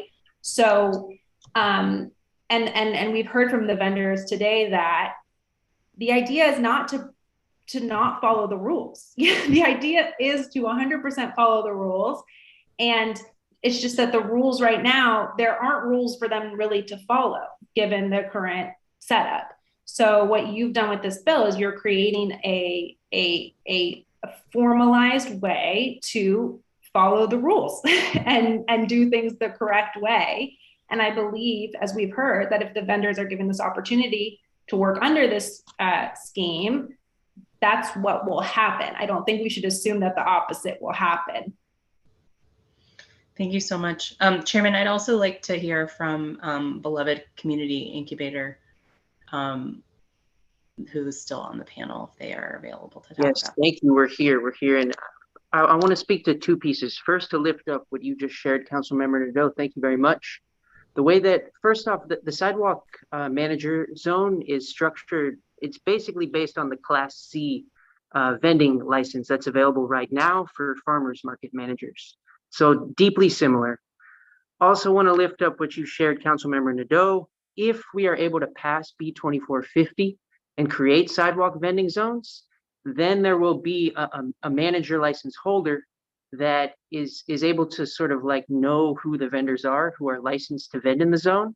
So it will remove this problem where the Department of Licensing and Consumer Protection wants to give fines to vendors for vending without a license, but they can't get their ID and they don't know who they are.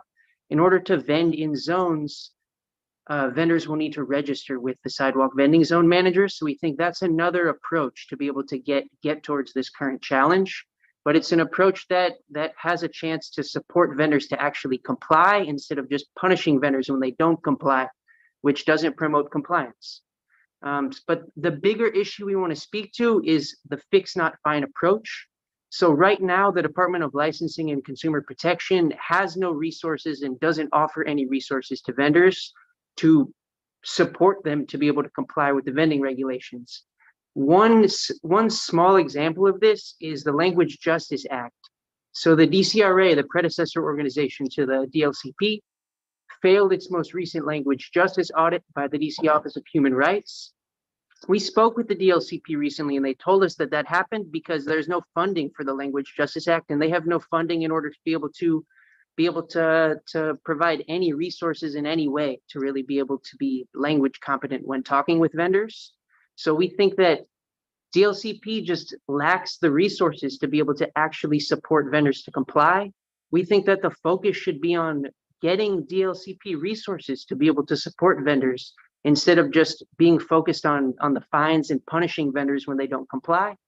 Punishing for non-compliance has not been doing anything to promote compliance. So it leaves us in this space where there's many vendors who are not complying, and we just get stuck in this cycle. I also, the last thing I want to say is that decrim is an urgent need. As Councilmember Nadeau shared, it's already been legislated into law. It's not going to go into effect until October 2025. We see no reason, there's no public policy justification for passing the law that is going to decriminalize vending without a license in 3 years, but not putting it into effect now. The general rationale for the whole criminal code revision is that police need to be trained in order to learn what the new criminal code is and be able to enforce it. There's no training needed to tell police that this is off your plate. This is not in your purview anymore. So we think this is an urgent need. And I just want to direct you the stats that were shared during the hearing today. We obtained at the end of October information from the DC Sentencing Commission about arrests of street vendors from the start of 2018 till now. There was over 433 arrests of individuals, and only over 95% of the individuals arrested were Black, Indigenous, and people of color.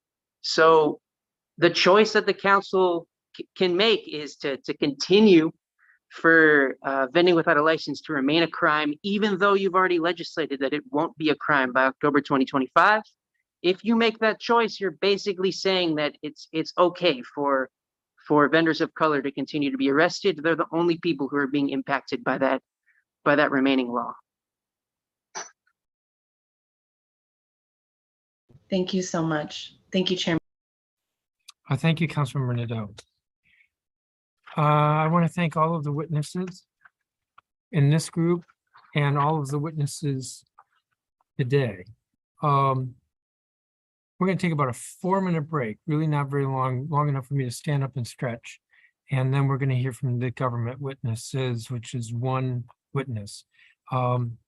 So I don't even know if I'm going to recess it. I'll turn my camera back on at 4:35.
I promoted.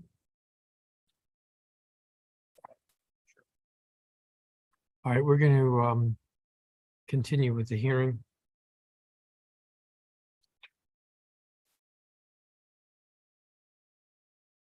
And we have one witness, Shirley Kwan Hui, who's the interim director of the Department of Licensing and Consumer Protection, otherwise known as DLCP. Good afternoon, Chairman. Good afternoon.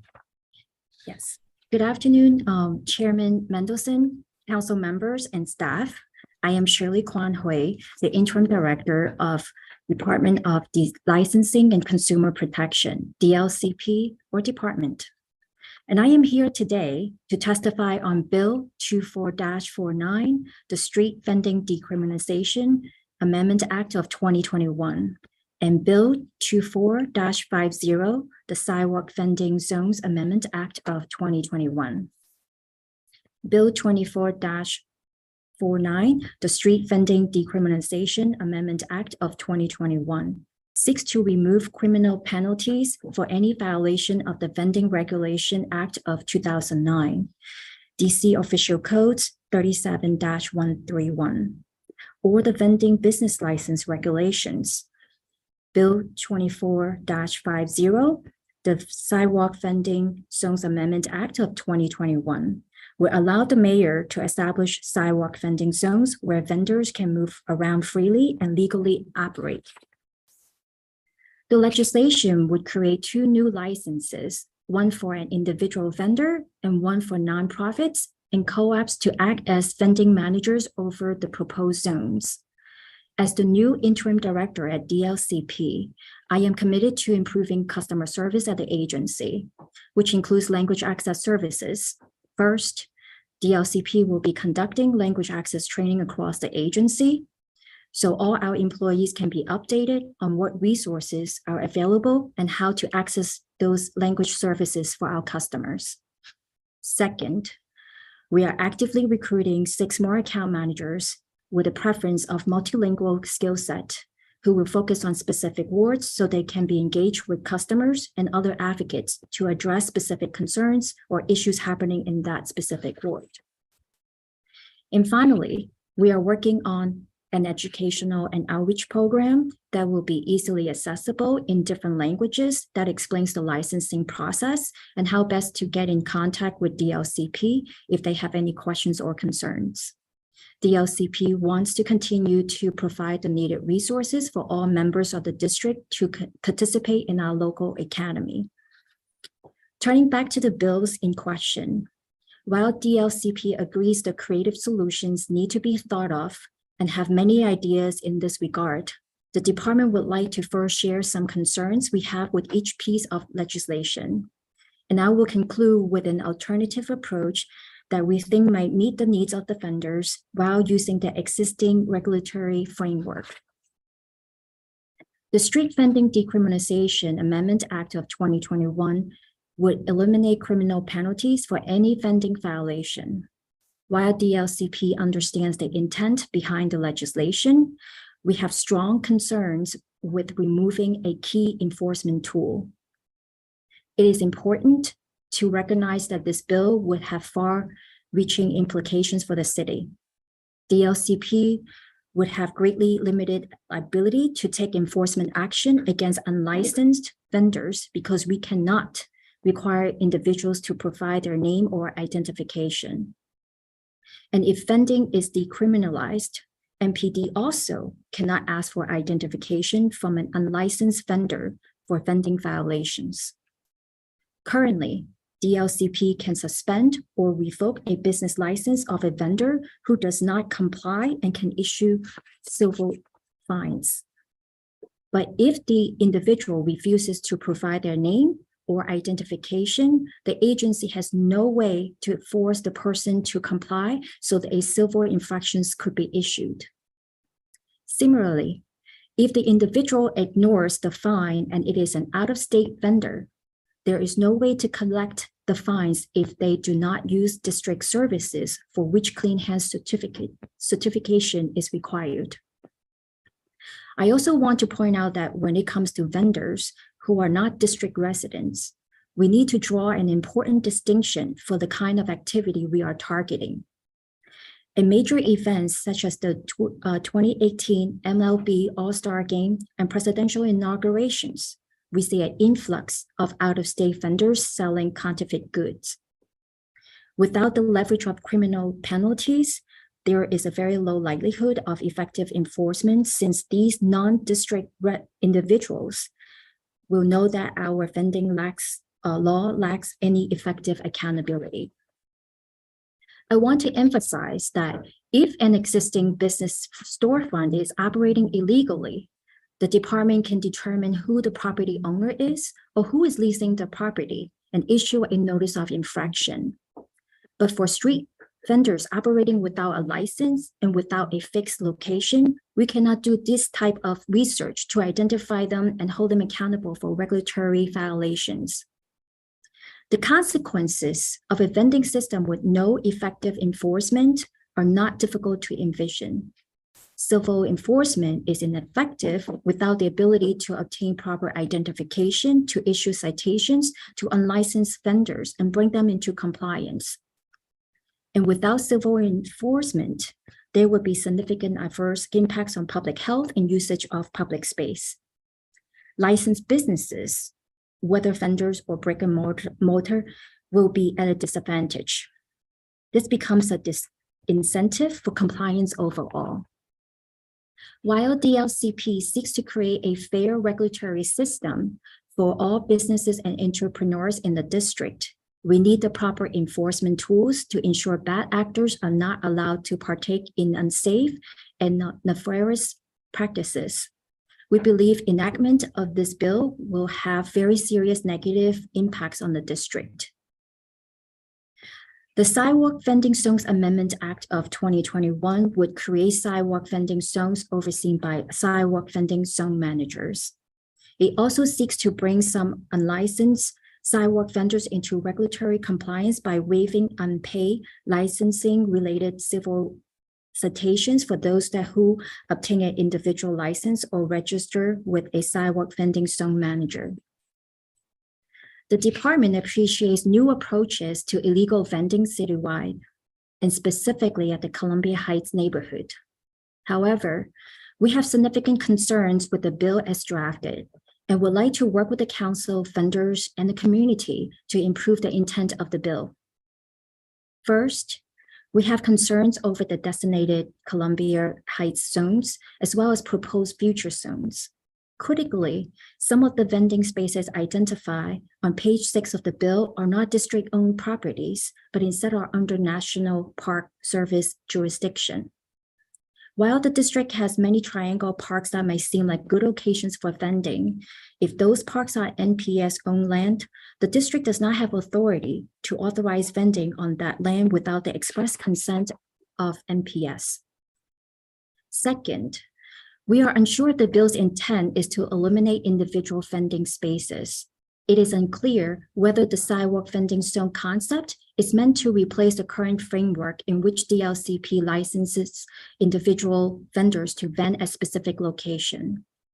It is important to clarify whether every vending space will be required to be a vending zone in order for individuals to vend. Currently, vendors are able to pick their exact preferred spot to DDOT and DLCP to approve before DLCP can issue the vendor license. There needs to be a clarity on whether the bill eliminates that framework, which has been widely used by vendors throughout the district for years, and whether the bill's intent is to only have vending zones rather than vending zones and spaces.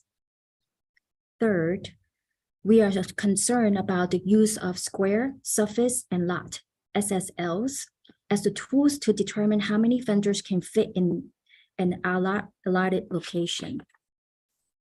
SSLs are used to identify specific plots of land, generally for property tax and ownership purposes. They are not used to judge whether a specific parcel of land is commensurate with sidewalk vending. For example, The bill designates the Triangle Park at 15th, 16th, and Irving Street Northwest as a location where a vending zone can be set up with 3 sidewalk vendors able to operate inside its limits. But if you go to that particular location, there's no real possibility that 3 vendors could fit in that zone without creating safety concerns.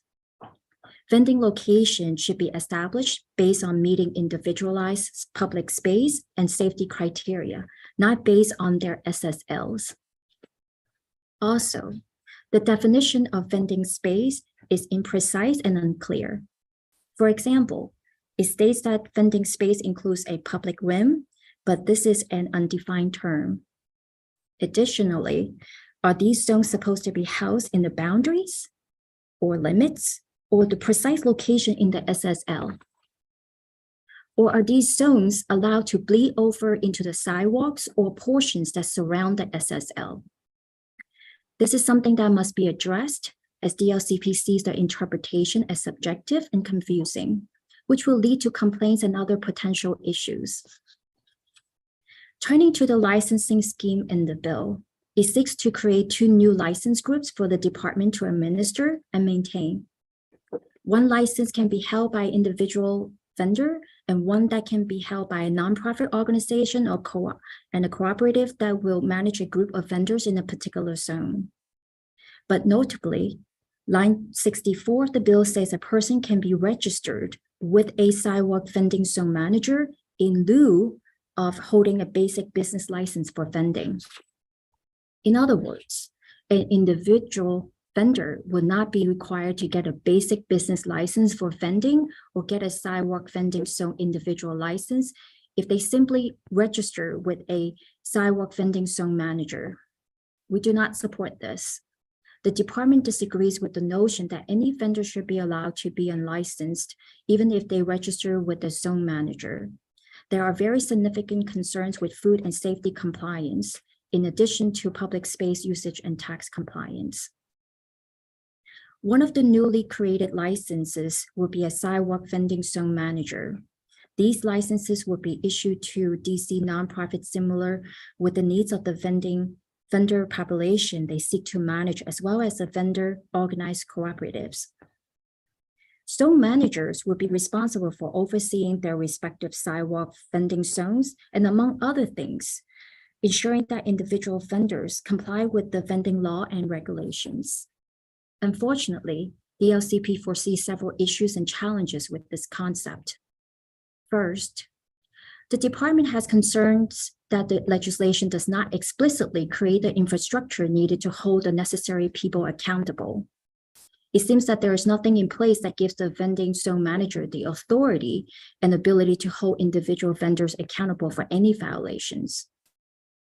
And the bill does not provide any mechanisms or a system for DLCP to hold the vending zone managers accountable.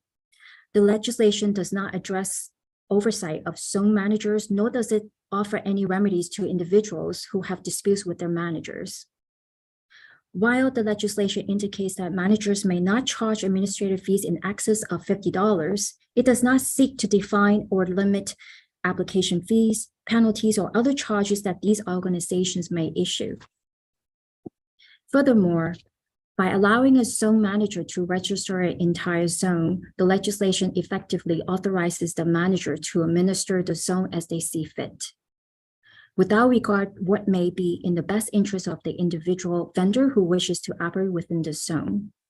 Furthermore, the legislation does not offer guidance of what happens to individual vendors when the zone manager steps down or does not comply with the regulations. Another concern is the potential that a zone manager becomes non-compliant and their license becomes revoked. What happens to the vendors registered with that manager? Will they be unable to vend if another suitable manager cannot be found? These are issues that need to be thought through and addressed. I want to highlight the bill provision, which states that a vending manager shall maintain an updated list of sidewalk vendors who they have registered. How does DLCP ensure this is happening? There is nothing in the legislation that makes the vending manager report these updated lists to DLCP. This reporting requirement is important for the department's ability to provide efficient and effective oversight over these vending zones, managers, and individual vendors. Again, we reiterate the importance of each individual vendor being licensed by DLCP. So the agency is not dependent on a third party to know who is vending and what is being sold in these vending zones. Another concern is that the bill does not require vending zone managers to accept service of notice of infractions, NOIs, on behalf of the people that vend under their zone management. Ideally, this could be done through electronic mail. This is a crucial addition as it will ensure that the vending zone managers will be served NOIs in quick fashion and come in line with the enforcement system that is currently being used. But to go even further, as stated above, we believe each individual vendor needs to be licensed and that NOIs should go to individual vendors to ensure accountability and can provide specific recommendations on this. It should also be noted that there might not be a nonprofit or co-op that would want to come forward to bear this responsibility since the legislation only permits an administrative fee of $50, and they would have to handle NOIs pertaining to other individual vendors. Finally, the legislation states that an entity or co-op requesting a sidewalk vending zone manager license must hold public liability insurance and agrees to cover all sidewalk vendors that have registered with the sidewalk vending zone manager. This particular provision needs to be detailed more specifically in the legislation, as the term public liability insurance might be an outdated term. Based on our preliminary research, this type of coverage usually falls under comprehensive general liability insurance and is included in a business owner's policy documents. An insurance provider might not sell public liability separately from their general liability policies. The department also would like to note that public liability insurance would specifically cover claims such as making a customer sick from food. This too may not be included in the general liability policy. All of these points are made to demonstrate that we believe this portion of the legislation needs to be revisited and expanded upon, unless the intent was the department to specify the details through rulemaking. Turning now to the bill's amnesty program for unpaid licensing related civil citations. It appears that this amnesty program will only be available for people who obtain a sidewalk vending zone manager license, a sidewalk vending zone individual license, or registers with the sidewalk vending zone manager. As stated previously, it is unclear in this bill whether sidewalk vending zones are completely replacing the current regulatory system, or if they are in addition to the existing regulatory scheme. If it is the latter, and the amnesty program is only available for people that participate in the new sidewalk vending zone license framework, then this creates a situation where the amnesty is only available for a specific subset of people, which raises fairness and equity issues. We believe there are alternatives to Bill 24-50, which should be discussed with vending stakeholders and community members. For example, the existing vending laws and regulations authorize the creation of vending development zones. This allows the mayor to establish vending development zones upon application and after public notice, in which the mayor may waive the regulatory provisions, such as the design standards, the standards for designation of vending locations, and the procedure for assigning vending locations, otherwise applicable to vendors, provided that the mayor shall establish by rule a procedure for reviewing application for the establishment of a vending development zone. The department may establish vending development zones to promote new and innovative vending practices. We strongly support a deeper conversation with affected stakeholders on using the existing regulatory framework to achieve the bill's intent. Additionally, the Mayor's Office on Latino Affairs have had several initial discussions on how to balance the needs of Columbia Heights vendors with the needs of surrounding businesses and government regulations. We very much welcome further discussions with all affected stakeholders. Chairman Mendelson and members of the council, thank you for the opportunity to testify and provide feedback on Bill 24-49 and Bill 24-50. With that, I am happy to answer any questions you may have.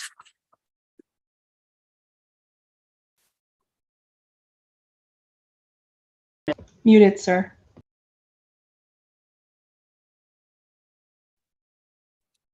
Thank you. Thank you, Ms. Conway. There'll be at least one 10-minute round for questions. And actually, I have enough questions that there might be a couple. Ms. Conway, walk me through what enforcement looks like currently. Say I'm a vendor who is vending on the street without a license. What is your department's involvement? What, if any, coordination does your department have with MPD? Sure, I'll be happy to answer this question. So currently right now, so we are based on a complaint base. So we receive a complaint. So we would have our CPU, which is the Consumer Protection Unit, that does not only the consumer protections investigations, but they also do special events and street vending's compliance as well. So they go out and they would investigate, and then after the investigation, they would decide whether or not an NOI would need to be issued. But usually we will work with the person that is alleged with this violation to see if they can come to compliance first. And depending on the severity of the issue, we might just issue an NOI.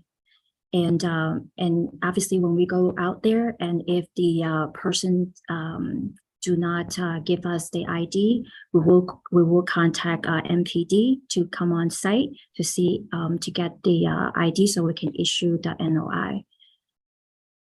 So you don't call the police first. It's if you ask for ID and you don't get it that you call the police. That is correct. The revised criminal code that we adopted yesterday would repeal the criminal penalty for illegal vending starting in 2025. Why shouldn't we repeal the penalty sooner? I stated in my testimony, the concerns is that if without the criminalization, the problem is that even MPD cannot able to obtain the ID. So in this case, then there would be no effective enforcement. So we cannot even issue an NOI. We do have in our toolbox to actually impound or tow the vending, or we can even confiscate goods.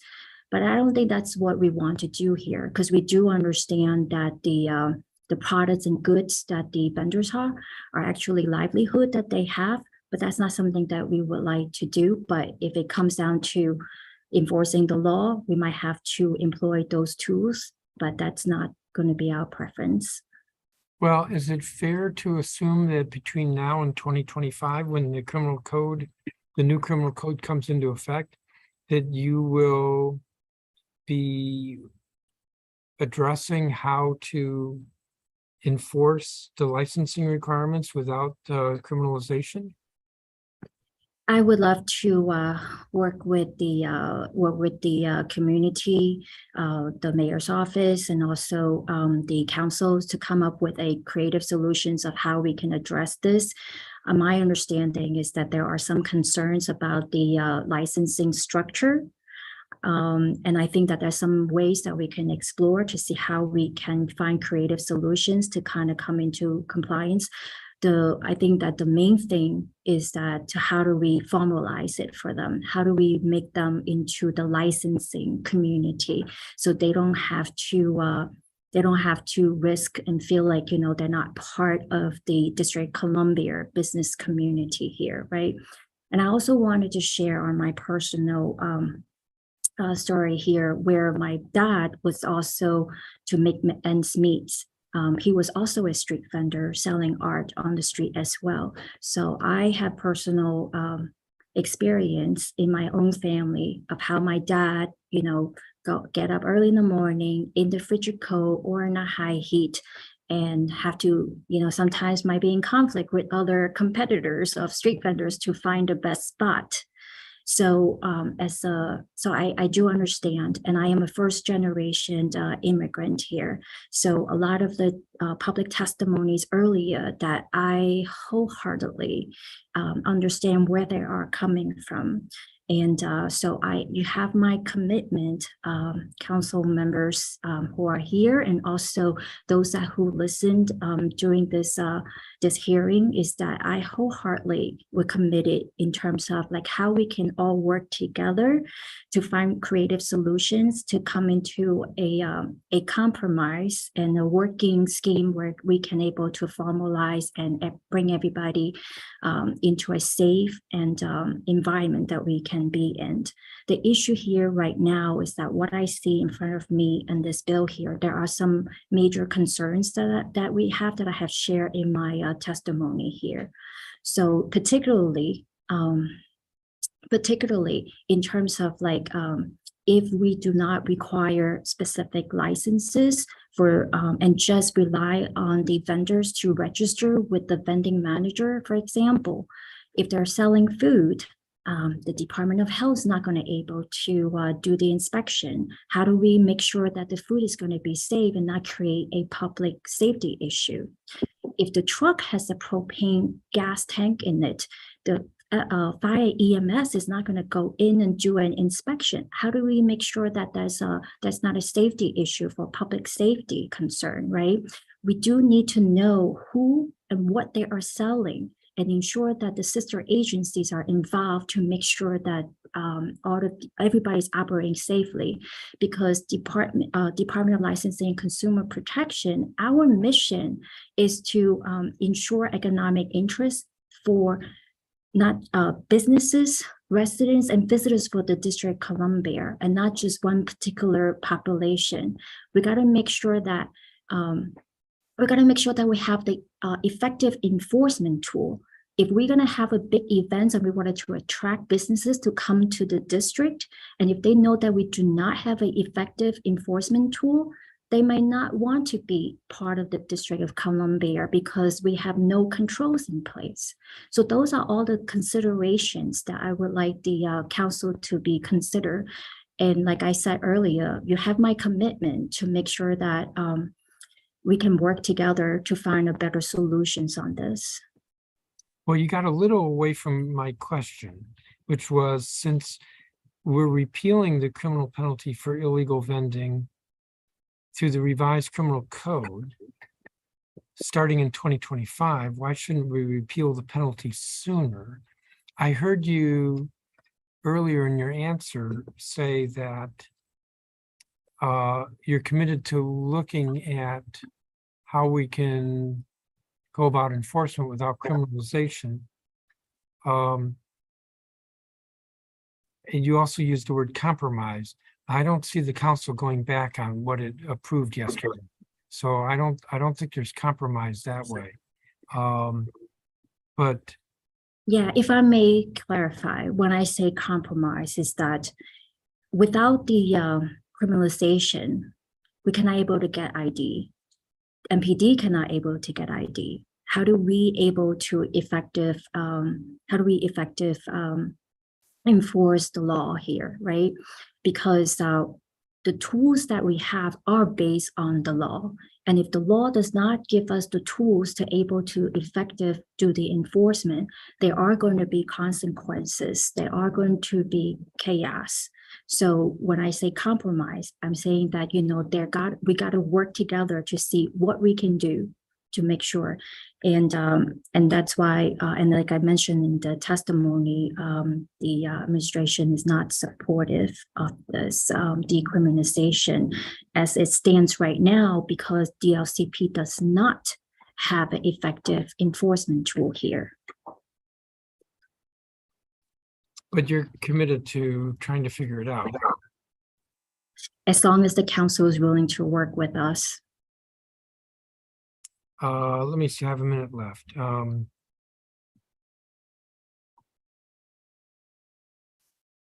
the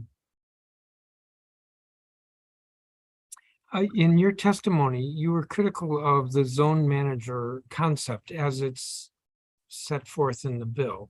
I think that's because there needs to be more specificity. Yes. How does it work for farmers markets? Farmers markets work with the zone manager concept. Sure. So the farmers market, they're not operating on a daily basis, and most of them are operating like once a week or a couple of days of the week. It's not like every day. And usually the products that they sell are, more specifically to like food, like, vegetables and stuff like that. But at least we know like what kind of things that they would be, we have an idea of what they are selling at the farmers market. But in the way that is current drafted in this bill, we basically is going to be open up to all sort of merchandise, food, and non-related, and we would have no way of knowing what people are selling. And that's going to be a major concern, especially, we're not able to license them, and the sister agency is not able to do the inspections like I mentioned earlier. And that's going to create public and also health safety concerns. Well, I'm out of time. I'll have some more I may follow up on that. Councilmember Nadeau? Thank you, Chairman. Hello, Director. Nice to meet you. We're spending a lot of time. We spent a lot of time in testimony and in discussion today talking specifically about Columbia Heights, and that certainly was the inspiration for the bill. But I do want to note that certainly the goal here is to help create vibrant vending zones across the city. So I think the chairman pretty much handled the part of the hearing about the decrim bill, which is to say, council already decriminalized street vending this week, so that's done. So I don't know that we want to spend too much time on that because we've already passed the law. But I do hope that we'll consider implementing it sooner. And you gave some examples in your testimony just now of ways that you address things like illegal vending without involving the police. And it seemed like you were thinking, the way you talked about it, that confiscating someone's property is like a worse penalty than getting arrested. Did I understand that correctly? Because in my mind, criminal charges are the worst thing. When I mentioned it, I'm looking at my toolbox, as the LCP. I was not comparing with the criminalization piece of it. So I'm looking at the toolbox in terms of like, issuing NOI or re-impounding and getting impounding like trucks or food trucks or goods and services. I was not. Got it. Okay. Well, because I think you kind of then answered our question, which is to say, if you're looking at a civil enforcement scheme, an NOI would be the first step. But if someone isn't cooperating, certainly taking their equipment would be a pretty big penalty in their minds, right? This is their livelihood. So that to me seems like a pretty good tool to push people towards cooperating with receiving an NOI, no? I would say that, like, we would prefer to do the NOI, but in certain circumstances, if we do think that they are not in compliance, then we will want to do that. But is that our first preference? Probably not. I think that our first preference is not even about issuing NOI, is to even like educate, outreach, and help the people who are interested and or are already doing vending that are not currently licensed, to bring them into the licensing community. Great. And I want that too. And one thing we didn't talk about that much today is the path that my office went down before even introducing this bill. So we've been working with some of the vendors who testified today on getting their food handling certifications, on finding grants to purchase the equipment that's required by the Department of Health. You're the agency testifying today, but we know that for street vending, it involves licensing, it involves Department of Health, it involves DDOT. So you're speaking on behalf of the executive and taking all that into consideration. And there's been a pretty long journey to get where we are today. I guess my point is, and maybe we can leave this alone, and we've beaten a dead horse on this, but it seems to me when it comes to enforcement, you have laid out a very clear path for escalation that does not involve criminal escalation. 1, education. 2, notice of infraction, and 3, confiscation. If the goal is to get everybody legally vending and then to stop people who are illegally vending from doing it, then confiscating their equipment would stop that immediately and would not require police intervention. It would not require any criminal liability. So I think we have a path here. And since council already passed the law, I think we should probably just move on to some deeper questions, if that's okay. Okay. I also noted, so you had noted in your testimony concerns that there might not be a nonprofit willing to do this work. And I do agree there is a difference between running a market 2 days a week and working with street vendors on a daily basis, definitely. But I think it's the same skill set, the same knowledge base, navigating district bureaucracy, working with small vendors. And at farmers markets, we see not only food, but also goods sold. So I think, you know, it's not a bad model to start from. But many of the people who testified today are part of what's called the Beloved Community Incubator, which is a co-op of vendors. It is a nonprofit organization that works with vendors, that's helping them get licensed. So nonprofits like this already exist. So I don't think we want to be concerned too much. My expectation is either BCI or something similar, or even the nonprofits that run our farmers markets right now would be very well suited to step into this space. And I also don't think we're going to be flooded with requests the minute the law passes. So there is time to build infrastructure. Are you familiar with the Beloved Community Incubator yet? No, I am not, and I'm happy to work with them more and to learn more about them. And I did listen to their earlier testimony. And if I may, also wanted to address about the about your earlier question. My concern also is that about like confiscating goods and products. You know, a lot of times that we might get into a situation that might be very contentious between the vendor and our staff, and I'm concerned about their safety because there are times that, you know, it can become a violent situation. And so that's why, you know, having the MPD involved at those specific rare, you know, situations, that has helped us to do the enforcement as well. Sure. And of course, if somebody is threatening violence or being violent, I mean, you would call MPD anyway. You don't need vending to be illegal to do that, right? That's already illegal. And we want all of your regulators to be, we want all of your enforcement and compliance folks to be safe. But let me give you an example. Parking enforcement. Parking enforcement is a civil infraction, which sometimes leads to conflict and escalation. But that doesn't mean that, you know, we're going to turn parking in a handicap zone into a criminal offense, right? It's very similar in my mind because, and any parking enforcement officer will tell you, they deal with that on a daily basis. So there's training that needs to be done for sure. And I'm sure you already do a lot of it. But we certainly have examples of this already in the code. How do you know, say I wanted to vend prepared food from a cart on the sidewalk in my neighborhood and I'm starting from scratch. What are the steps I would need to take in order to start selling legally? Sure. First, you can able to apply into our system where you can able to guess a specific class of the vending license. And so if you wanted to sell our food, that would be our class A. And that would allow someone to sell for the food, and it would require DC health inspections before you can do that.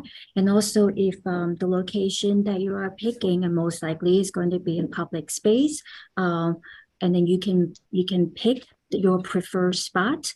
And so both DLCP and DDOT will review it, and DDOT will be reviewing it from the standpoint from the public safety, because there are some adjacencies in terms of like the fire hydrant or like tree boxes, you know, just to the safety of like, you know, pedestrian traffic and also disaster, you know, evacuation zones, and those are all in the consideration. And once that's approved, and then the vendors can able to pay for the license, and we also would issue a vending site permit as well. And so once they get the basic business license for vending and also the site permit, they will be good to go. And any idea what it costs to do all of this, to get started? So I have the Class A in terms of the license fee is $476.30 here. And then the employee badge.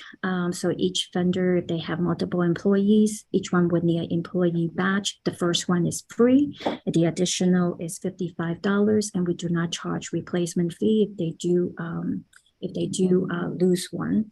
And in terms of the site fee for the site permit, there's also a separate cost for the annual fee as well, which I don't have that right in front of me, but I'm happy to give it to you after the hearing. I think that one's expensive, like $1,200 or so, but definitely follow up with me. And what if I wanted to move around an area, or what if multiple people want to be in one spot now under the current system? So in the current system here, once you pick your preferred spot and it's been approved by the both agencies, you can stay there as long as you wanted to continue vending. So if another vendor would like to vend side by side, we'll just go through the same process and get the approval.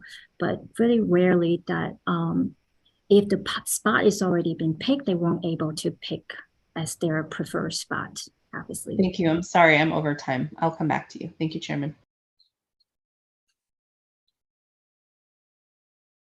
Thank you.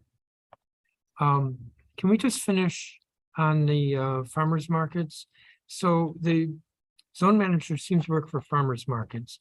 Your answer was that, well, they don't operate daily, but I don't think that's enough of a distinction. And also that street vendors can vend anything, and farmers markets don't vend anything. But actually, you can get a fair amount of stuff at a farmers market. DuPont Circle, I think you can get T-shirts. I know you can get freshly made bread and pies, as well as produce. So try again, or help me better understand why a zone manager works for a farmers market, or why we can't just copy that. Sure. I think that in the farmers market, I think this will help is that obviously we will need the entity name. They will need to prove on the taxation. They also need a CFO or a public space permit, you know, if it's a public space and not a private space. And then they also have the selling of the goods, and usually, but I think that what we're distinction, like I said, is the frequency of like when it's being operated, and also about the timing of like, you know, when they are selling. So we're not, and they usually farmers market, they're not like, you know, long period of hours going around that might impede into like residential neighborhoods and so forth, right?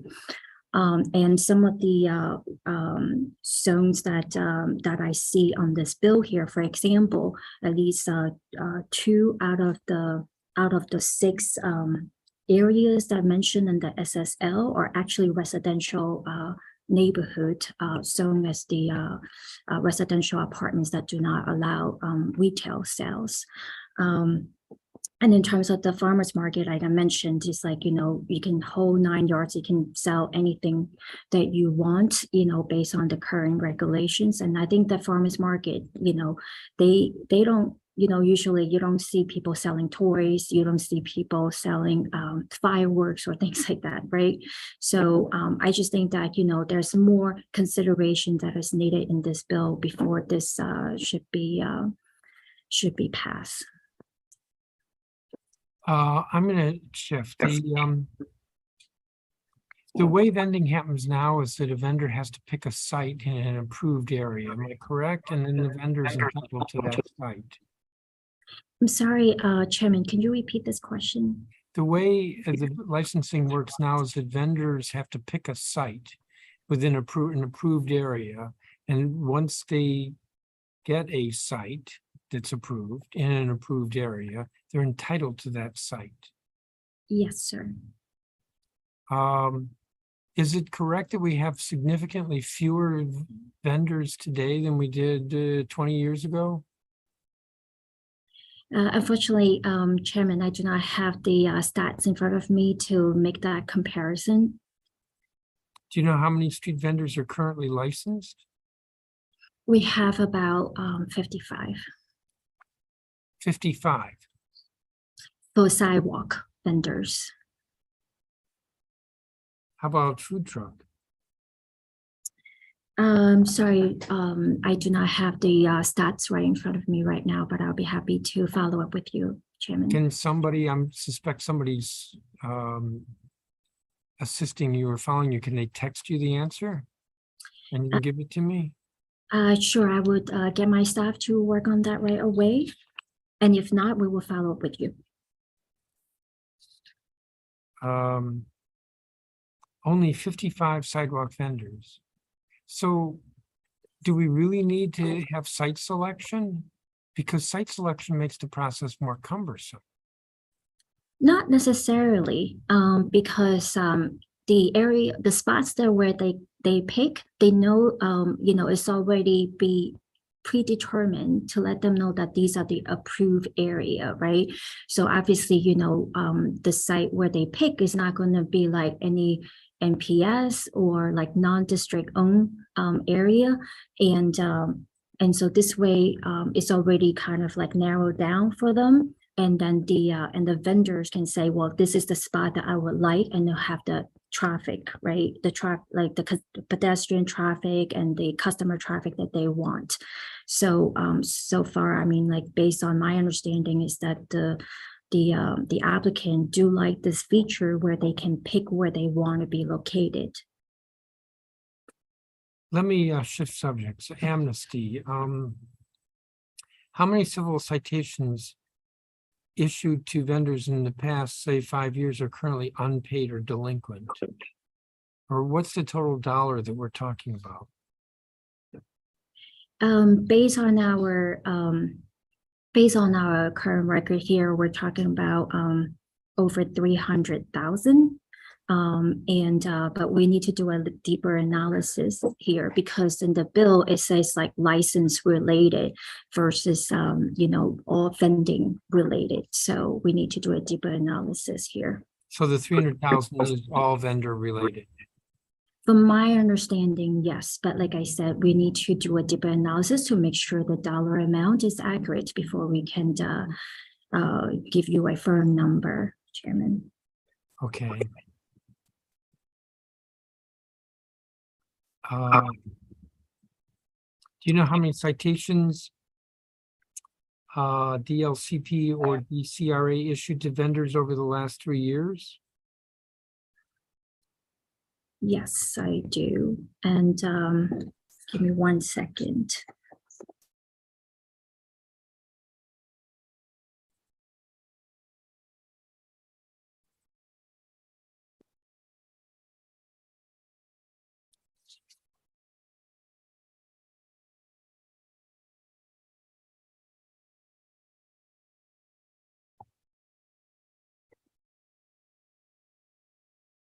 We have 8 NOIs issued in FY 22.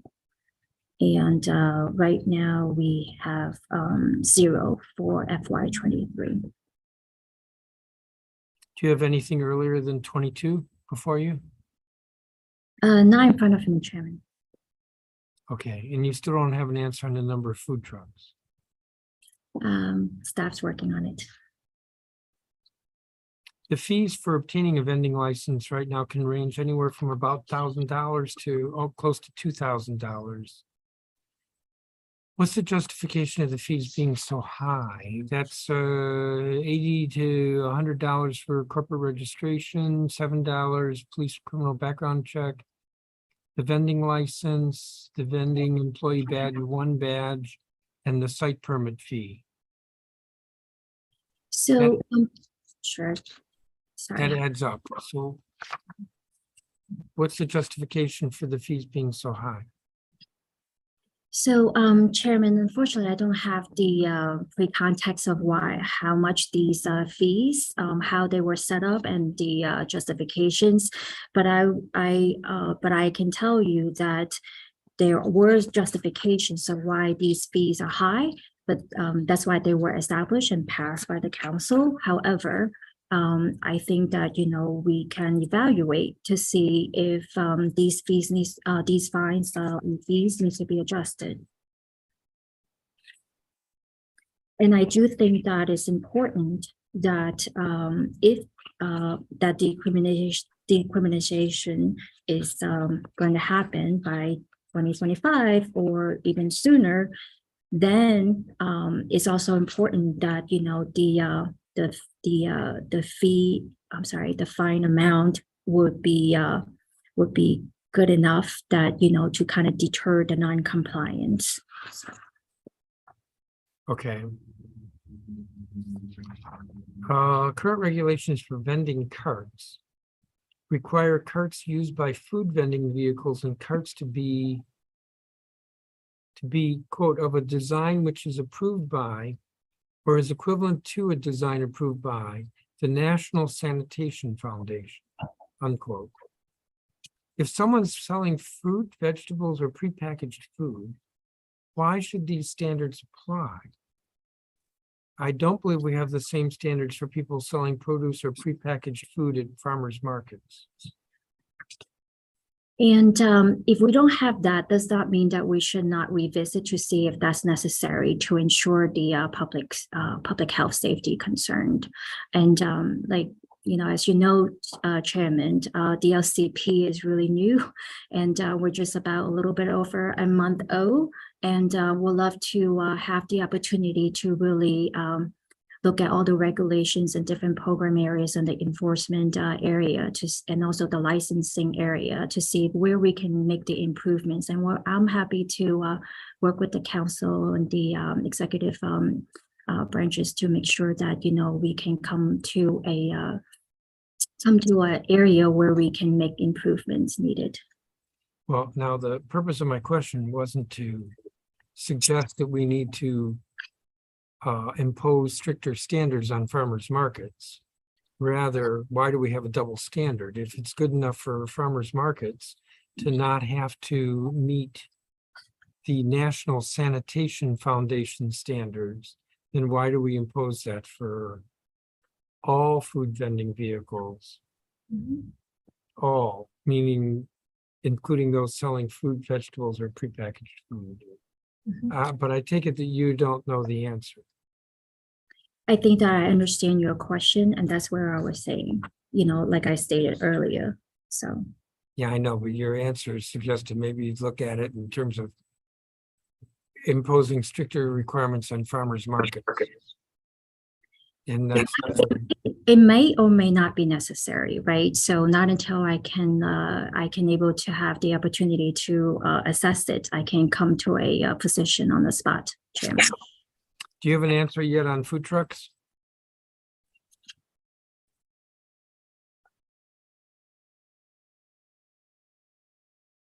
$81, Chairman. 81? Yes. Councilmember Nadeau, did you have additional questions? I do, thank you.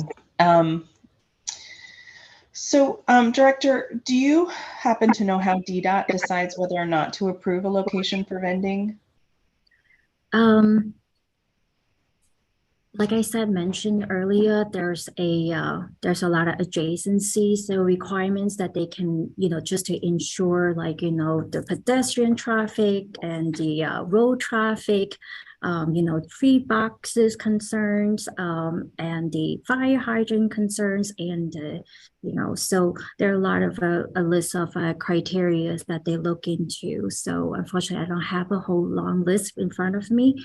But be sure enough that they do their due diligence to make sure that that spot is a safe spot, and in terms of compliance, to make sure that on the public safety concerned. So makes sense. Thank you. And do you know how many site permits are allowed per block right now? I do not know, and I do not think that there is a limit here. Just like the way I described, is that people pick their spot and we look at it individual basis. I do not think that we have a specific number of site permits to be issued. Okay. Do you have any idea what the minimum square footage is for a site? Not in front of me. So we think the limit is 3 per block, based on our research. And so, part of the point of the bill is to promote more density and to concentrate foot traffic in certain areas.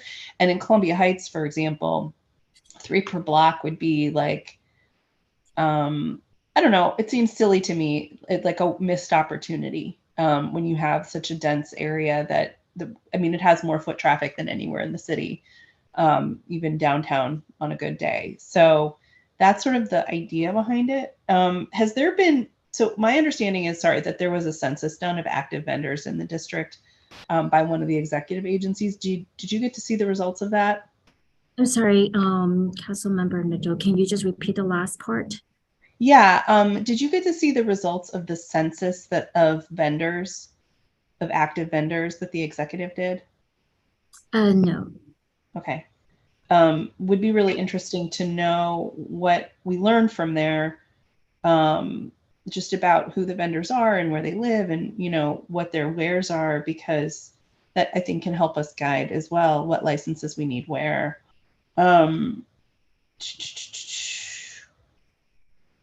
So I definitely see your point about ensuring that we account for all types of vending, including during inaugurations and major sporting events. I also don't want those specific events to hamstring our ability to craft laws and regulations to benefit residents. What do you propose we do to balance those issues? And how many out-of-state vendors are we talking about? Should there be a different approach for those out of state?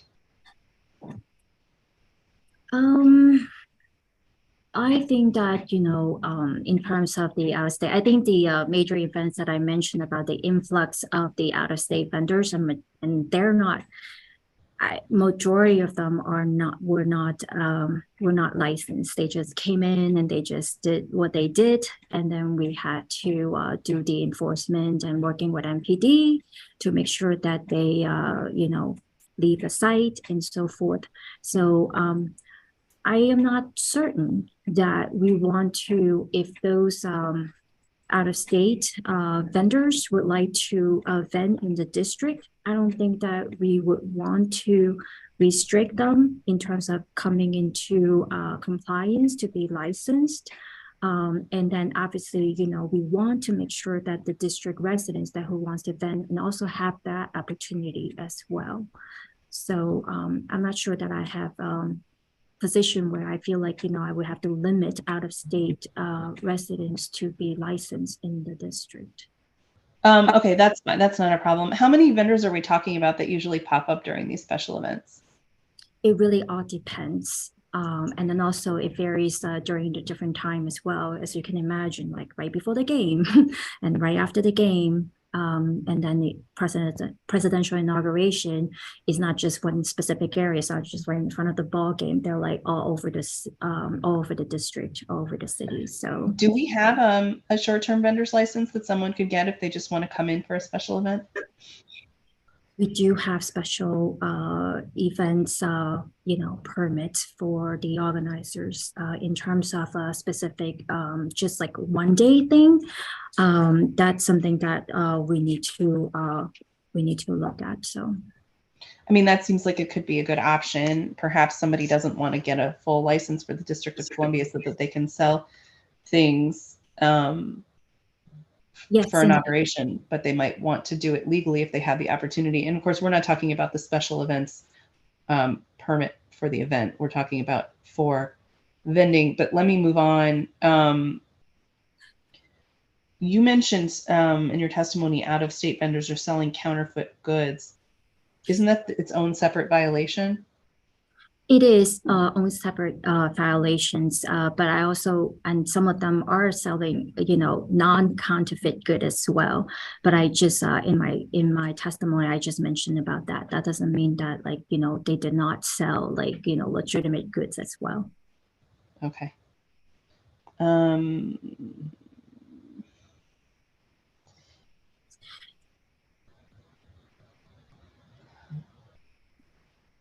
How does the current enforcement of street vending differ from enforcement standards for brick and mortar restaurants?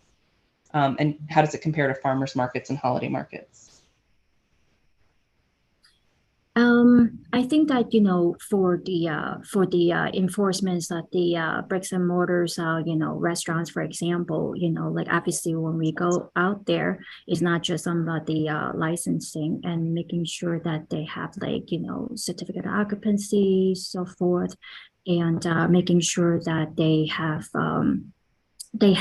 what they are in compliance and what all the requirements in terms of a licensing, for example, if they're licensed to sell a certain product or if it's a food and they don't have the ability to do like a backyard garden type kind of thing. So we look at all of those, and right now as a DLCP, we will be working in conjunction with DOB to have the inspectors to go out there as well, versus street vendors that we might not, there's no certificate of occupancy, for example. So that's a different compliance check.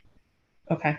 So let's move on. Thank you for that. And I really appreciate you bringing alternate ideas to the table. And I hope we can work with you and Chairman Mendelson along with the Mayor's Office on Latino Affairs, who we work with actually pretty regularly on this issue. We've been working on this for a long time. And I can say that my staff and I have worked with definitely every relevant agency, and the MOKers and the vendors to assist within the confines of the current laws and regs to the maximum extent possible. And when you get to the end of the line and you realize the regs and the laws don't work for the situation, that's when you introduce a bill. And that's why we're here today. So I'm not exactly clear on what the proposed alternative looks like. Can you explain it in detail and how it would address the issues raised by the public witnesses today? Sure, Councilmember Nadeau, and I really appreciate you, worked so hard with so many different, communities and also agencies, to kind of come up with this bill. So I do commend you for that. And so I'm happy to listen to, good ideas, like the idea that you mentioned about maybe issuing a 1 day, license. I think those are the things that we would love to do that. Just an example that we have just in the process of implementing the 6 months business license, instead of people have to come in and do 2 years licensing. Those are the creative ideas that we can totally work on. In terms of the vending development zones that I stated in the testimony, the way it goes is that we have at the DLCP, we have the authority to establish promote new and innovative vending practices, in terms of zones. And there are 2 parts of this application process. The application can be submitted by a business association, community organizations, advisory neighborhood commissions, business improvement districts, or district government agency. So the first, and then there are also 4 other coordinating agencies, and they are Department of Small and Local Business Development, Department of Health, District Department of Transportation, and Office of Planning.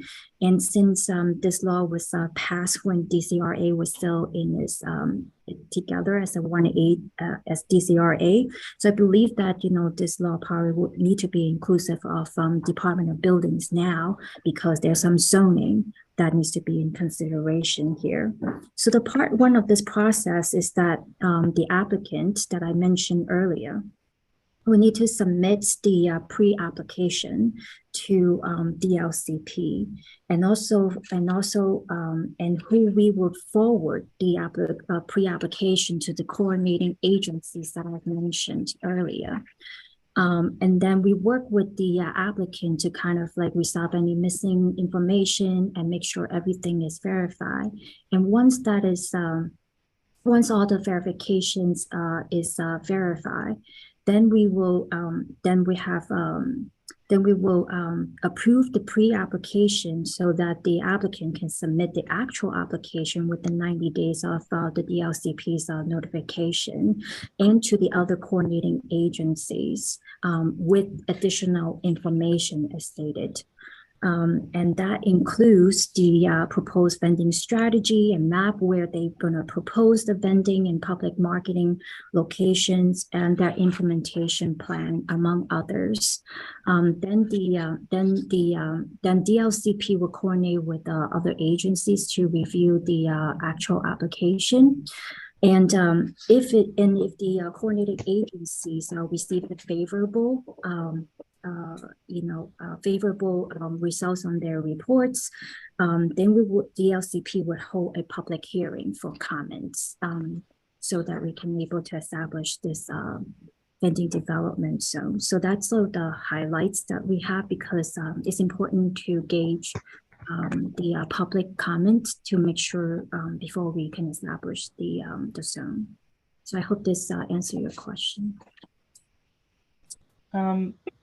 Well, I do have some follow-ups, but I'm over my time, so I'll ask the chairman how he wants to proceed.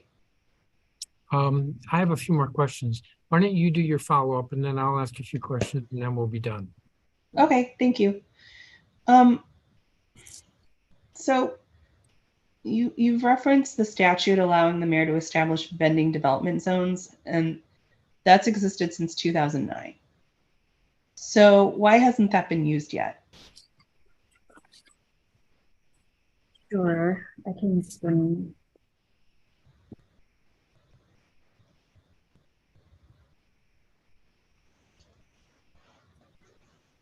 So like I mentioned earlier, we are a new agency, DLCP.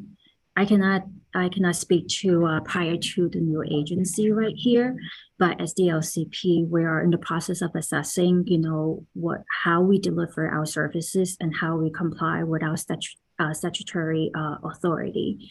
And like I mentioned earlier, the process of like, you know, specific vendors pick out their preferred location, and my understanding that, you know, that process have been working well. And during this public hearing, I hear that there are vendors that would like to see something more than that. And we do have this in our current regulatory framework.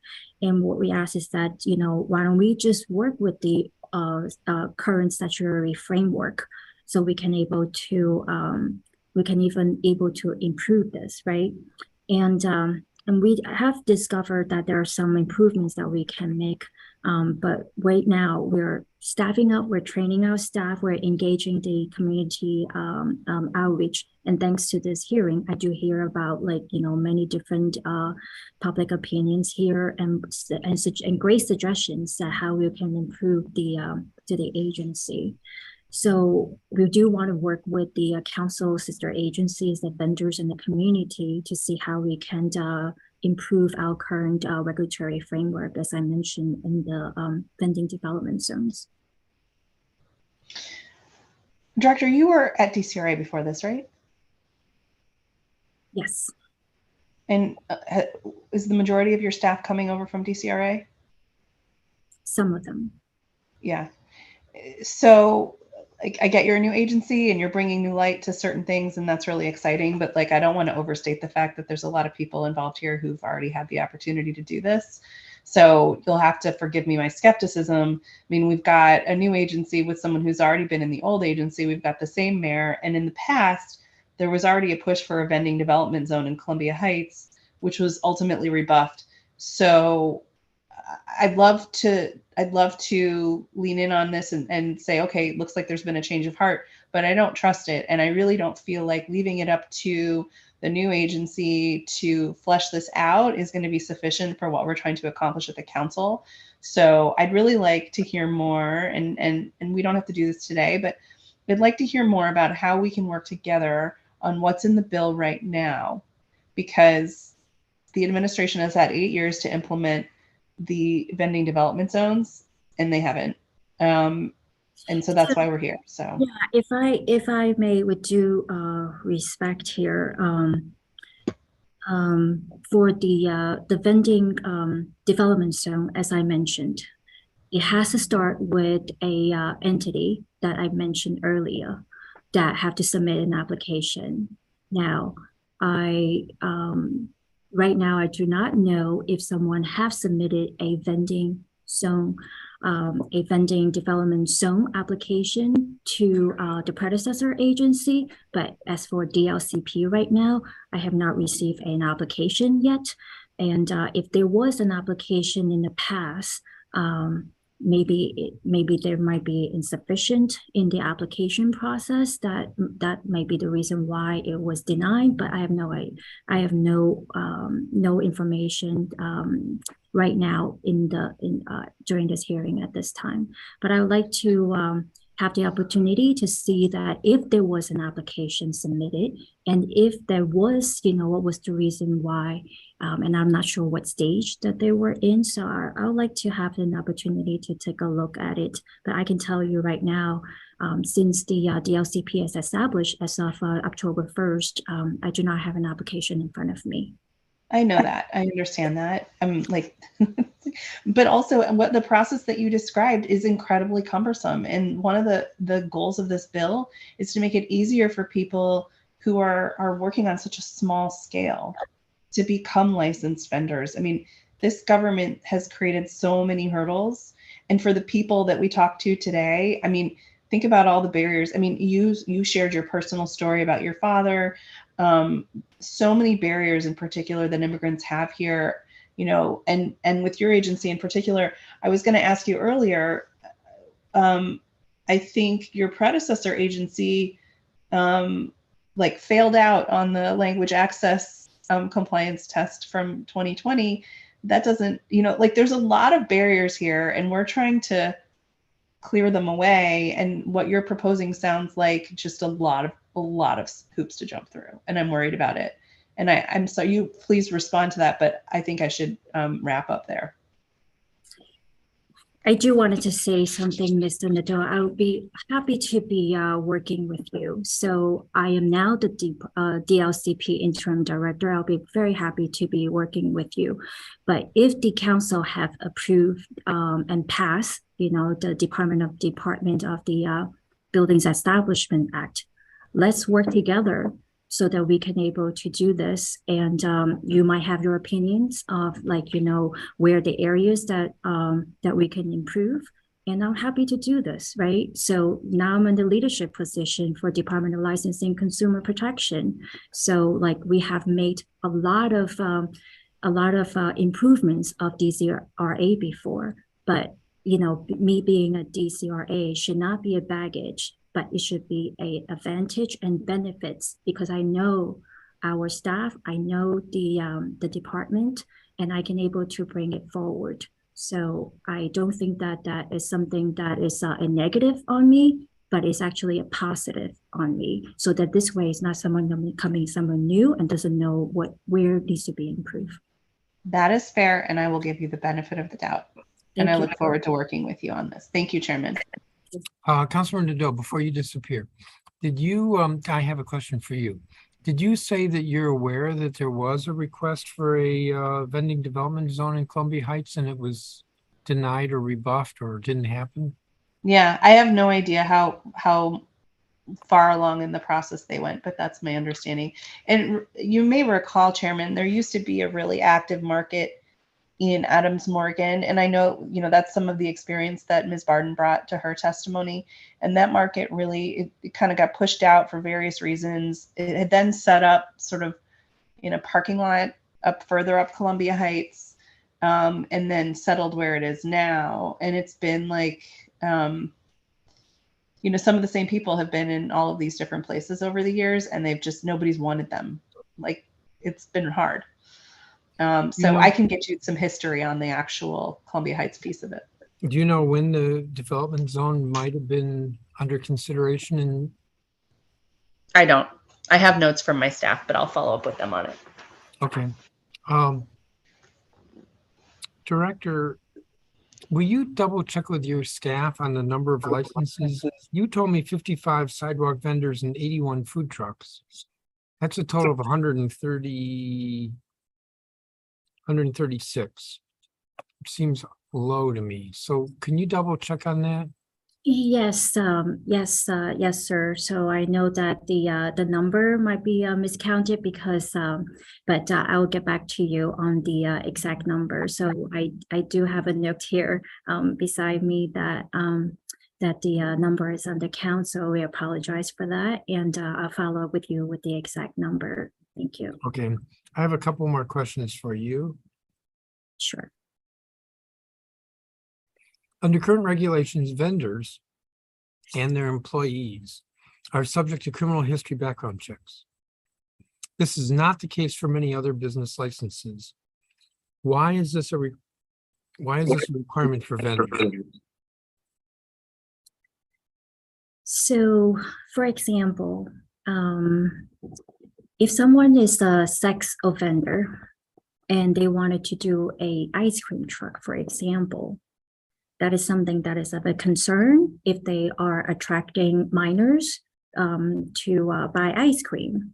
So I think that's one of the reasons why that is important, and because they have direct contact, perhaps, to minors. But if somebody wants to open up an ice cream store, they don't have a background check. I don't want to be argumentative here, so don't take it that way. But I'm guessing that when the vending regulations were last written, there was enough resistance from the business community about vending that they came up with reasonable sounding burdens on vendors that don't apply to brick and mortar. And I'm guessing that might be at work here.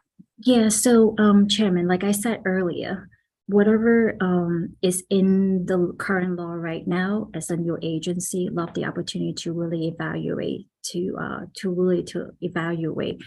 the licensing structure and requirements for all businesses. So then this way we can be fair and equitable for all the population. So I have a similar question. Current vending regulations prohibit the issuance of a vending license if the applicant has been, quote, convicted for vending without a license, unquote, or the applicant has, quote, issued a notice of infraction for vending without a license, has been issued a notice of infraction for vending without a license, unquote. Our business licensing regulations do not contain similar provisions. What's the justification for this? I think that my answer is the same, Chairman. I think that, we need to evaluate a lot of these requirements or law. Most of them are outdated, kind of similar to the Consumer Protection Procedural Acts here. I think there's a lot of improvements or and collaboration between the council and the communities and so forth. Then we can able to work together to see what improvements that we can make here. Give me just a second.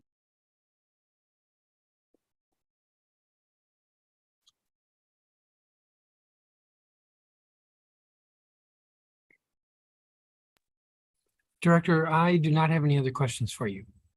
You're going to get back to me, though, on a couple of things, including the number of licenses. Yes, Chairman. Okay. I want to thank you. Thank you for your testimony today and your service thus far with the LCP. And with that, I'm going to wind up the hearing. This has been a hearing on two bills, Bill 24-49 and Bill 24-50 concerning vending. And as I indicated at the beginning, the record will be open for 2 weeks. That is, it will close at 5 p.m. on Wednesday, November 30th, 2022. I want to thank all the witnesses who testified earlier, the director for testifying. The time is 5:55 p.m. and this hearing is adjourned. Thank you.